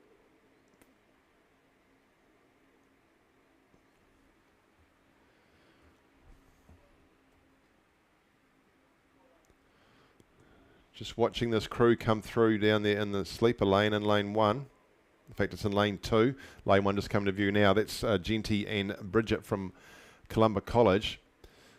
They'll be pushing into probably third now. Just starting to get through and hoping that no one will see them. But it's still North End. North End from Whakatipu. And Columba then would have pushed through. Columba have pushed through on Ashburton. And Burnside in the mix as well. So maybe a boat length there, not much more than that over for North End still. Being chased down now by Whakatipu. Look at this Columba crew coming through in lane 2. They're still pushing through and they would have gone in front of the Ashburton crew and also that Burnside crew in lane 8 that are handily placed. So watch out. Here comes Columba College in lane 2. They've upped it again too. So nice bit of work being done here by the crew from Columba with Genty and Bridget. They've gone fairly early, so it'll be interesting to see what they can hold on to. Out there in lane number 7, though, North End looking comfortable. They've got a boat length maybe over Whakatipu, who have just upped their rating as well. The hand speed's just started to move, so Olivia and Mia and decided, right, we need to chase down this crew from North End if we want to get over and win this race in the girls under 17 double sculls final here at Canterbury Champs. So North End have responded to what they're seeing from Whakatipu. Columba well into third now. Then we go back across to Ashburton, then outside to Burnside. Come back inside now to the Ashburton 3 crew in lane 3. Then we go right outside to Villa Maria in lane 10. Back inside to Columba College number 3. And then down here in lane 1 will be Rangiruru number 1. But 100 metres to go now for North End. They've got a boat length over the crew from Whakatipu. Whakatipu, you're going to have to move if you're going to hunt them down. Columba are clearly into third and they won't be challenged now by either Ashburton or Burnside. Then we still go back to the other Ashburton crew. Boat length and a half now for North End. Nice row there for Perry and Olivia. Tidily down to the line they come, finishing by a boat length and a half over the crew from Whakatipu to take second, and a good run through here from Columba. They were well back at the 1,000, but they pushed through to take third. 2 boat lengths back, we then go to the Ashburton crew in lane 5. Outside then to Burnside in lane 8. Then we come back to Ashburton in lane 3. Down here, a nice finish here for the Rangi girls in lane 1. Outside to Villa Maria and back down to Columba in lane 9. Just chasing up on them, though, is the next race, which is the boys under 17 Cox Quadruple Sculls. Cromwell 1 in lane 2. Timaru 31 in lane 3. Otago Boys High School 1 in lane 4. In lane 5, it's Otago 1. In lane 6, it's Timaru 30. In lane 7, Otago Boys High School 2. St Bede's have scratched. And then on the outside, in lane 9, we've got St Thomas's of Canterbury.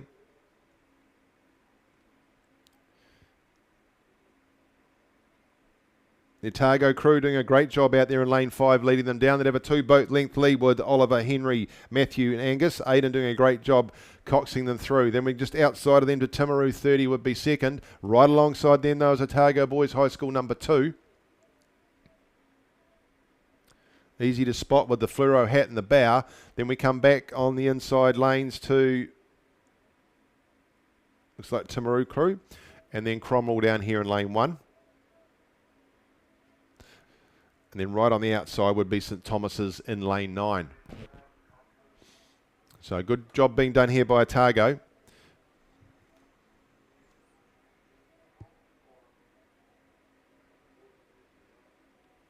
Not to be confused with Otago Boys High. So Otago there, Oliver, Henry, Matt and Angus. Cox by Aidan come now through. They've got a very handy lead. Look on the camera. It's got to be 3 boat lengths. They come back to Otago Timaru 30 on the outside of them. Blake, Ben, Josh, Peo and Finn Gollins. Then would come back inside to, on third position would be Otago Boys High School 1 with Jed, Ryan, Roland and Harrison with George coxing. 100 metres to go now for this Otago crew though. Very clean row they got. Again, those catches going in nice and clean. There's some great exhibition of sculling going on out here today. All swinging in unison. They come down 50 metres to go. They'll take this out and they'll do it with about 3 boat lengths over the Otago Boys High School crew. Over the Timaru crew, sorry. Then we go to Otago Boys and then back inside to Otago Boys 1. So interesting this, Otago Boys 2 are looking like they're going to finish a boat length ahead of Otago Boys 1.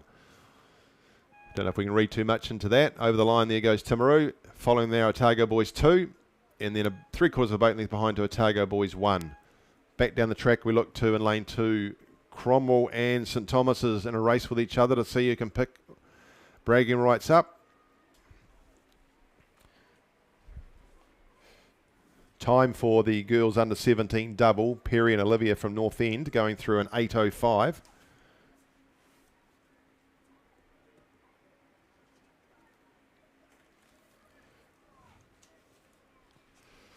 So St Thomas's and Cromwell just fighting it out here. Cromwell with a steady the ship cap stroking the boat down the course, manages to take them across probably 3/4 of a boat length over St Thomas's on the line. Well done boys.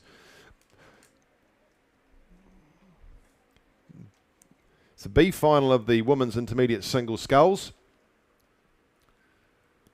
So we're still running a wee bit behind. This is due to go at 11:58, so it probably went about 4 minutes ago. So still maybe just on 25, 30 minutes behind. Lane 1, the Burnside High School 1, Olivia Moriarty. In lane 2, Burnside High School 2, Fern Harrison. In lane 3, North End 1, Peter Erickson. In lane 4, Union 1, Ella McNabb. In lane 5, Whakatipu 2, Emma Andrew. In lane 6, Union 2, Rose Thompson. In lane 7, Burnside High School 3, Charlotte Carey. In lane 8, Avon 2, Lucy Ray. In lane 9, North End 3, Liesl Tolson. And in lane 10, we've got Whakatipu number 1. So heading through 1,000 metre mark, they've just gone through it, as has Mum and about 7 ducklings, according to the screen. If we look out there, we can see that is coming out of lane number 5, 4 and 5. Big lead there at the moment.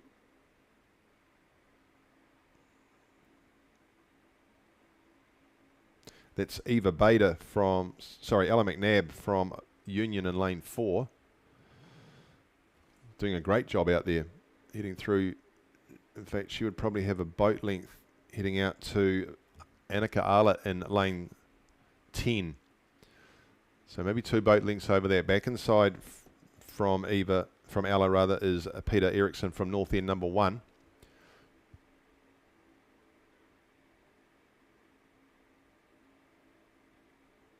Currently placed second. Then we go to Whakatipu 2, Union 2, Burnside High School 3. Then across to Burnside High School number 1 down there in lane 1. Back inside to Burnside High School number 2 in lane 2, Fern. And then Avon 2 out there in lane 8. And North End 3 in lane 9. That's what they look like at the moment, but it's all coming from Ella McNabb out there in lane 4 from Union. And she can see the field in front of her, so it's her race to control if she can. A lot can happen in singles, but she's coming down to 750 metres to go. Got nice control over that. She'll still see Peter Erickson from North End sitting out there in the yellow skiff in lane number 3. She'll be keeping an eye on her. Still coming through in lane 1 is Olivia Moriarty from Burnside High School. She started to move up in the last 250 metres. Since the thousands, she's moved into third position, I would say, over Whakatipu 1 out there in lane number 10. So it's still with you, Ella. Ella's in control of things at the moment, but watch out for North End and watch out for Burnside High School in lane 1. In fact, a nice push come here from Olivia. She started to push through on North End, drawn alongside her, both still behind Ella from Union. Then we go back outside to Annika from Whakatipu 1.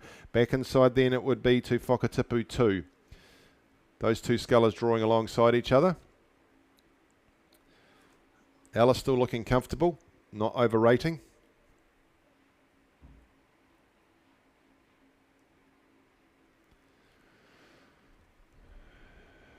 So she responded again, has Peter in lane 3, seeing what's happening with Olivia from Burnside.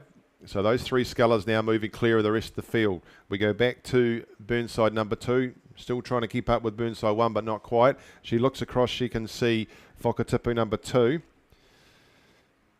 That's 4 and 5, and out to 6 would be Whakatipu number 1. But a nice row here from Ella. She's led for most of the race, and now she's just got the business end to do. Comes down past the crowd, 250 metres to go, and she'll head up through. There she goes. She's got 2 boat lengths now on North End, Peter Erickson. They'd have another 2 boat lengths back to Olivia.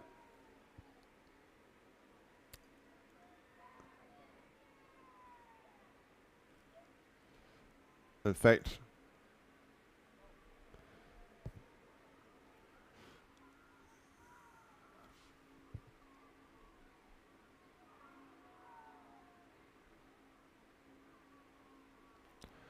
they've crossed over. That's Whakatipu in lane. There's been some lane changes here, I think. So still Ella in.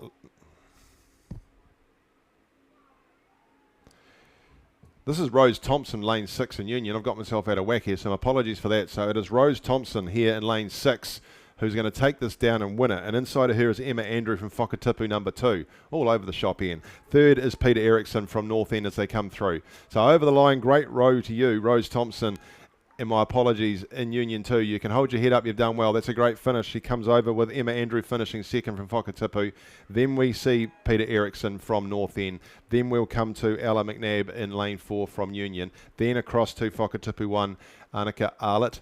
And then we come back and have a look at Burnside High School number 3, Charlotte Carey.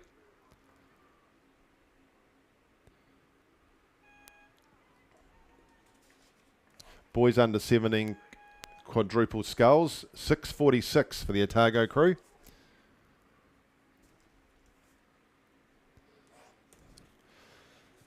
A final of the women's intermediate single sculls though, they're on the course. So lane 1, Ashburton 1, Ruby Leverton. In lane 2, Otago Uni 1, Tyler Alexander. In lane 3, Canterbury 1, Hayley Wheeler. In lane 4, North End 2, Maddie Coburn. In lane 5, Wanaka 1, Dana Leishman. In lane 6, Dunstan Arm 1, Neem O'Doherty. In lane 7, Timaru 41, Sahana Ainsley Udemans. In lane 8, it's Cashmere High School number 1, Eliza Omar. And in line 9 is Canterbury 2, Kate Stretton. In lane 10, Otago Girls High School 1, Kate Merriman. Through 750 metres they go. Maddie Coburn from North End.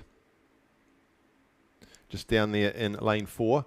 She's got a handy lead. She would be 2 boat lengths in front of the other crews. So chasing through on her, Otago Uni, Tyler Alexander, down there in lane 2.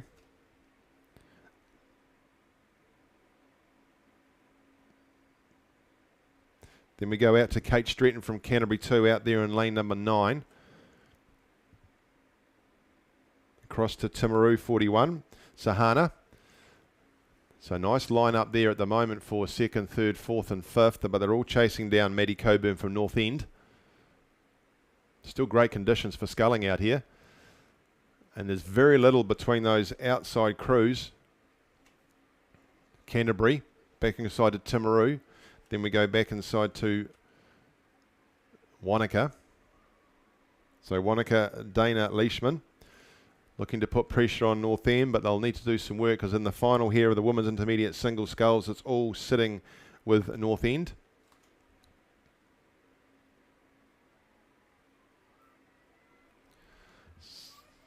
Two boat lengths lead now, and Wanaka just starting to move into that second position on their own.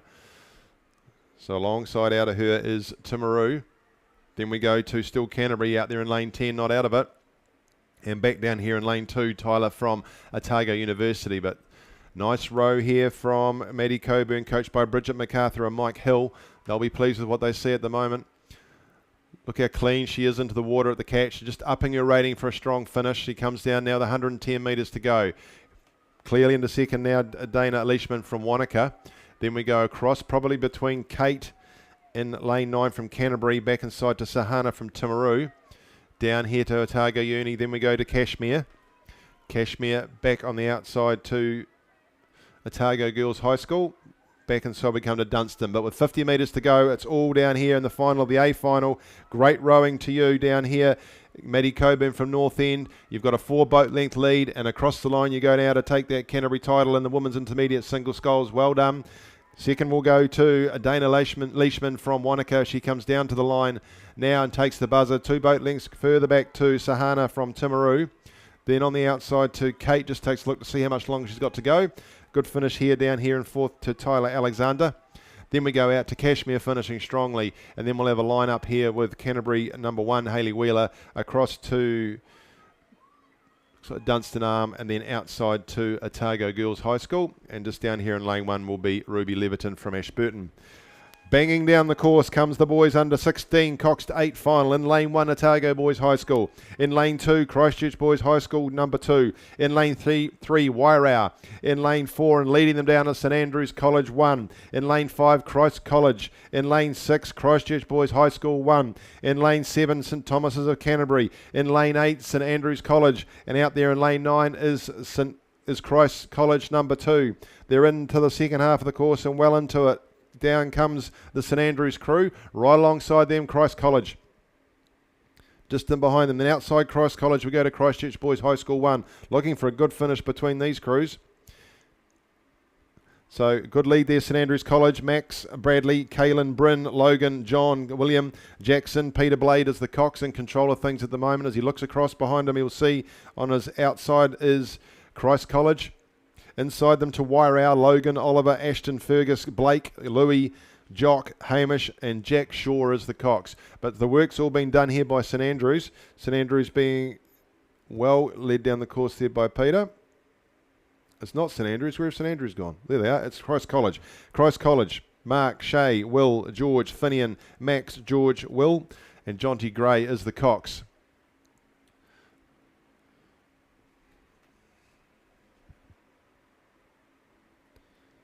So Christ College, back to Christchurch Boys, back to St Andrews. Then St Thomas's. Looking very smart, this Christ College crew. Not overrating at all. They're looking like they're doing this quite easily. 2 boat length lead they've got for Christ College over St Andrews and Christchurch Boys, who are alongside each other. Then we go back to St Thomas's. Back to Wairau, Christchurch Boys High School number 2, across to St Andrews number 2, then Christ College number 2 and Otago Boys High School. Down they come, 120 metres to go. Nice rowing here, fantastic effort from Christ College to take out this boys under 16 coxed 8. They've got 100 metres to go now and they look like they've got a bit more left in the tank. Great run on that boat, doing it very easily for under 16s. Coaches will be well happy with that as they take out to now a boat length and a half over Christchurch Boys High School, who've got a boat length over St Andrews. Down to the line comes Christ College. Congratulations, over the line they go to take out the boys under 16 coxed 8. 2 boat lengths ahead of the crew from Christchurch Boys High School. Heading over the line now, they are a boat length, then back to St Andrews. Then we go back to St Thomas's. On the outside then to St Andrews number 2, who look like they're probably in a bit of a battle there with Wairau. Wairau take a look across, wondering if they can peg them back. They've probably got 3 seats left to get. They'll struggle. But a nice finish there for St Andrews number 2, then Wairau. Then we come back inside to Christchurch Boys High School number 2, inside to Otago Boys High School 1, and then on the outside to Christ College number 2. Women's intermediate single sculls. Maddie Coburn going through in a time of 8:51.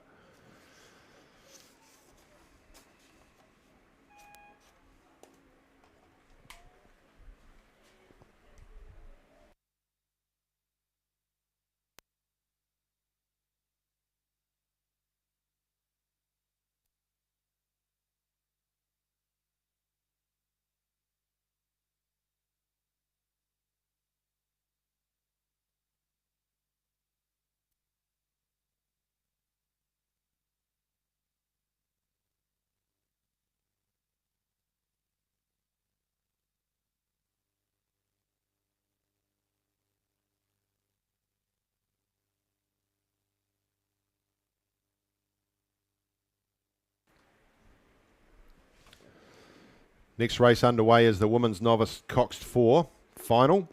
In lane 1, Whakatipu Composite 1. Amy Patterson, Madeline McNay, Carly McNee, Sasha Key and Jessie Glover as the Cox.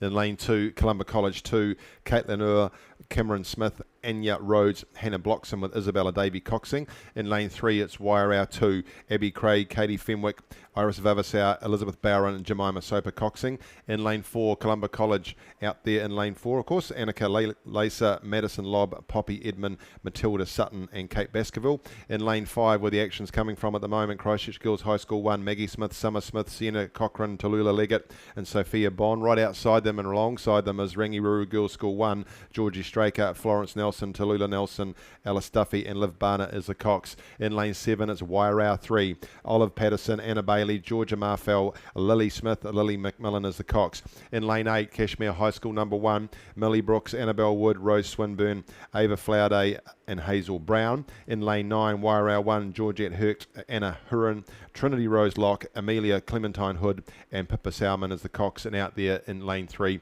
is Christchurch Girls High School 3, Molly Seba, Charlotte Wright, Marley Ross, Stella Klein and Pashika Singh. So through the 1,000 metre mark they start to come, and we've got the arrowhead out there as well. So if we come through, we can see Columba College, Christchurch Girls High School and Rangiruru Girls School making all the running in that race. It's Columba and Christchurch Girls and Rangiruru.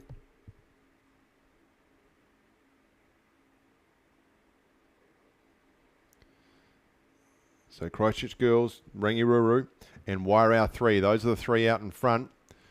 Then we go back to Columba. Then we go outside to Cashmere. So Christchurch Girls High School, coached by Alice Drummond and Orla Fitzgerald. Got their crew humming away there in lane 5, but they'll be very wary of the Rangiruru crew outside them in lane 6. They've got the advantage, Christchurch Girls, at the moment from Rangiruru, but not out of it is Wairau. On the outside there, Christchurch Girls High School 3 putting in a good effort. We come back down to Columba in lane 2. Then back inside of them to Wairau 2, and then Whakatipu Composite down in lane 1. Put your teeth in, Ian. Back to Wairau in lane 7, Wairau 3. So still Christchurch Girls High School in this Women's Novice Cox 4 final. Race 218. That's good.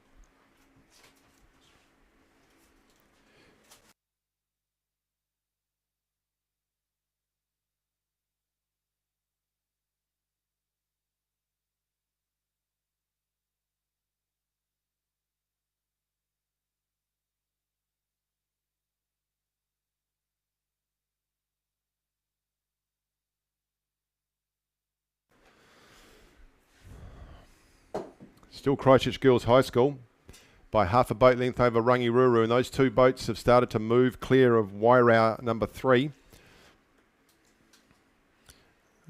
And it looks like the rest of the crews will struggle to challenge them. A nice handy lead here, and they're continuing to push Christchurch Girls. Rangiruru going with them. Wairau trying to keep out with them. And on the outside, we've got the crew from Christchurch Girls number 3. Then we come back inside in lane 2. Columba College still hanging tough. Either side of them, we've got Whakatipu in lane 1. Wairau 2 in lane 3. Then we go across to Cashmere High School in lane 8. Outside of them is the Wairau 1 crew. But it's Christchurch Girls High School. They've been leading for the bulk of the race. They come down past the crowd. 500 metres to go. Looks like they've got a boat length now on Rangiruru. Then we go possibly 2 boat lengths back to Wairau.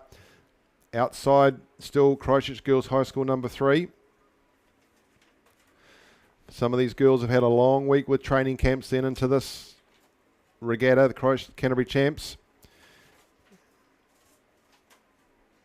Both coxswains sitting in the bow. They'll be able to sort of look across and see what each other is. But still holding this advantage is Christchurch Girls High School. Maggie Smith, Summer Smith, Sienna Cochran, Tallulah Lega and Sophia Bond.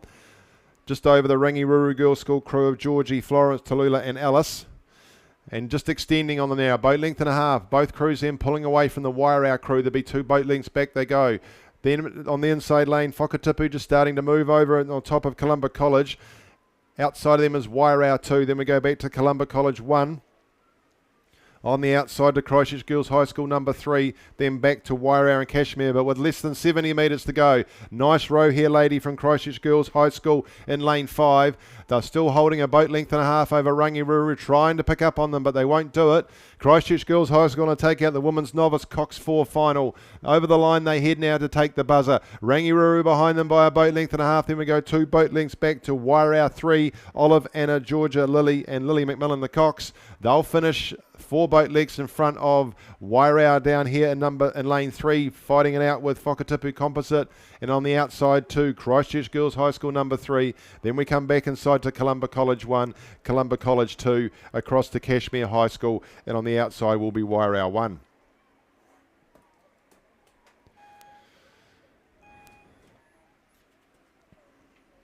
They dominated that race, led most of the way, if not all of it. Christchurch Girls High School to take that out. Next race coming up is the men's intermediate double sculls B final. That's on the track. I'll bring this down and then I'll hand over to Kirsty, who'll take you through for the rest of the program, including the big 8s, as we bring the curtain down on the Canterbury Championships for 2023. Men's intermediate double sculls in lane 1 is Ashburton 2, Charlie Howden, Geordie McGillan. In lane 2, Cure Boating Club 1, Samuel Watkins and Thomas Reid.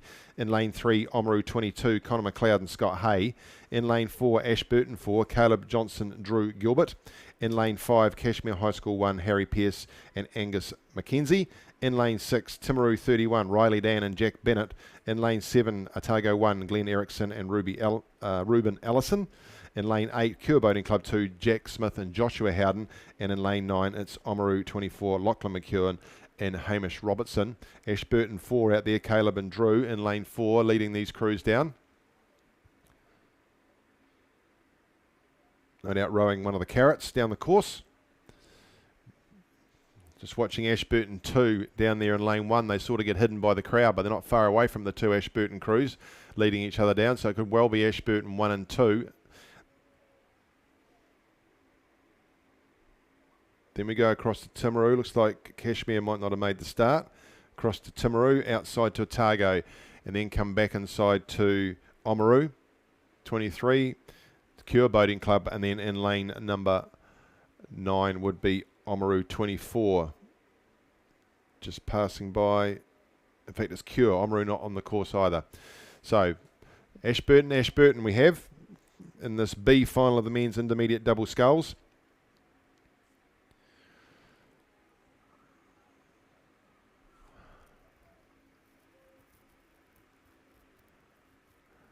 Past the 750 they go, still Ashburton number 4. Caleb and Drew leading this field down from Ashburton 2. Then we go across to Timaru still. Ruben. Oamaru 23 in lane 3. It's interesting to see which of these Ashburton crews can get across the line first. The number 2 crew putting some pressure on the number 4 crew, trying to finish in front of them. 110 metres to go. Both crews starting to wind up. So it's going to be Charlie and Geordie chasing down Caleb and Drew for bragging rights. Just watch that crew from Timaru though in lane 6, Riley and Jack. They've started to move their hands on a good sculling tradition from that club. They'll be looking to get over the line as quickly as they can, but they're just starting to pull away now, Caleb and Drew. Ashburton 4 will come through and take this B final in the men's intermediate double sculls. Second will go to the Ashburton 2 crew. Third will go to Timaru 30. 50 metres to go. Then we'll come back to Otago, and on the outside to Cure, just chasing down the Yomaru crew, and then we'll come back to Cure again in lane 2. The A final is on its way down. Kirsty will bring that to you and the remaining races.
Okay, thank you, Ian, and great job from the commentary team this weekend bringing you the races here at the Canterbury Championships.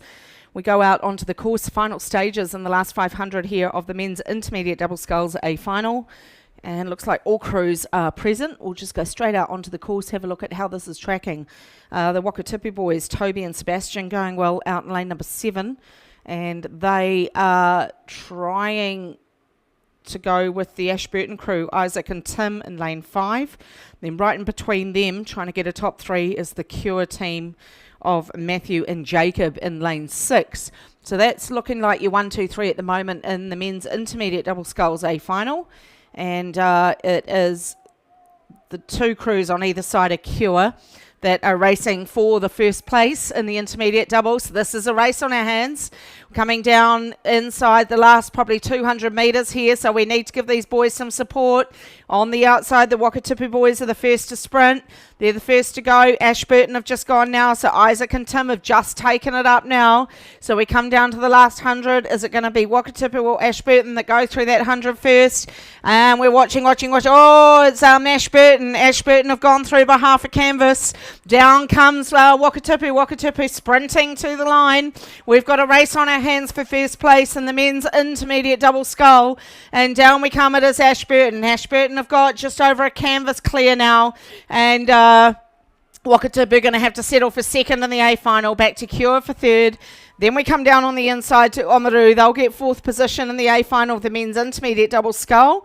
Go back about 3 lengths to lane number 8. That would be Wanaka number 1. Back on the inside to Dunstan Arm in lane 3. And then the last 4 crews coming down, we go to the outside, which is lane number 9. So that's Wakatipu number 2. Down on the inside, we have Shirley Boys. Back out to the outside, probably a length and a half behind, right over on the other side in lane 10. That's Ashburton 3. And then just bringing up the rear down here, the lads from Timaru in lane 2, Timaru 41. That will round out the men's intermediate double sculls A final.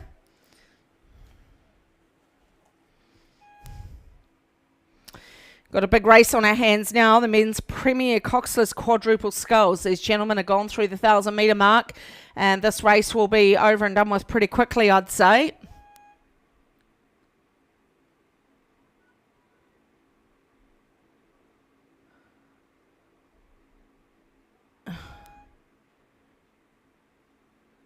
Just having a good look at how this is going. It's Dunstan Arm. So lane number 5 over lane number 4, which is the Wairau Composite with Otago University and Oamaru. So the Dunstan Arm crew of Angus, Jack, Harry and Henry, they are leading the men's Prem Quad. They would have a Clearwater advantage now over Wairau's Composite crew on their left-hand shoulder. And that is Logan Doherty out of Oamaru, Edwin George, Teddy George out of Otago University, Fred Vavasoa and Ruben Cook out of Wairau. They would be sitting in second. Then maybe right down on the inside, that will be Avon number 2, Jake, Lachlan, Sam and Jonty, bringing up that third place in the men's Prem Quad. In fact, Avon piling a bit of pressure onto Wairau at the moment. Then we go over to lane at number 6. That's Avon number 1, which is Sam Wilson, Connor Backus, Henry Kirk and William Talbot, according to my sheet. So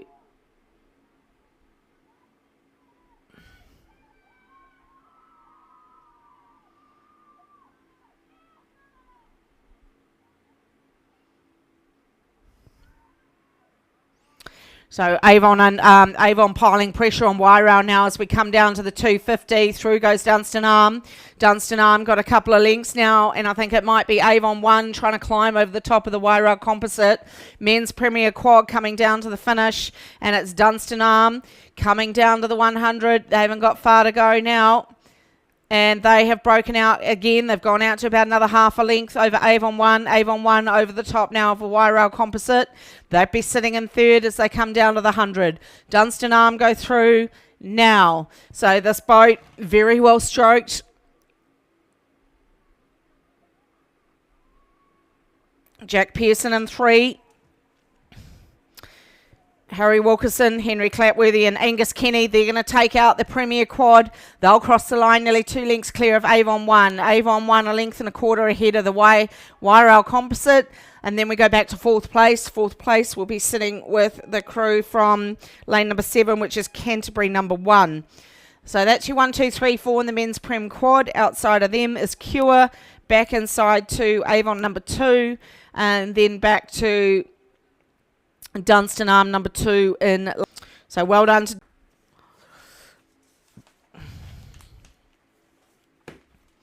another premier event, but this time for the Māori Cup program, which will be in March up at Lake Karapiro. And this is the men's under 19 coxed quadruple sculls, which at Māori will become the under 18 quad. And I'm not quite sure if they've come out of the blocks yet. Is that them sitting there, 2 to 2? Yeah, they're still in the blocks on live stream. We welcome all our live stream viewers from around the country and overseas. And what you are looking at now is the start of the men's under 19 coxed quadruple sculls A final, sitting calmly in the blocks. They should be due to get underway any second now. Most crews good to go. You're looking at lane 6 there. That's Kashmir. Outside of them is Wairau, Christ College number 2, and right over on that left-hand side in lane 9 is Burnside High School. So those are the 4 crews you're looking at now as they're sitting in the starting blocks of the under-19 quad. Looks like the blades are squared and buried, so I'd say they've been called to attention. And they'll be underway any moment in this A final. The 3 you're looking at there, the far right is Shirley Boys, Otago Boys, and Shirley Boys number 1. No, it looks like they've come back to rest again.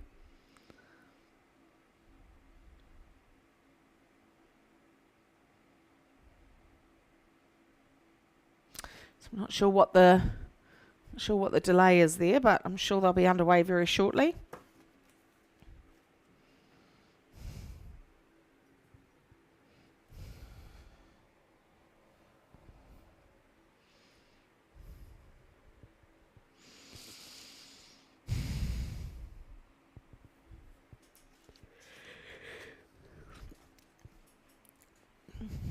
Official result of the men's Premier Coxless quadruple sculls. Dunstan Arm in first place in a time of 6:18.79.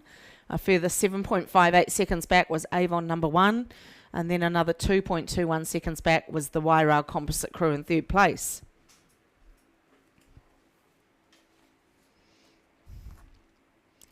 Right, looks like they're sitting up again. At attention, so maybe this time we're underway. And they're away. So the men's under 19 coxed quadruple sculls are out of the blocks.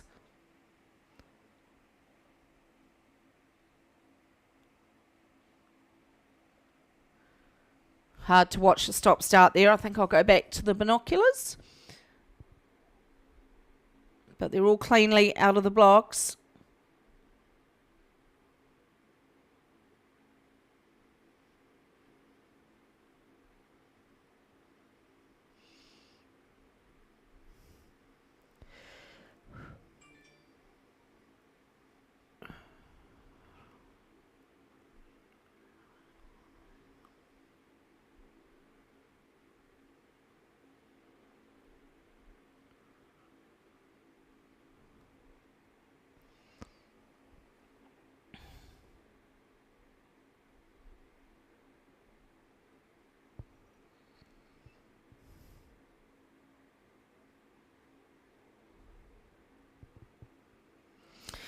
So showing their nose out in front at the moment, early stages of the men's under-19 quad is Wakatipu number 1 in lane 5.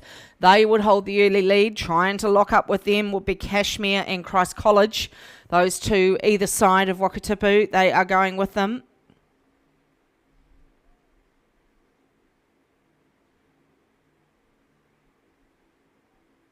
Big move coming from Kashmir here. Kashmir putting in some big strokes in lane number 6. But it is Wakatipu. Wakatipu holding the lead here in the men's under-19 quad A final. I'd say they've gone out to a good 3/4 of a length. Looks like there might be, is there a scratching in there somewhere? 1, 2, 3, 2, 3. Can't see a lane 4. So maybe no Christ College. So it's 2 over from them that would have had a good start, would have been Shirley Boys. So it's Wakatipu and Kashmir. That's your 1-2 in the men's under-19 quad. Right down on the inside, locked together, is Otago Boys and Shirley Boys. Shirley Boys number 2 also tracking well in lane 1. But it's Wakatipu, this crew out there in lane 5. Toby, Xavier, Marley, Ashton, Emily Howick is the coxswain on board that crew, on board the boat. She's doing a great job. She'll be enjoying this ride, bringing these boys down to the 1,000-metre mark on a beautiful, flat, sunny day here at the Canterbury Championships. And it's Wakatipu, Kashmir, Shirley Boys, Otago Boys as they come to the 1,000. It'd be good if we could get a screenshot of them going through there, but I'm not sure if we will. We're just sitting at the start at the moment. So anyone wanting to watch the live stream, the under-19 quad, they are approaching the 1,000-metre mark. And it is still Wakatipu out of Queenstown. Over their right-hand shoulder is Kashmir. Then we come back to Shirley Boys. Outside of Kashmir is Wairau and Christ College number 2. Back a little bit, Burnside High School, Otago Boys and Shirley Boys 2. So it's absolutely Wakatipu leading the men's under-19 quad. I think up north, Sacred Heart from Auckland. Sacred Heart out of Auckland are winning the event up there. Their North Island Championships are in 2 weeks' time. I think the same weekend that you hold your South Islands. So that will be a good test to see how the teams are going. So Wakatipu and Kashmir. I think that was 1-2 yesterday from what I was looking at.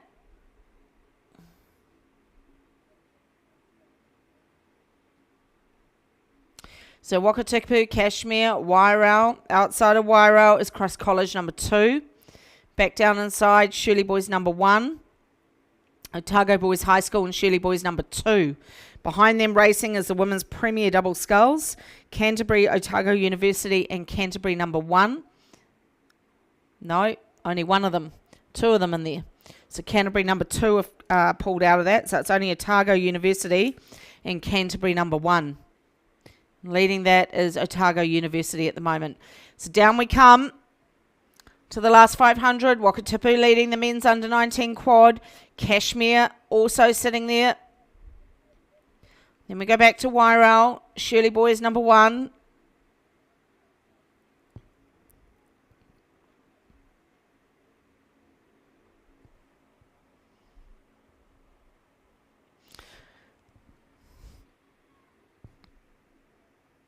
So that's different. On my day sheet, it says Christ College. It's Christchurch Boys out there, so apologies, Tim, and the team from Christchurch Boys.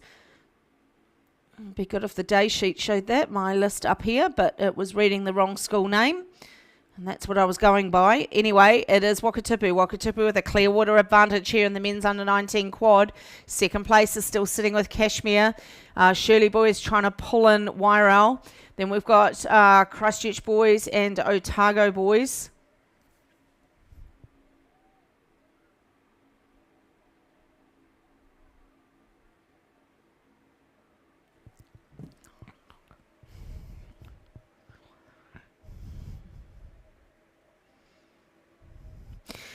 Down to the last 100 comes Wakatipu. They are nearly 2 lengths clear now, a length and a half over Kashmir. Cashmere with a similar distance now over Wairau. Then we have Shirley Boys and out to Christchurch Boys and Otago Boys High School.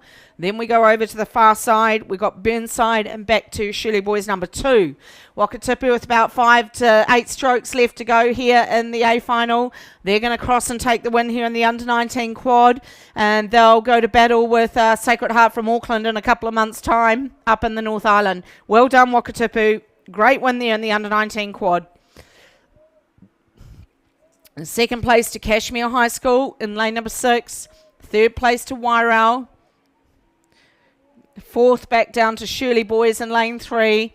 Over to Christchurch Boys in lane 8. They're sitting in that 5th position.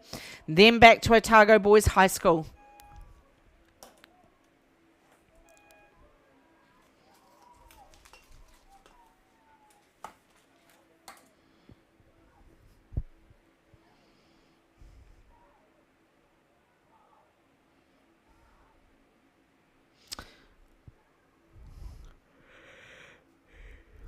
So we're just seeing Burnside High School and Shirley Boys number 2 coming down to the finish in the men's under-19 Cox quad.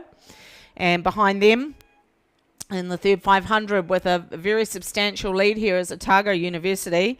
Phoebe Trolove and Eva Hoffmans, coached by Glenn Sinclair. They are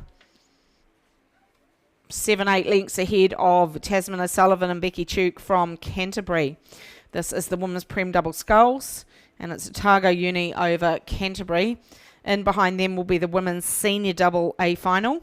And they are probably on the track. Maybe not. Let's see. Are they racing? Yes, they are. So the women's senior double are racing as well. Right down in front of, they've gone past all the caravans. So come past a couple of the tents. Is this great team from Otago University, Phoebe Trolove and Eva Hoffmans, both out of the New Zealand Junior Quad that won gold, I think, in Tokyo. So very, very experienced oarswomen out there in the Otago University crew.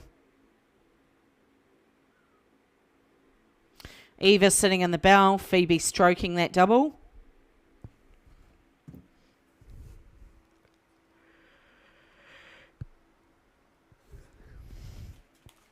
Official time of the men's under-19 quad, Wakatipu home in a time of 6:42.26.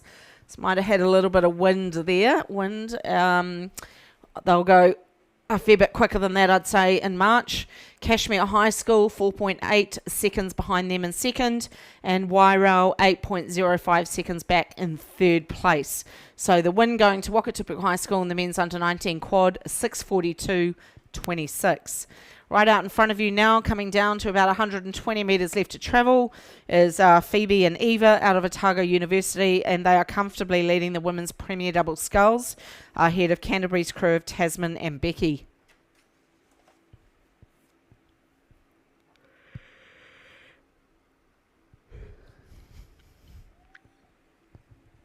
Right, let's head up to the women's Senior Double Sculls A final now. We'll just double check. Looks like we don't have Rangiruru, so we should have Otago Girls High School in lane 1, Christchurch Girls in 2, St Andrews College in 3, Avon 1 and 4, Dunstanarm 2 and 5, Wakatipu 1 and 6, Columba College in 7, Otago University in 8, and Wakatipu 2 in 10. This could be a good race here. There's some good talent in these boats.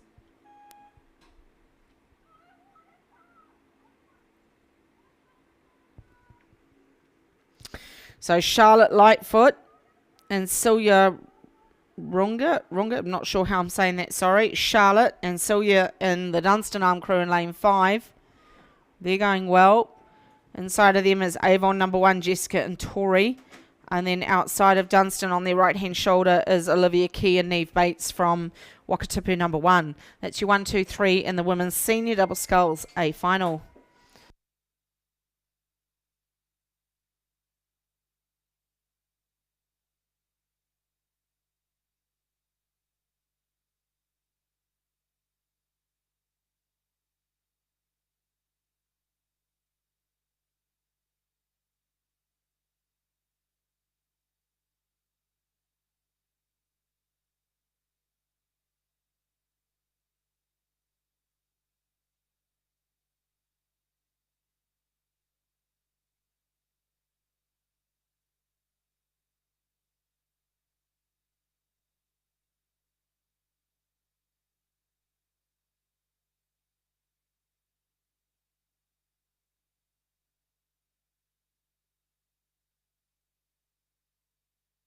So coming down the final stages, women's senior double sculls, still no change to first place.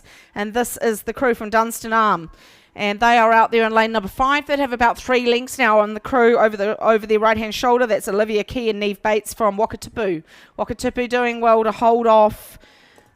Is that Otago University out there? Who's that? Otago University, and they'd be pushing up now. They're trying to push up over Wakatipu. So let's see what Greta and Juliet do for Otago University. This could be a good finish from Otago. Down inside the last 250. No doubt about Dunstan Arm. They're going to take the win here in the women's senior double. And let's see whether Otago University can pull in this Wakatipu crew as Olivia and Neve take the rating up now. They push that rating up to try and hold off the Otago Uni boat that's just gaining seconds on them every time they take a stroke. Here comes Otago Uni again. Wakatipu holding on to that second. Then you've got Otago Uni back down to Avon number 1, and then right down on the inside is Otago Girls High School. Inside the 100 goes Dunstan. Dunstan will take the win here in the women's senior double scull.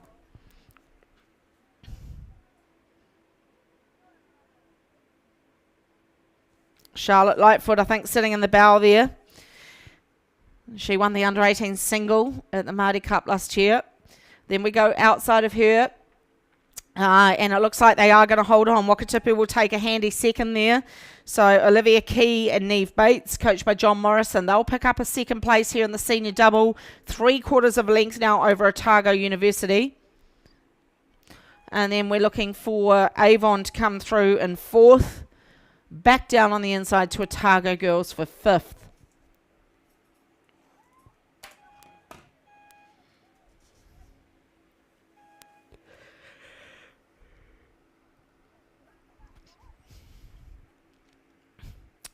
Just behind them, coming down to the 500, is the men's club coxless Peror. And we should be looking for Canterbury. Canterbury in lane 3, Oamaru in lane 4, St Andrews College in 5, Wairau in 6, and Cure in 7. St Andrews leading the way here. The St Andrews boys of Williams Long and Cameron Scott. So,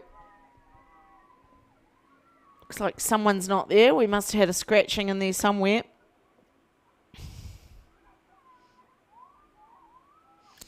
No doubt about St Andrews. St Andrews are sitting there, about 3 lengths clear now of Wairau. Wairau in a little bit of a battle there with Oamaru. Oamaru there in lane number 4 in the yellow. And then we go to the far side and we've got the Cure team. So maybe Canterbury not there. And Cure sitting in that 4th position. So down we come now. About 170 to travel for St Andrews College out of Christchurch. William and Cameron. So they look like they've just pumped up that rating a little bit to push away from Wairau, just to maybe practice that sprint as they come through the 100. They're sitting on 34.5, so working hard, St Andrews. But they'll take out a handy win here. Got 2 to 3 lengths over Wairau's Hugh and Tristan. Tristan Gregory Hunt and Hugh Straker. And then back to 3rd places, Oamaru, Cody Marshall and Zeke Goodser. So a handy win there to St Andrews, led from at least the 1,000 metre mark where I picked them up, if not earlier, because they had a clear water advantage by the time they got there. So a good win there for St Andrews College.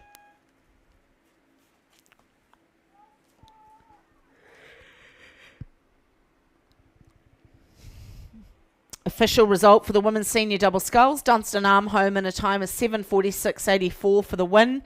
7.24 seconds back was Wakatipu in 2nd, and 1.78 seconds back Otago University for 3rd. Okay, the women's club 4 is on its way down now. You can see them out there in the 3rd 500. We have Cure, Canterbury, Avon, St Margaret's, North End and Avon 3.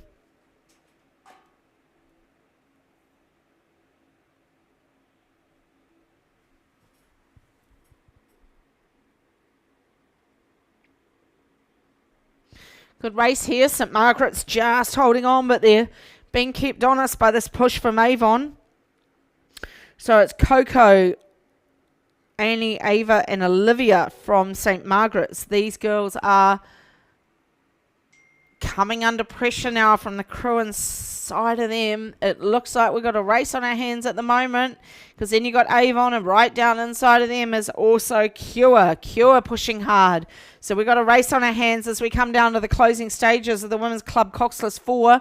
And I would have picked St. Margaret's, but Cure have gone now. Alexandra, Claire, Abby and Lauren. Trying to go with them is Avon number 1, Claire, Sophie, Brielle and Felicity. So which of these 3 crews is going to win the Women's Club 4? At the moment, Cure looking pretty good. They went quite early. So let's see if they can sustain that sprint as they come down to the 250. So it's Cure, St. Margaret's and Avon, first, second and third, currently in the Women's Club Coxless 4. And we watch them as they come through that 250. We've got Cure coming up to it now. St. Margaret's also coming up. Oh, it's pretty close. St. Margaret's advancing on Cure again, and then we go back to third place, which is definitely Avon. Avon sitting in third, but St. Margaret's trying to pull in Cure as we come down now. Got about 180 to go in the women's 4, and it's St. Margaret's that have taken off. St. Margaret's out there in lane number 6. They've put the foot down, and they were locked up with Cure, but they're trying to win this Club 4. Cure have just gone again now, so Cure have taken it up again. They've looked out to their right. They've seen St. Margaret's go. Watch them through the 100. Who's going to go through first? Oh, it's Cure, and they'd be under a canvas in it. This is another tight finish here in the Club 4. It's Cure and St. Margaret's as they come to the line. Women's Club 4, and St. Margaret's are gone again. They've lengthened out. They haven't shortened. What a great move from them. Cure hanging on. Oh, Cure have gone again. So Cure have gone out to a canvas. Cure are going to take the win over St. Margaret's, but what a great race as they came down to that 250. Cure take out the Club 4 over St. Margaret's, and the Avon come through for third.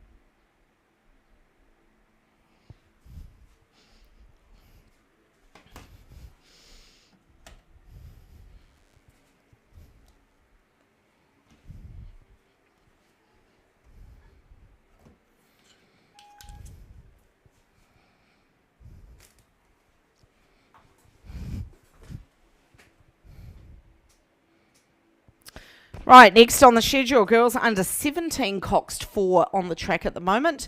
And we are looking for Columba College, Rangibiru 2, Rangibiru 1, Wairau 1, Wairau 2, and Rangibiru 3 out in lane 8. So Wairau number 1, and then back inside of them is Rangibiru number 1.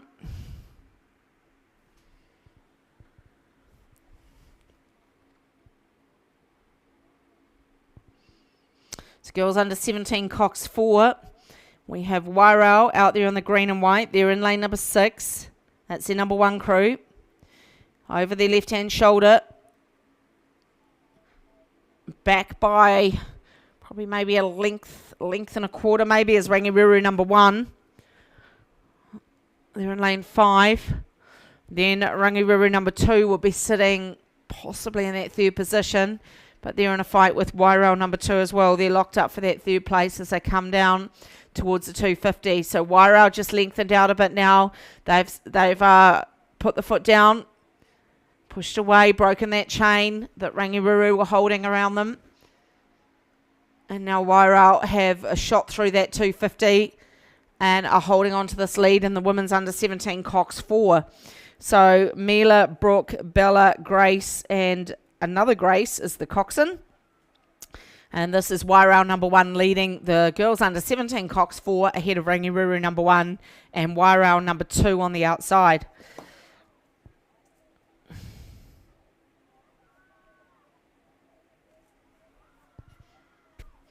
Wairau coming down to the last 100 metres. Through they go now, 32.5 on the rating. They've gone out to nearly 2 lengths over Rangiruru 1. Wairau 2 are going to hold on to that third position. Then we come back to Rangiruru number 2. And inside of them is Columba number 1. And then out to Rangiruru number 3.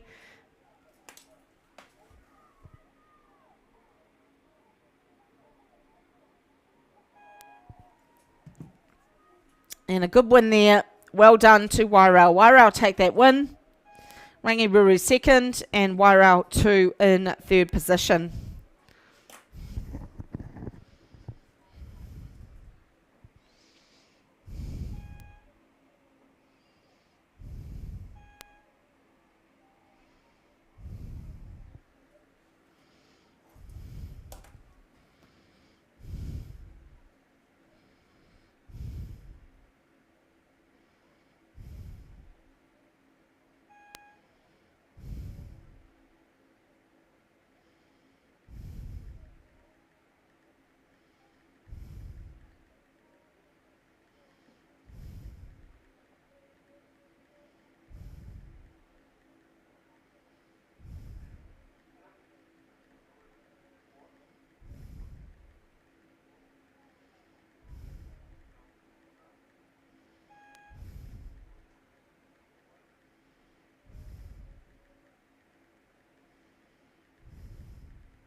Moving into the boys under 17 single sculls B final now. On the start list, I'll just have to double check that they're all there, but we should have Burnside, Dunstanham, Cashmere, Shirley Boys High School, Christ College, Otago Boys High School, Wakatipu number 1, Otago Boys 4, Twizel 2 and Cromwell 1. This is the boys under 17 single scull B final out in front of you as they come down to the 500.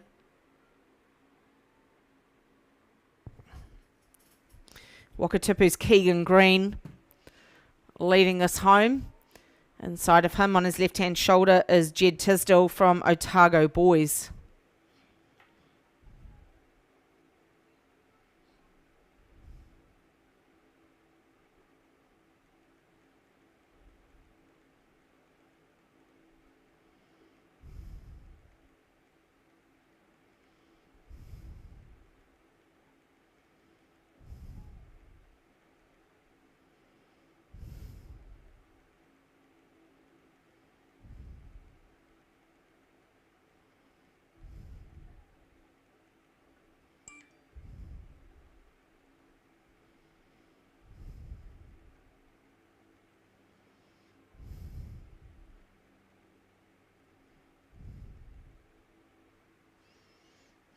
Down we come towards the finish. Still no change here. It's Wakatipu number 1 out there in lane number 7. He is leading this B final of the boys under 17 single sculls. Behind him is Jed Tisdall from Otago Boys High School. Then we go over to Twizel. Ralph Henderson travelling well. Must know these waters pretty well, Ralph. And then we come inside of him to James Martin. Might be...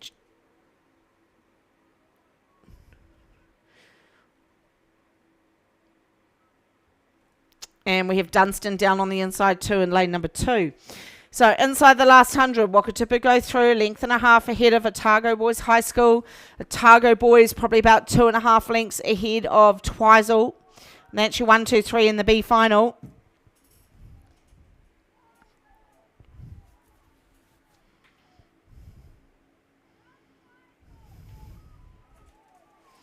So good support for the local boy there, and he's doing a great job. He's going to get third here in this B final, sculling really well as he comes down to the line, holding off a challenge from the other 3 crews down on the inside. These other 3 scullers in a great battle, but Ralph just about to go over the line. He's done a great job there. All right, let's head out to the A final. Boys under 17 single sculls. Well done to Otago. Otago with 3 scullers in this A final, as well as Timaru, who have 4 representing the A final here. So very strong representation from Timaru and Otago in the under 17 single scull A final. And can't see whether there's any scratching. So Angus Lowe in lane 1 from Otago. Oliver Watts from Wairau is in 2. Can see them there. Ben Allen from Timaru in 4. Blake Parker from Timaru in 5. And Josh Bartlett, also Timaru in 3. Oliver Hamilton from Otago in 6. Luke Mains-Upson from Twizel in 7. Well, everyone will be hoping he goes well. Matthew O'Meara from Otago in 8. Peo O'Sullivan from Timaru in 9. And Philip Massey from Wanaka in 10. Right, let's go out and see how these 17 boys are going.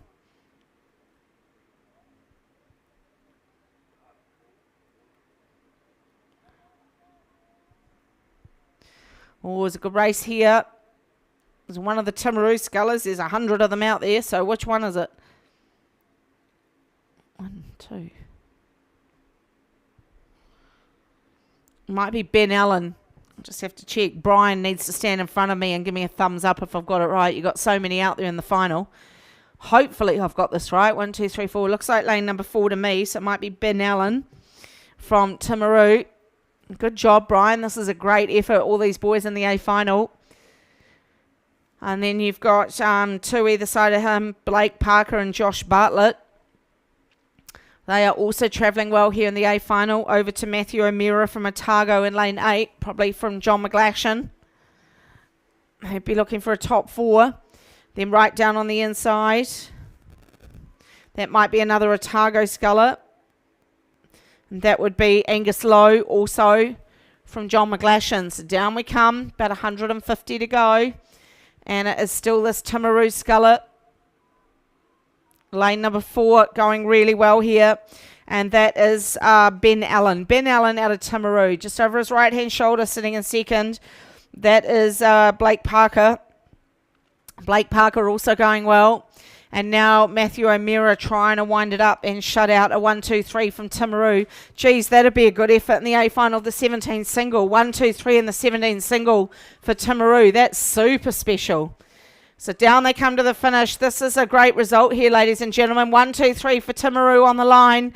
And great effort there from Josh Bartlett. He threw everything at it, but he's going to have to settle for third. So well done, Timaru. First, second and third in the boys under 17 single. That's a great effort. Out to Otago. Back into the other Otago crew for 4th and 5th.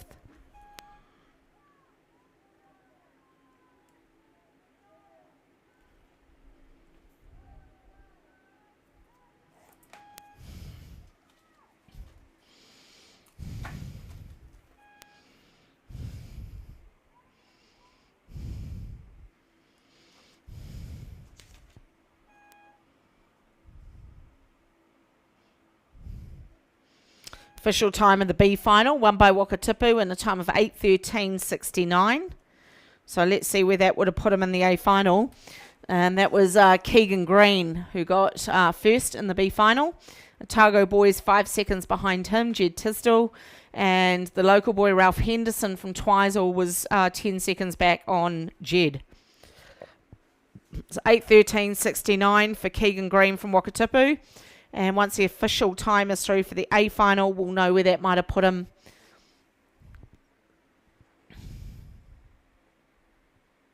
So significantly quicker this A final, 7:45 for Timaru 32's Ben Allen. Second place, 2.74 seconds back was Blake Parker from Timaru. And 0.46 seconds back, Josh Bartlett, also from Timaru for the 1, 2, 3. So that was a great race there for Timaru. Right, girls under 15, coxed 8. St Margaret's are out there in lane 4. Christchurch girls are in 5. Rangiruru Girls School 1 and 6. And St Margaret's College number 2 and 7. Girls under 15, coxed 8 are on the track. It's Rangiruru, then inside of them is Christchurch girls, then inside of them is St Margaret's. That's your 1, 2, 3. And then out to St Margaret's College number 2 in lane 7. Just struggling a little bit, those girls.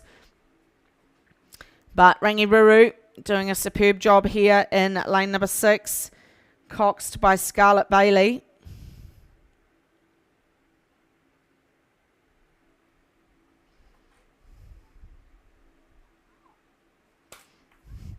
Good work coming from St Margaret's down on the inside. They're trying to pull in Christchurch Girls, but a clear water advantage there to Rangiruru. Rangiruru holding on here in the girls under 15 coxed 8.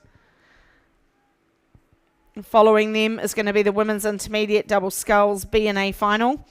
And then in behind them will be the mixed masters coxless quadruple sculls.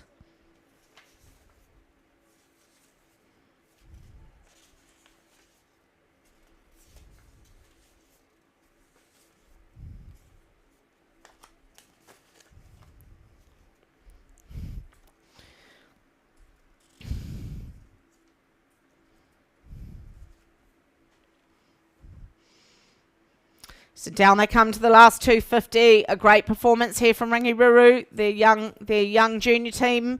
Girls under 15 coxed 8 doing a great job. Jessica, Katie, Amelie, Lila, Tallulah, Elise, Georgie, Alice and Scarlett Bailey is coxing them home.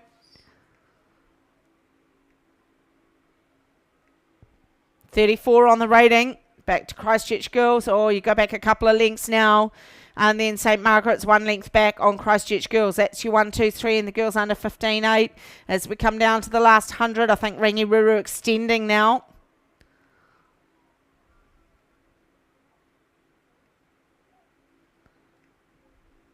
Through they go. They're through the 100. 33.5 on the rating. Christchurch Girls about a length and 3/4 back now. And they go through the 100 as well. And now comes St Margaret's, just a length and 1/4 back on them. So great racing here in the girls under 15 division. And Rangiruru about to take that win as they cross the line.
So the B final of the women's intermediate double sculls should be on the track right now.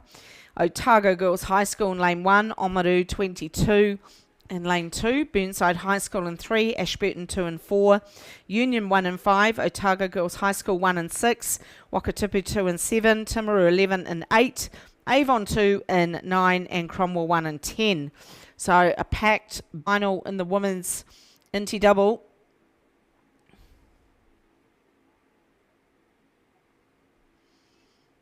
Good race here. 3 and 5 going well. So Burnside High School, Union.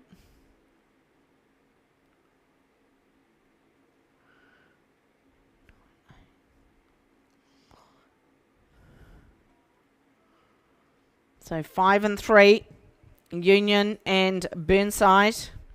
Union crew of Rose Thompson and Ruby Lewis travelling well.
So it's still lane 5.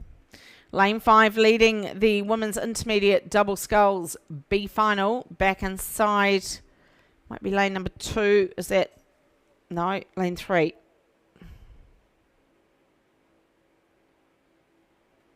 And lane number 3 is Burnside, Emily and Charlotte. So it's still these two going well in the B final. Not sure if that A final's underway. Looks like it might just have started. It's got a bit of a gap back to the A final. So what you're seeing on the live stream is just the start now of the women's intermediate double sculls A final.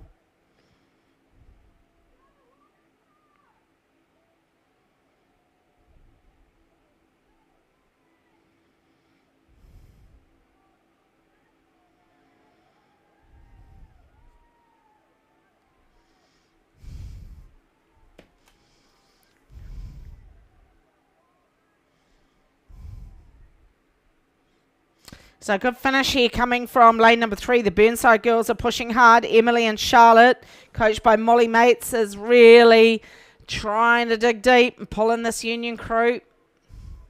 So good finish coming up here in the women's intermediate double sculls B final as they come down towards the finish, down to the last 100.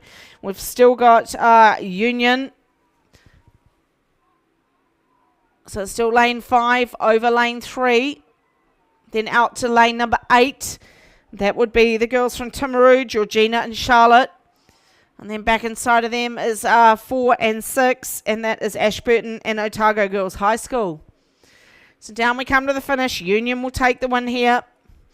And it's going to be only about 3/4 of a length in the end back to Burnside High School.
Okay, official results here coming up for women's intermediate double scull B final. We're just waiting for that to come through. Won by Union in a time of 8:42. 8:42 was the winning time for Union. 0.91 seconds back to Burnside in second.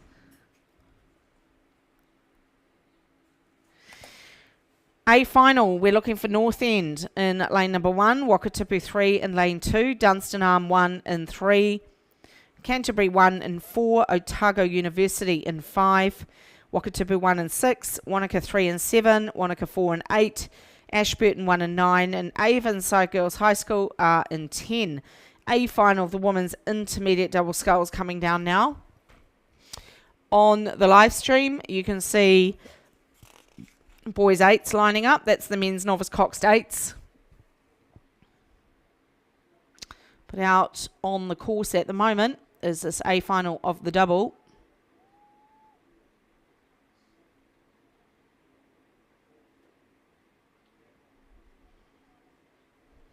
And it's Otago University, so Glenn will be happy with this. Manaya Butler and Hannah Matahari are leading the women's intermediate double sculls. So Otago University having a great Canterbury Championship regatta. So it's Otago Uni out of Dunedin. Oh, Jesus, good race for second. Really super race. Really good race for second. Maybe out from Otago Uni. 2 out from them. That would be Wanaka, Annika and Annie. They're going quite well. Just in behind the women's intermediate double sculls. I know on the live stream you can see the men's novice 8, but before they come out is a 1,000 metre mixed masters coxless quadruple sculls. They will be racing before they let these men's novice 8s out of the blocks.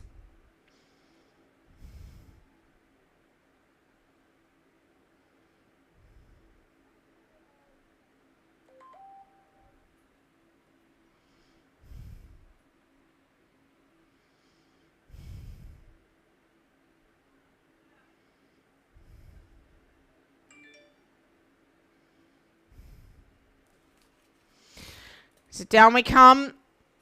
Inside that last 500 is the women's Inti double sculls A final. We know that the winning time for the B final was Union in 8:42.29. We'll see what happens here and where that would have placed them. But out on the course doing a great job here is Otago University. So you're looking at Manaya Butler and Hannah Matahari. They are coming down here in first place. And then from there we go 2 out from them, and that is Wanaka number 3, Annika Massey and Annie Wells. Third place might be sandwiched between, right down on the inside. I couldn't see them. They were coming past a tent. That looks like North End. North End number 1, Peter Erickson and Maddie Cockburn. They're also going well. But it's Otago through the 250. They are leading the women's intermediate double sculls A final. And then you've got the 2 either side of them. You've got North End down on the inside. And then on the outside there is Wanaka. Wanaka number 3. So who's going to take second here? No doubt about Otago University. They're not going to get caught from here. They're going to win the women's intermediate double. I think they picked up, Otago University picked up the women's novice double. So going well here. Wanaka still holding on to that second. Down they come to the 100. Otago University about to go through the last 100. Now they go through. They've got about 3 lengths on Wanaka. Wanaka will hold on to second. West End being overtaken here by Wakatipu in lane 6. So it's lane number.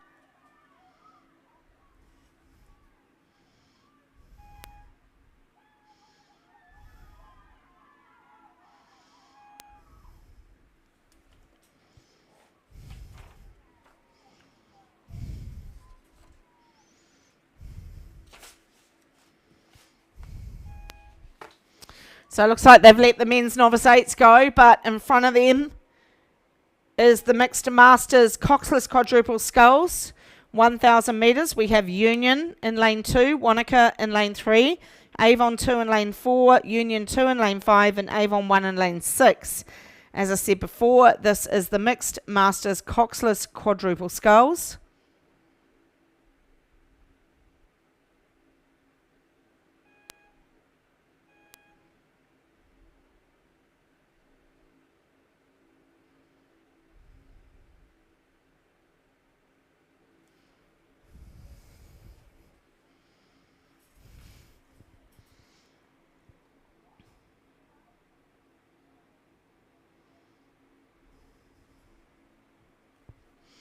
It's Union number 1. They are streets out in front here in the Mixed Masters Coxless Quad. Time Wade, Dominic Mahoney and Kirsty Mahoney. They are leading this Mixed Masters race here over 1,000 metres. They have about 5 or 6 boat lengths now, probably over the number 2 crew from Union, Vicky Dent, Lincoln Sell, Catherine Sutherland and Matthew Sutherland. So it's Union 1 and 2 leading the Mixed Masters Quad.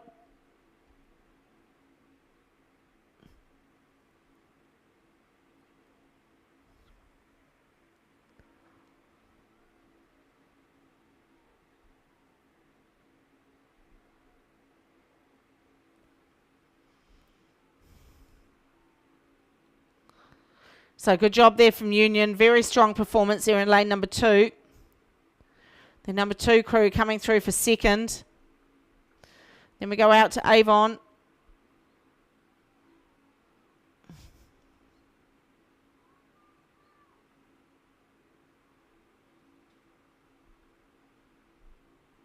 Back to another Avon crew, and then back to Wanaka number 1. All right, let's head out onto the course to the men's novice coxed 8. We should have lane number 3 is Shirley Boys High School. Lane 4, Otago Boys High School out of Dunedin. St. Bede's College from Christchurch in 5. Christchurch Boys High School in 6. And Cromwell in 7. Oh my goodness.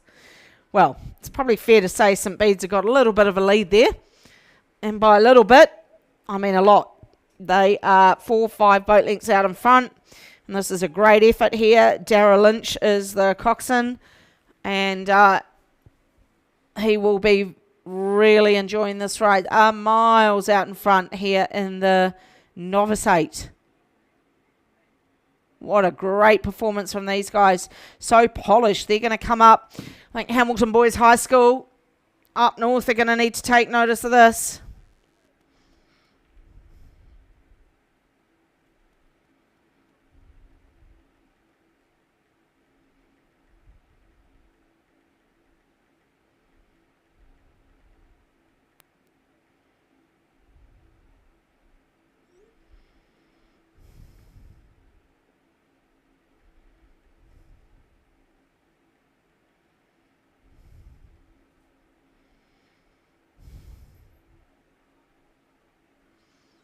So great performance here from St. Bede's. They really are in a league of their own here in the men's novice coxed 8. I hope Dale's bringing them to the national championships in February, because it's going to be pretty hard to beat this crew. So that is St. Bede's. St. Bede's out of Christchurch leading the men's novice 8. They would have about 5 lengths now over the crew over their right-hand shoulder. That would be Christchurch Boys High School. From Christchurch Boys, we go back to Otago Boys and then to Cromwell. And then Shirley Boys back a little bit on that.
So, great performance here from St. Bede's. This is a truly exceptional result here in the men's novice coxed 8. These guys are going to look really on target come the Māori Cup in March. They're going to be pretty hard to beat. Come through the last 100 here, and if these guys hang on to this for another 7-8 weeks, they are going to do pretty well up at Lake Karapiro at the Aon Māori Cup. So well done to St. Bede's. I think the other red and black in the North Island, Hamilton Boys High School, need to take note of this. Then we go back to Christchurch Boys. From Christchurch Boys, we come back inside to Otago Boys. Then we go over to the outside, and that is Cromwell?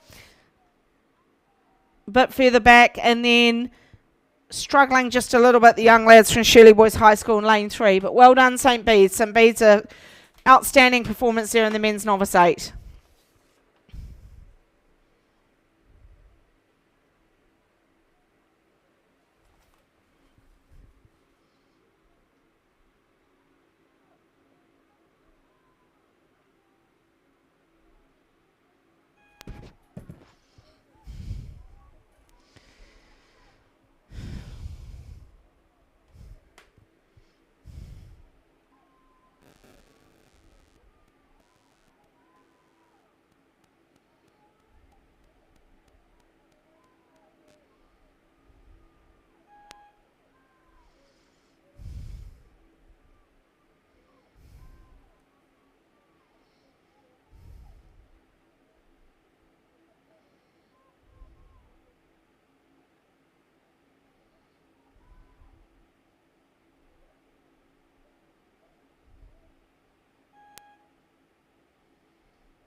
Boys under 15, Cox Quadruple Sculls is on the track now. We have Shirley Boys High School in lane 2. That's lane 1, I beg your pardon. That's the number 2 crew.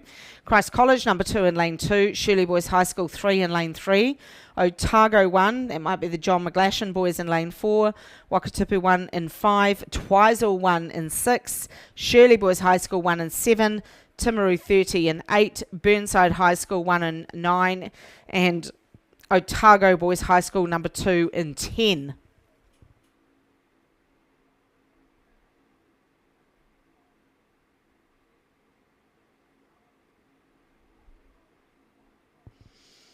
So Shirley Boys are travelling pretty well, and also right down here, is that Otago?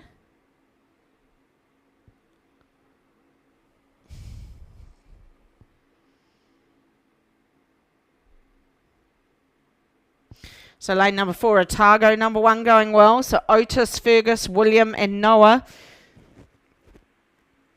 Coxon, Archie, Moyer and coaches Dylan and Millie have done a great job here with Otago. Otago in lane number 4, boys under 15 quad. They are charging along. 3 out from them. Shirley Boys number 1.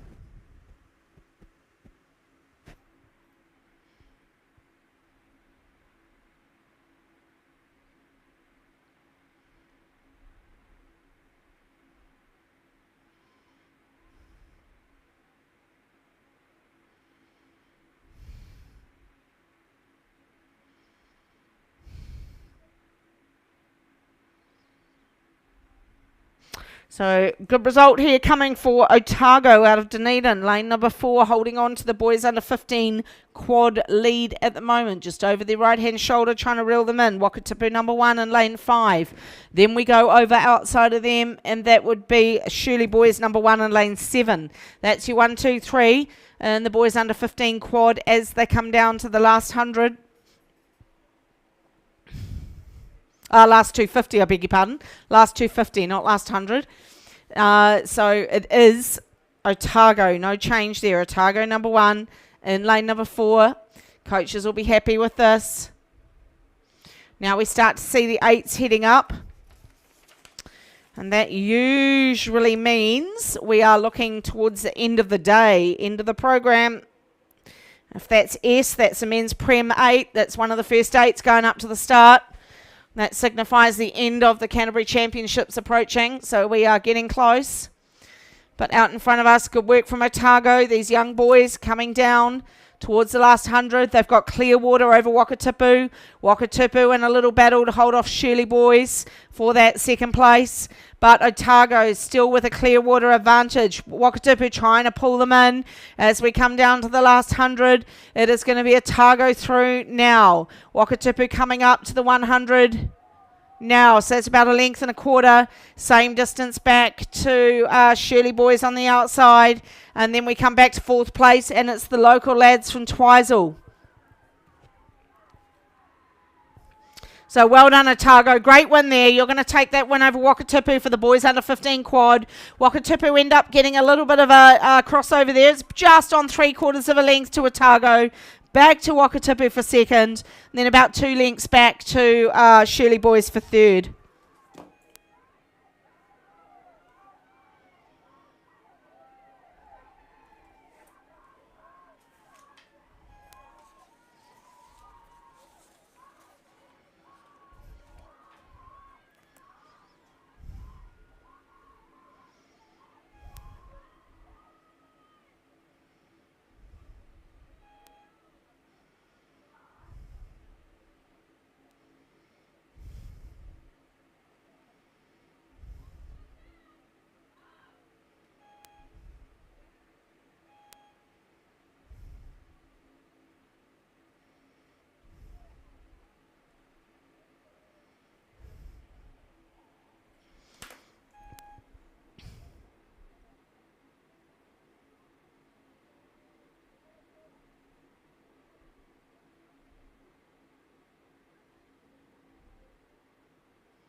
Girls under 16 cox for a final are racing at the moment. They are coming down through the well and truly into that last 500. We're looking at Timaru 11, Olivia, Emily, Lily, Annabelle, and Lilu Kasperitz, the coxswain. Dean Milne is the coach. And they have got a clear water advantage here in the A final of the girls under 16 coxed 4. Second place, just over the right-hand shoulder, Omaru 22. And then right down inside of them is probably Christchurch Girls. Yes, it is. Christchurch Girls in lane 4, sitting in that third position. So Timaru doing a good job here in the girls under 16 cox 4 as they come down towards the 250 left in the A final. Up there at the start on the live stream, you may be seeing the A final, the women's coxed quadruple sculls going in to the blocks. Race 238 is the women's novice coxed quadruple sculls A final. So that's who you're seeing on the live stream. But out in front of us here at the finish, through the 250 now comes Timaru 11, Olivia Huddleston, Emily Kidd, Lily Grant, Annabelle Talbot, and Lilu Kasperitz is the coxswain. They have got about 2 lengths now over Omaru. Omaru probably about 3 lengths over Christchurch Girls for third. Then we would come inside Christchurch Girls, probably about half a length, 3/4 of a length inside to their number 3 crew. Then we go over to the outside of the course for 5th place. That would be North End number 1. And then back inside to St Andrews College. So Timaru now inside the last 100. Girls under 16 cox 4. These girls got a lovely swing into that finish, really letting that boat run between the strokes. Here goes another Christ College crew heading out on the water. So you on their bow ball is the men's under 19 coxed 8. So Christ College going out with you on their bow. So that must be Christ College number 1 in lane 6. So all the final crews for the day heading up to the start.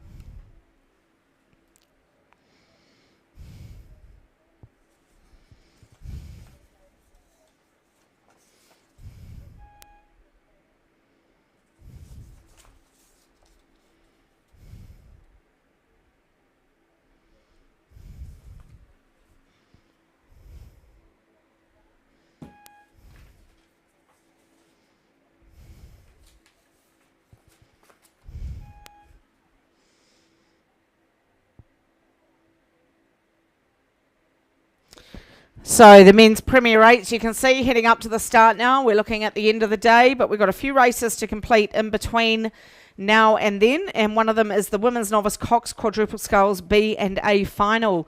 The B final on the track at the moment. And you can see the A final in the blocks. All the girls are sitting up and ready to go. So they must be due to get underway any moment now in the A final, but out in front of us, well, not quite out in front of us, but coming to the 1,000 metre mark is the B final of the women's novice cox quadruple sculls.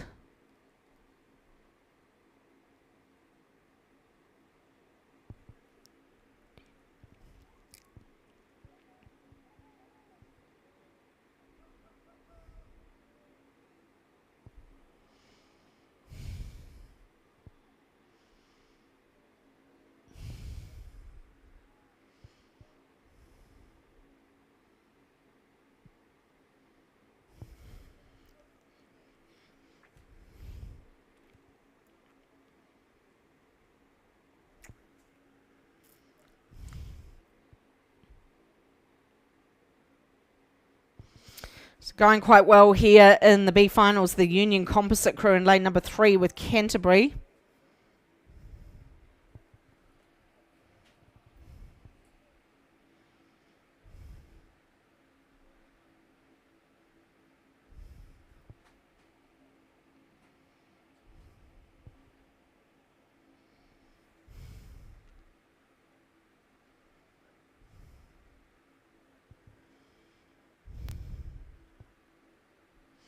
So Union comfortably out ahead here in the B final of the Women's Novice Cox Quadruple Sculls. A great event to watch. Then we go to Cure. From Cure, we'll probably head over to Columba College. Outside of Columba College is Villa Maria. They'll be back a fraction here, but down on the inside, it's out in the middle, Union Composite, and then inside of them,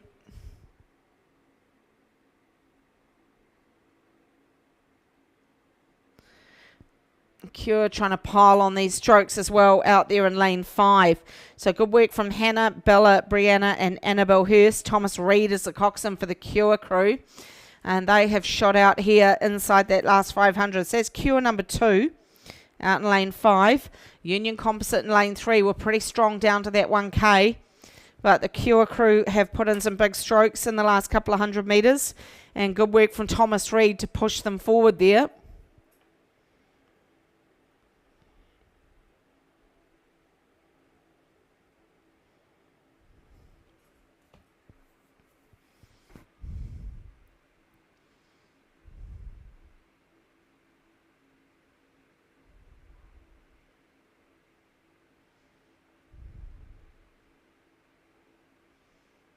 Oh, it looks like we've just had a stop in the boat. Oh, poor Cure.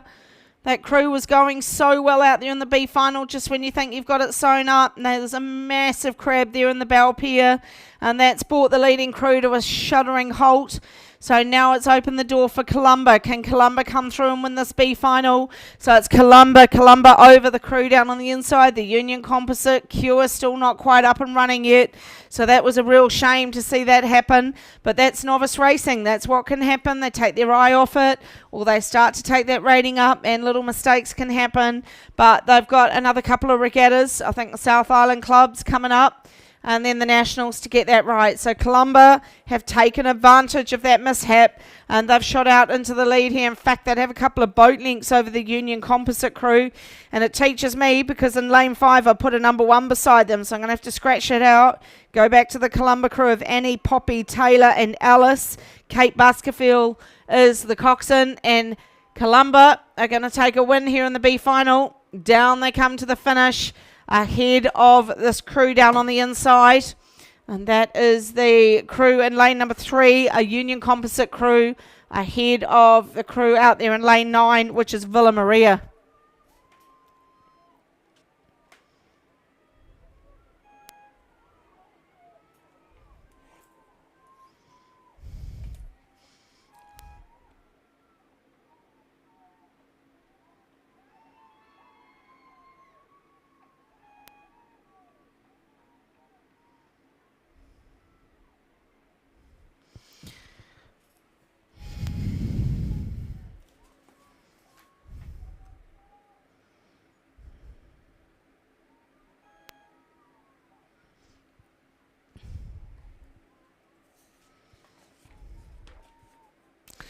Women's Novice Cox Quadruple Sculls A final coming down the track now behind them. Columba College number 2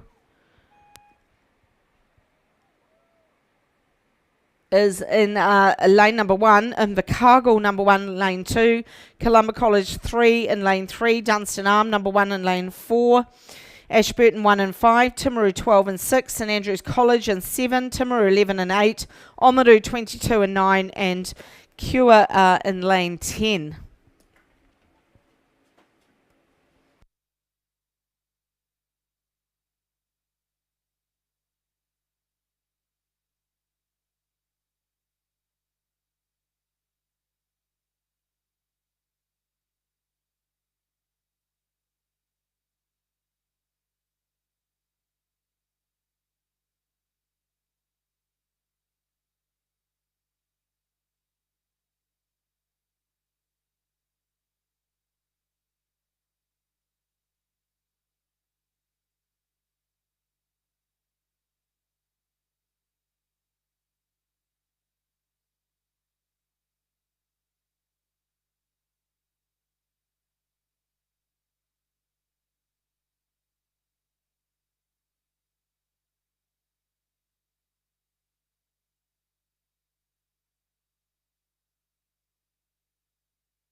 Women's Novice Quad A final coming down now to its conclusion. We have Dunstan. Dunstan travelling well in lane 4. They are leading the A final, but right down on the inside. Who's that having a go at them? So it's still Dunstan. And then we've got Invercargill. So Maddie, Abby, Drew, Mia, and Tiziana, if you say it that way, coached by Penny. So Invercargill going well, but it is Dunstan. Dunstan travelling well. Just outside of Dunstan, that's Ashburton. So that's your 1-2. Back to Invercargill for third. Inside the last 250 comes Dunstan Arms. So Micah, Poppy, Bella, Phoebe, and Emma Bryant is the coxswain. Dunstan Arm coming down to a win in the Women's Novice Cox Quadruple Sculls. Behind them on the track should be the B final of the Men's Intermediate Single. And no, it's not. They are still... Yes, they are on the track. So the B final is racing for the men's Inty single. Out in front of you is Dunstan Arm coming down to the closing stages. 110 to go in the Women's Novice Cox Quad, and they look strong. They look tidy. Through they go now. Outside of them is Ashburton. They're going to hold on for second. So Ellie, Ruby, Penny and Maddie. Lily Davidson is the coxswain. Good overlap there from Ashburton. They're putting Dunstan under pressure to hold on to that win. Probably only about another 4 strokes and Dunstan will take that win. Half a length ahead of Ashburton. 3/4 of a length now. They'll take that win in the quad. Well done to Dunstan Arm. Ashburton in second. And then right over the outside, lane number 8 have scooped in for that third place. Timaru 11.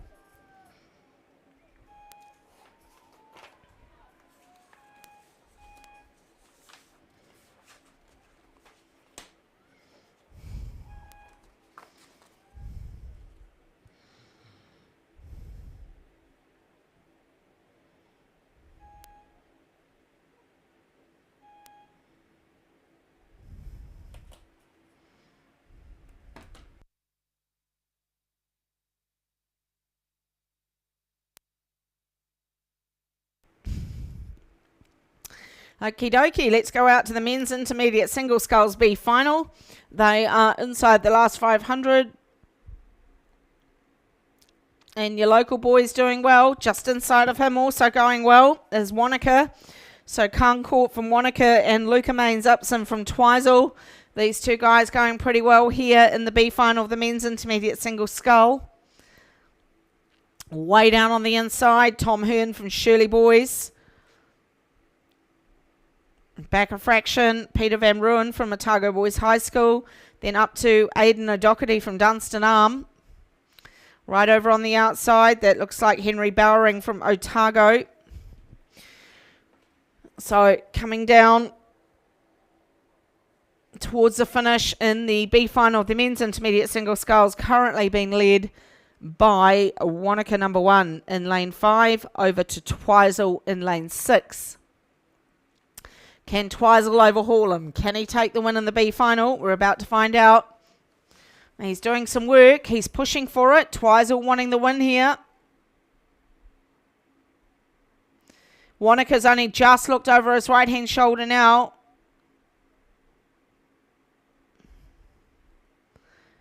So Twizel have taken off. Looks like Twizel's going to take the win here in the B final. So good work here from Luca. So it's Twizel. Twizel ahead of Wanaka. And then we go outside of Wanaka to third place is Otago. Henry Bowering in lane 9. He will be in third place, but a couple of lengths back. Twizel coming down now to the 100. So the local boy getting lots of support, I hope, as he comes to the finish. So good work here from Luca. Through he goes now. Through he goes. Luca goes through. He's now got about 2 lengths. He's made a really significant move there. Well done, Luca. Great race there as he comes down to the finish. The local boy finishing first in the B final. Second place will be Wanaka. Third place, Otago. Then down to Dunstan. Then right down on the inside is Otago Boys and Shirley Boys.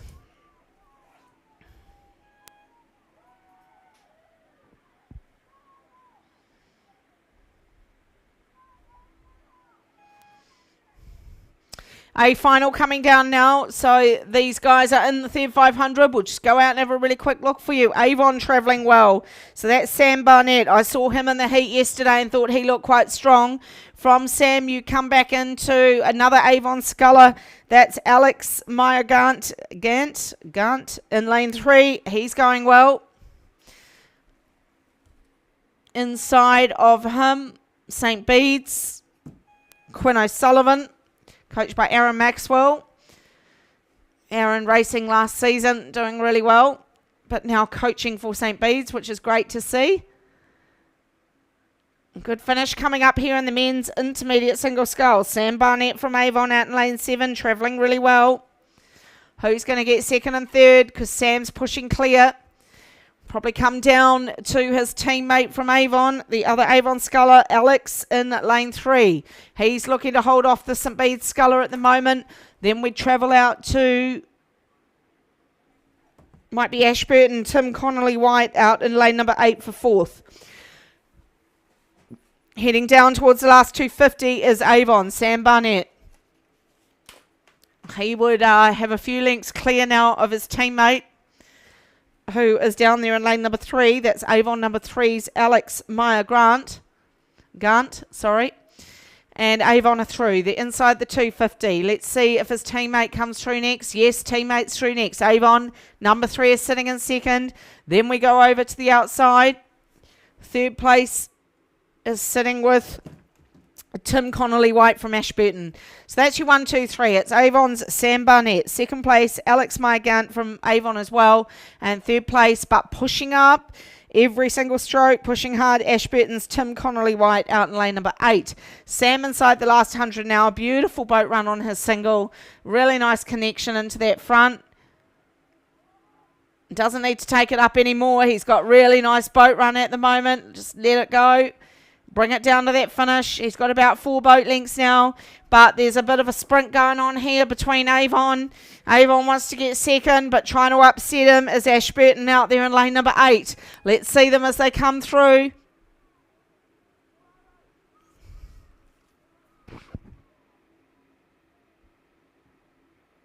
It's close. I think Avon's going to hold on. Ashburton flying for the line, but Avon holding on. 2 to 3 strokes to go. Oh, that was super tight on the finish. It might still have been Avon, not sure. Okay, B final, the men's club double sculls. We are down to the last three big races before we get into the 8s. So closing in on the end of the Canterbury Championships, we have the B final of the men's club double. I'm looking forward to that A final. The A final had 3 Dunstan crews win 3 heats, and they were all within 2 seconds of each other. So it's going to be a great final in the men's club double. Hi, Teddy. So the B final, Wanaka, Avon, Canterbury, Burnside, Canterbury, Christchurch Boys, Avon, Christchurch Boys 1, Otago 1 and Canterbury 3. That's the makeup of the men's club double B final. And out in front of you, it's the boys from Christchurch, Matthew Dennis and Harry Cook. They're travelling well. Then we go outside of them to the far side, and that would be Otago. Otago number 1's Lachlan Moyer and Charlie Carron. So it's Christchurch Boys High School in lane 6 over Otago. Then we come back on the inside, and we have Burnside in lane 4 for 3rd place. So up at the start, you're seeing the 8s come into the blocks. On the course at the moment racing is the B and the A final of the men's club double. B final coming down with about 180 to go. It is currently being led by Christchurch Boys, but the boat speed coming from Otago on the outside. Otago trying to close the gap. Christchurch Boys haven't gone yet. They haven't noticed the sprint from Otago. So Otago trying to pull up, but Christchurch holding on at the moment. Christchurch through now. Otago coming through now. So it's about 3/4 of a length to Christchurch Boys. Otago trying to pick up, but they might have just run out of space there. Then back about another 3 lengths. To Burnside and to lane number 7, which is Avon 3. So Avon 3 trying to close that gap on Burnside. Down to the finish they come. It's still going to be Christchurch Boys. They're going to take the win ahead of a fast finishing Otago. Right, let's see what's happening with that battle between the three Dunstan arm crews. Who's going to take the win here in the men's club double? There was only 2 seconds between all 3 doubles in the heat yesterday. Oh, this is good. This is good fun. So it's Simon Lloyd and Henry Clatworthy, Dunstan number 1. They are holding on at the moment. Then we go to Matthew King and Jed McIntosh and Greg McLaughlin and Simon Smith. Right down on the inside trying to push is Wairau. Wairau trying to put in some big strokes. Beside them are Timaru. So there's a good race, great race developing here in the men's club double. Jeepers, if it stays like this, it's going to be tight. It's still Dunstan Arm leading it. And it's the Dunstan Arm crew, Dunstan 1 of Simon Lloyd and Henry Clatworthy. They are bringing home the men's club double A final. But there's a great big lineup for second and third. Who's going to take second? Coming inside of Dunstan is Wakatipu starting to push now. Xavier Small and Ashton White. Keep an eye on them. Then you've got Greg McLaughlin and Simon Smith are going. 2 out from them is Canterbury's David Knight and Joe Young. We've got a great lineup for second, but Dunstan number 1 are coming home in the men's club double, coming down to the last 250, and it is still Simon Lloyd and Henry Clatworthy leading the men's club double A final. Then you've got Greg and Simon out there in lane number 6. Pretty great for Masters to be sitting up in the top 3 in the men's club double.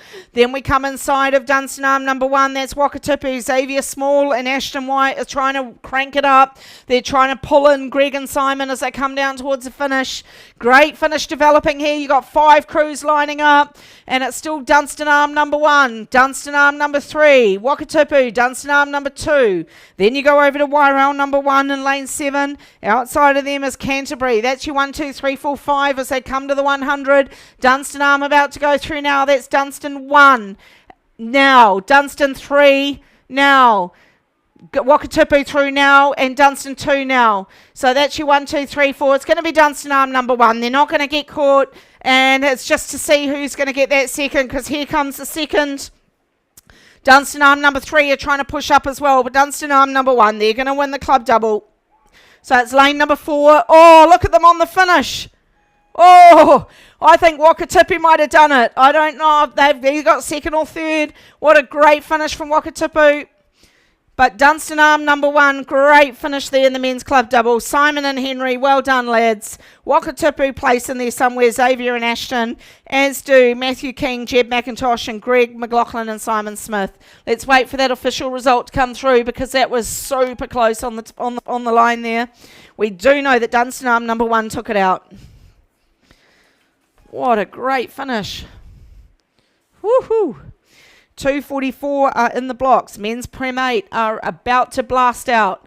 On the track at the moment, through the third 500 come the Women's Club Double Sculls A final. This is the last double of the day. Then we move into the Big Eights. Men's Premier 8 is what you can see on the live stream at the moment. Race 244 Final A. That is the Men's Premier 8 about to rocket out. So we're going to see them come down the course pretty quickly. Yesterday, I think there was a 0.7 second difference between Avon 1 and St. Bede's College. What can St. Bede's do today? Can they get even closer or roll over the top of Avon? Or are Avon going to get the fright they had yesterday and push away? Out in front of us is the Women's Club Double A final. Let's go and see how these ladies are tracking as they come down inside the last 500.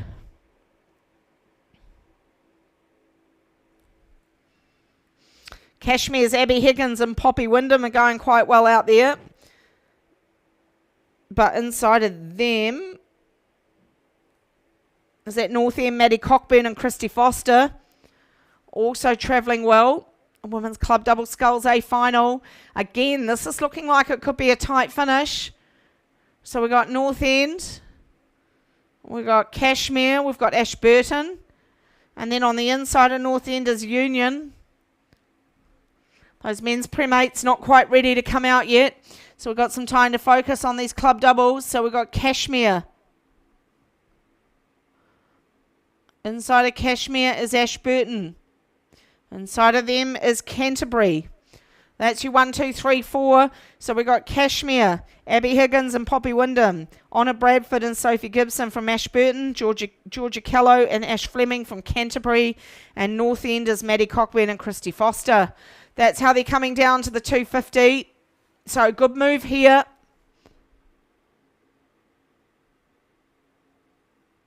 From the Cashmere girls. Very tidy. They've actually gone out to probably a Clearwater advantage over Ashburton in lane 7. The Prem 8s are sitting up. They're ready to go. They're out of the blocks. The big 8s are away. So they're going to come down to that 1,000 pretty quickly. But out in front of us at the finish line, it is lane number 8. Cashmere High School are leading the Women's Club double. Well done, ladies. Great effort here from Cashmere.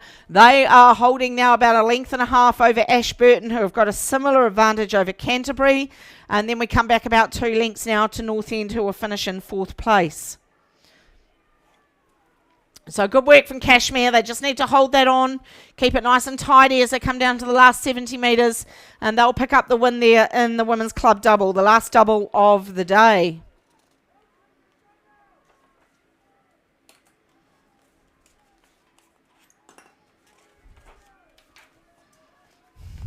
So over they come, a length and a half clear. Cashmere take the Women's Club double. They should be really happy with that.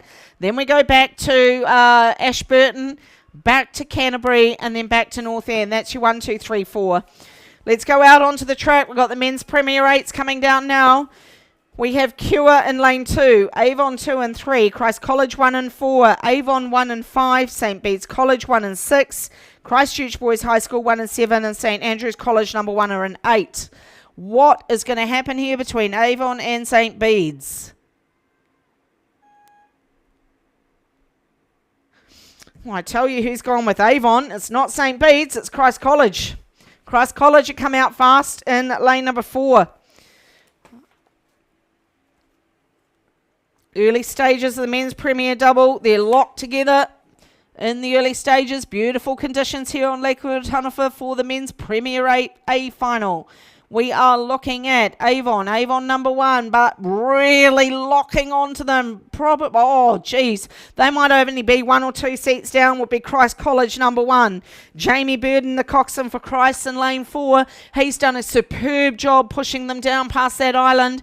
And he's probably thinking, lock it on now and go as the inside 2 inside of them. You've got Cure. And then we go out to Christchurch Boys. So the big 8's blasting down the course here on Lake Ruataniwha. This is the men's Premier 8's. I'm really liking what Christ College have thrown together, but St. Bede's are starting to move now. St. Bede's are piling on the pressure onto Avon. Avon look like they're struggling a little bit here. St. Bede's are throwing a big move in on Avon. Avon are trying to hold on to Christ College. Down to the 1,000 metre mark they come, and the big 8's are through the 1,000. And it is Avon, Christ College, St. Bede's. St. Bede's moving again. Then we come down to Cure and out to Christchurch Boys. St. Bede's are the ones who've done the big moves. So Christ went early, St. Bede's waited, then St. Bede's moved. What are Avon going to do here? Are they going to hold on to this, or are St. Bede's heading out? St. Bede's have grabbed them. They've got them by the neck. They've pushed out. St. Bede's are holding on here in the men's Premier 8, and it is St. Bede's. Avon, Christ College now in 3rd. Then we've got Christchurch Boys. Right down on the inside is Cure. Then we go over to the outside, St. Andrews College. St. Bede's put in a massive move, about 1,100, just through the 1K. They took off. There was no response from Avon because Avon were working before the 1K to hold off Christ College. Down we come now on the 3rd 500, and St. Bede's have got Avon by the scruff of the neck. Can these schoolboys beat their Prems as they come down on the 3rd 500? St. Bede's are roaring through. They're holding on here. I'm just going to clock a rating on these boys because that move through the 1K was pretty big. I knew Dale would have something up his sleeve after such a close finish yesterday. Avon going again. Avon have just put the legs down again. So the coxswain from Avon, that is Amber Williams. She's asked for another move, and they've pulled up about 2 seats on St. Bede's. Can St. Bede's hold on? You'd have to think the big boys from Avon would have to have something in the tank in that last 400. St. Bede's are holding on. Christ College are firmly in that 3rd spot at the moment. St. St Bede's have got the lead in the Premier 8, but here comes Avon. Avon are pulling up again. They've got another seat. St Bede's are hanging on. Oh, this is a great race again in the Premier 8. What's going to happen in the middle of that Avon boat? Have they got any more legs left to battle this St Bede's move? St Bede's are getting pulled in by Avon. Avon are coming down to the finish now. Here we come with about 280 to go, and Avon have picked up another 2 seats there. Down we come through the 250. It is still level pegging. We've got a race on our hands again. It was 0.7 seconds yesterday, and it was Avon who won it yesterday. Can St Bede's hold on to the men's Premier 8? The North Island will be interested in this result as we come to the finish. St Bede's are holding on by half a length. St Bede's are winning the Premier 8 over the Avon number 1 crew. Down we come again. Amber asks for another move from Avon as they come to the 100. St Bede's have got half a length in the Premier 8. They're holding on. Here comes Avon again. They've picked up another 2 seats. St Bede's are going to have to hang on here. It's coming to the line. Avon are going. We're down to 1 seat. It's St Bede's 1 seat ahead of Avon. Avon are down to a canvas. Down to the line we come. St Bede's did it. St Bede's have got it by half a canvas. They pick up the Premier 8. Avon gets second. And back to College. 2 lengths back in third. Oh, man, that was an amazing finish there. Well done to those 2 crews out the front. Let's see what that margin was on the finish. It was 0.7 yesterday. What's it going to be today? But that was amazing. 1 seat to St Bede's, 2 to Avon. 1 to St Bede's, 2 to Avon. What an amazing race that was. That was superb. Let's see what time they did as these guys. I think they were 6 minutes flat yesterday in the heat. Let's see what they came through in today. So we'll just wait for that official result in the men's Prem 8. So St Bede's take the win over Avon number 1. 3rd place, Christ College.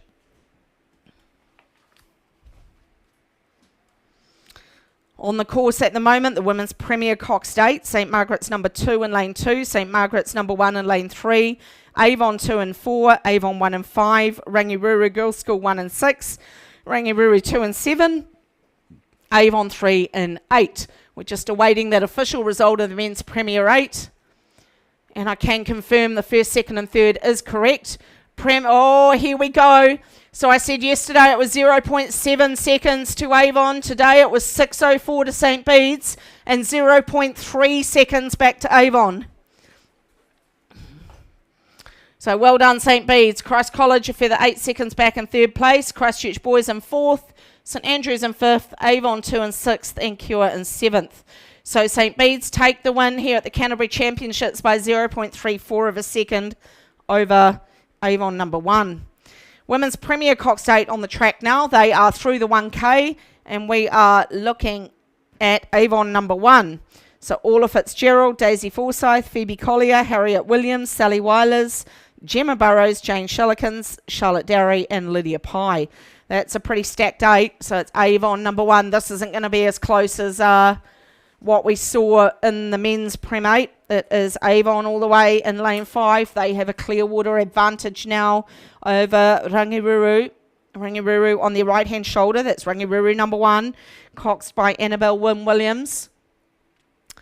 She is sitting in that 2nd place. Just over the left-hand shoulder of Avon number 1 is Avon 2. And they look like they're locked up with St Margaret's. Down we come to the last 500. What a great performance that was in the men's Premier 8. Those lungs will be burning as they row back to get their boat off the water.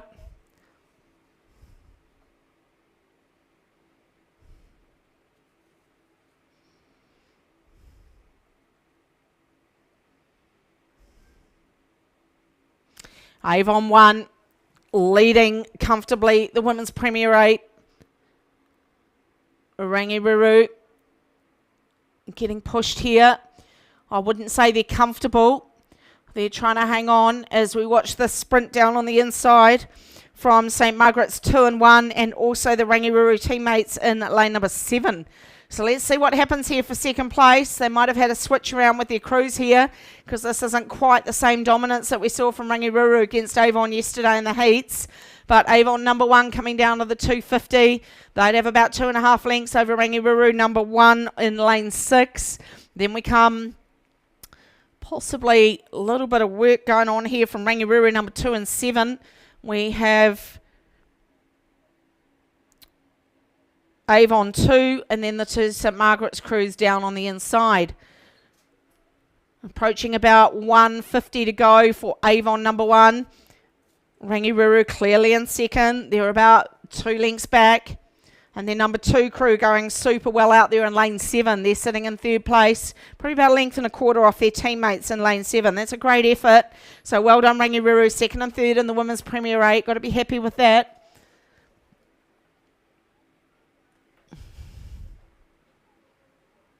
So Avon 2 lengths clear down to the line. They're going to take out the Women's Prem 8. Second place Rangiruru number 1, and about a length back their number 2 crew, which is a great effort. Then we go back to Avon number 2. They're about 2 to 3 lengths back in 4th place. Then we have St Margaret's 1 and St Margaret's 2. Right, we're down to the last 2 races at the Canterbury Championships. On your live stream is the last race of the day. That is the women's under-19 coxed 8. The men's under-19 coxed 8 are down by the 1,000 metre mark already. And we are looking to seek out St Andrews in lane 3, Oamaru in lane 4, Wairau in 5, Christ College in 6, St Andrews College 2 and 7, and Christ College 2 and 8.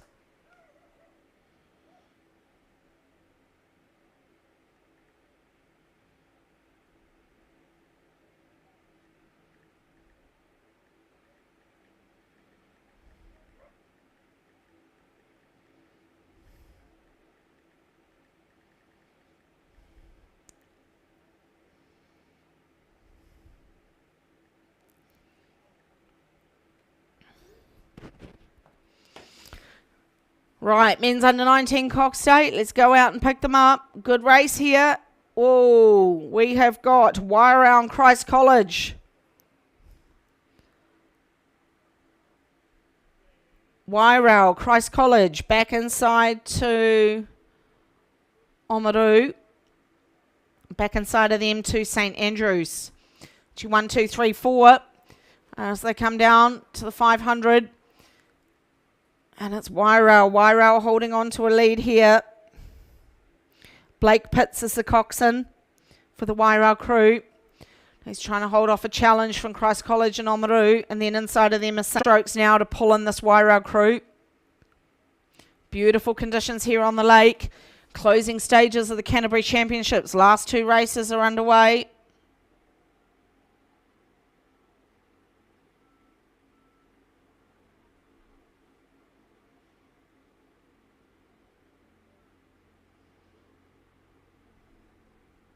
So it's still Wairau. Wairau with a comfortable win here in the boys, or comfortable lead, I should say, in the boys in the men's under-19 coxed 8.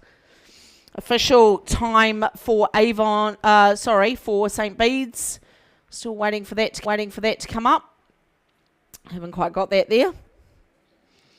You might already have that on your Rowit.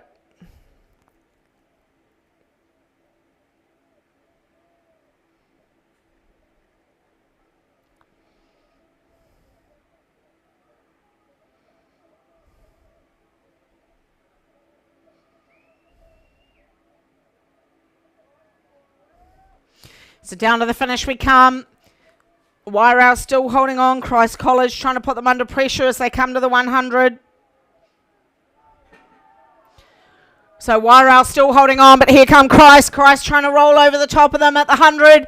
Oh, they've gone through level. So Christ have pulled them back. Wairau got comfortable as they came to the finish. Christ College are picking it up. Wairau holding on by, or maybe a bell ball. Here come Christ College. They see them on the line. Wairau will get it. Half a canvas to Wairau.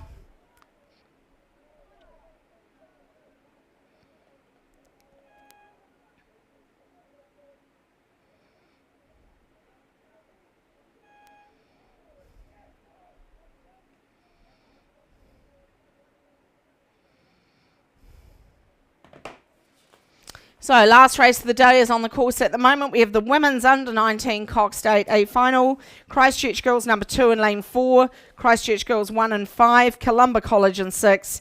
And Rangiruru 1 are in 7.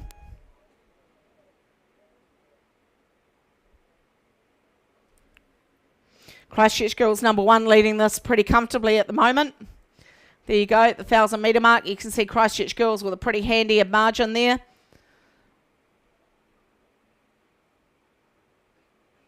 And come inside of them to their teammates. Christchurch girls number 2 out to Columba, and Rangireru just slightly further back out there in lane number 7. Last race of the day. So ladies and gentlemen, thank you for being at the rowing here at Lake Ruatana for the Canterbury Championships. Thank you to all the volunteers for your efforts this weekend. And please pick up your rubbish and drive very safely home for obvious reasons. Out in front of us, let's give these girls the attention they deserve. These wonderful sweep rowers coming down here in the under 19-8, and it is Christchurch girls in lane 5. Joe Barclay is the name of the coach. Pippa Ford is the coxswain in this boat. We have Holly, Lucy, Kate, Katie, Olivia, Emily, Isabel, and Kira. Pippa Ford, as I said, the coxswain in the Christchurch girls crew. They have a clear water advantage over the number 2 crew in lane 4. And then we go over to Columba and over to Rangireru out there in lane 7.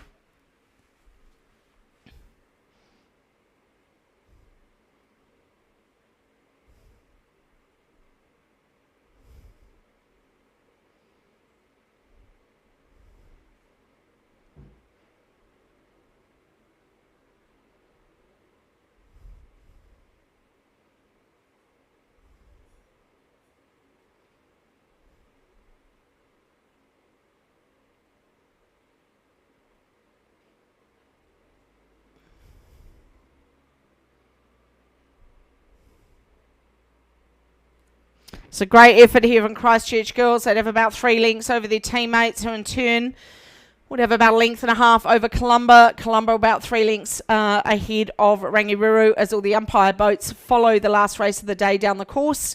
And this is a beautiful conditions here for Christchurch girls as they come down in the women's under 19-8. Inside the last 250 they travel, and they are looking really tidy here. 34.5 on the rating. Their teammates inside of them about 35. So it's only about a rating difference between the two crews from the same school, but just a bit more power and swing coming out of that Christchurch number 1 crew. Down they come to the 100. Lovely swing into that finish those girls have got, and they really accelerate the handle through the body once the legs are down. They let that boat run on just a little bit further. So a bit of power in that boat through that last 100. Down to the finish they come. Christchurch girls will hold on to that 2nd place, and Columba will retain the 3rd place. So that will conclude the Canterbury Championships for 2023. Thanks to the Canterbury Rowing Association for all their work, and congratulations, rather fitting that Christchurch girls have won the last race of the day. Safe travels everyone, stay safe, and see you at the South Island clubs in a couple of weeks. Well, not me, but everyone else will.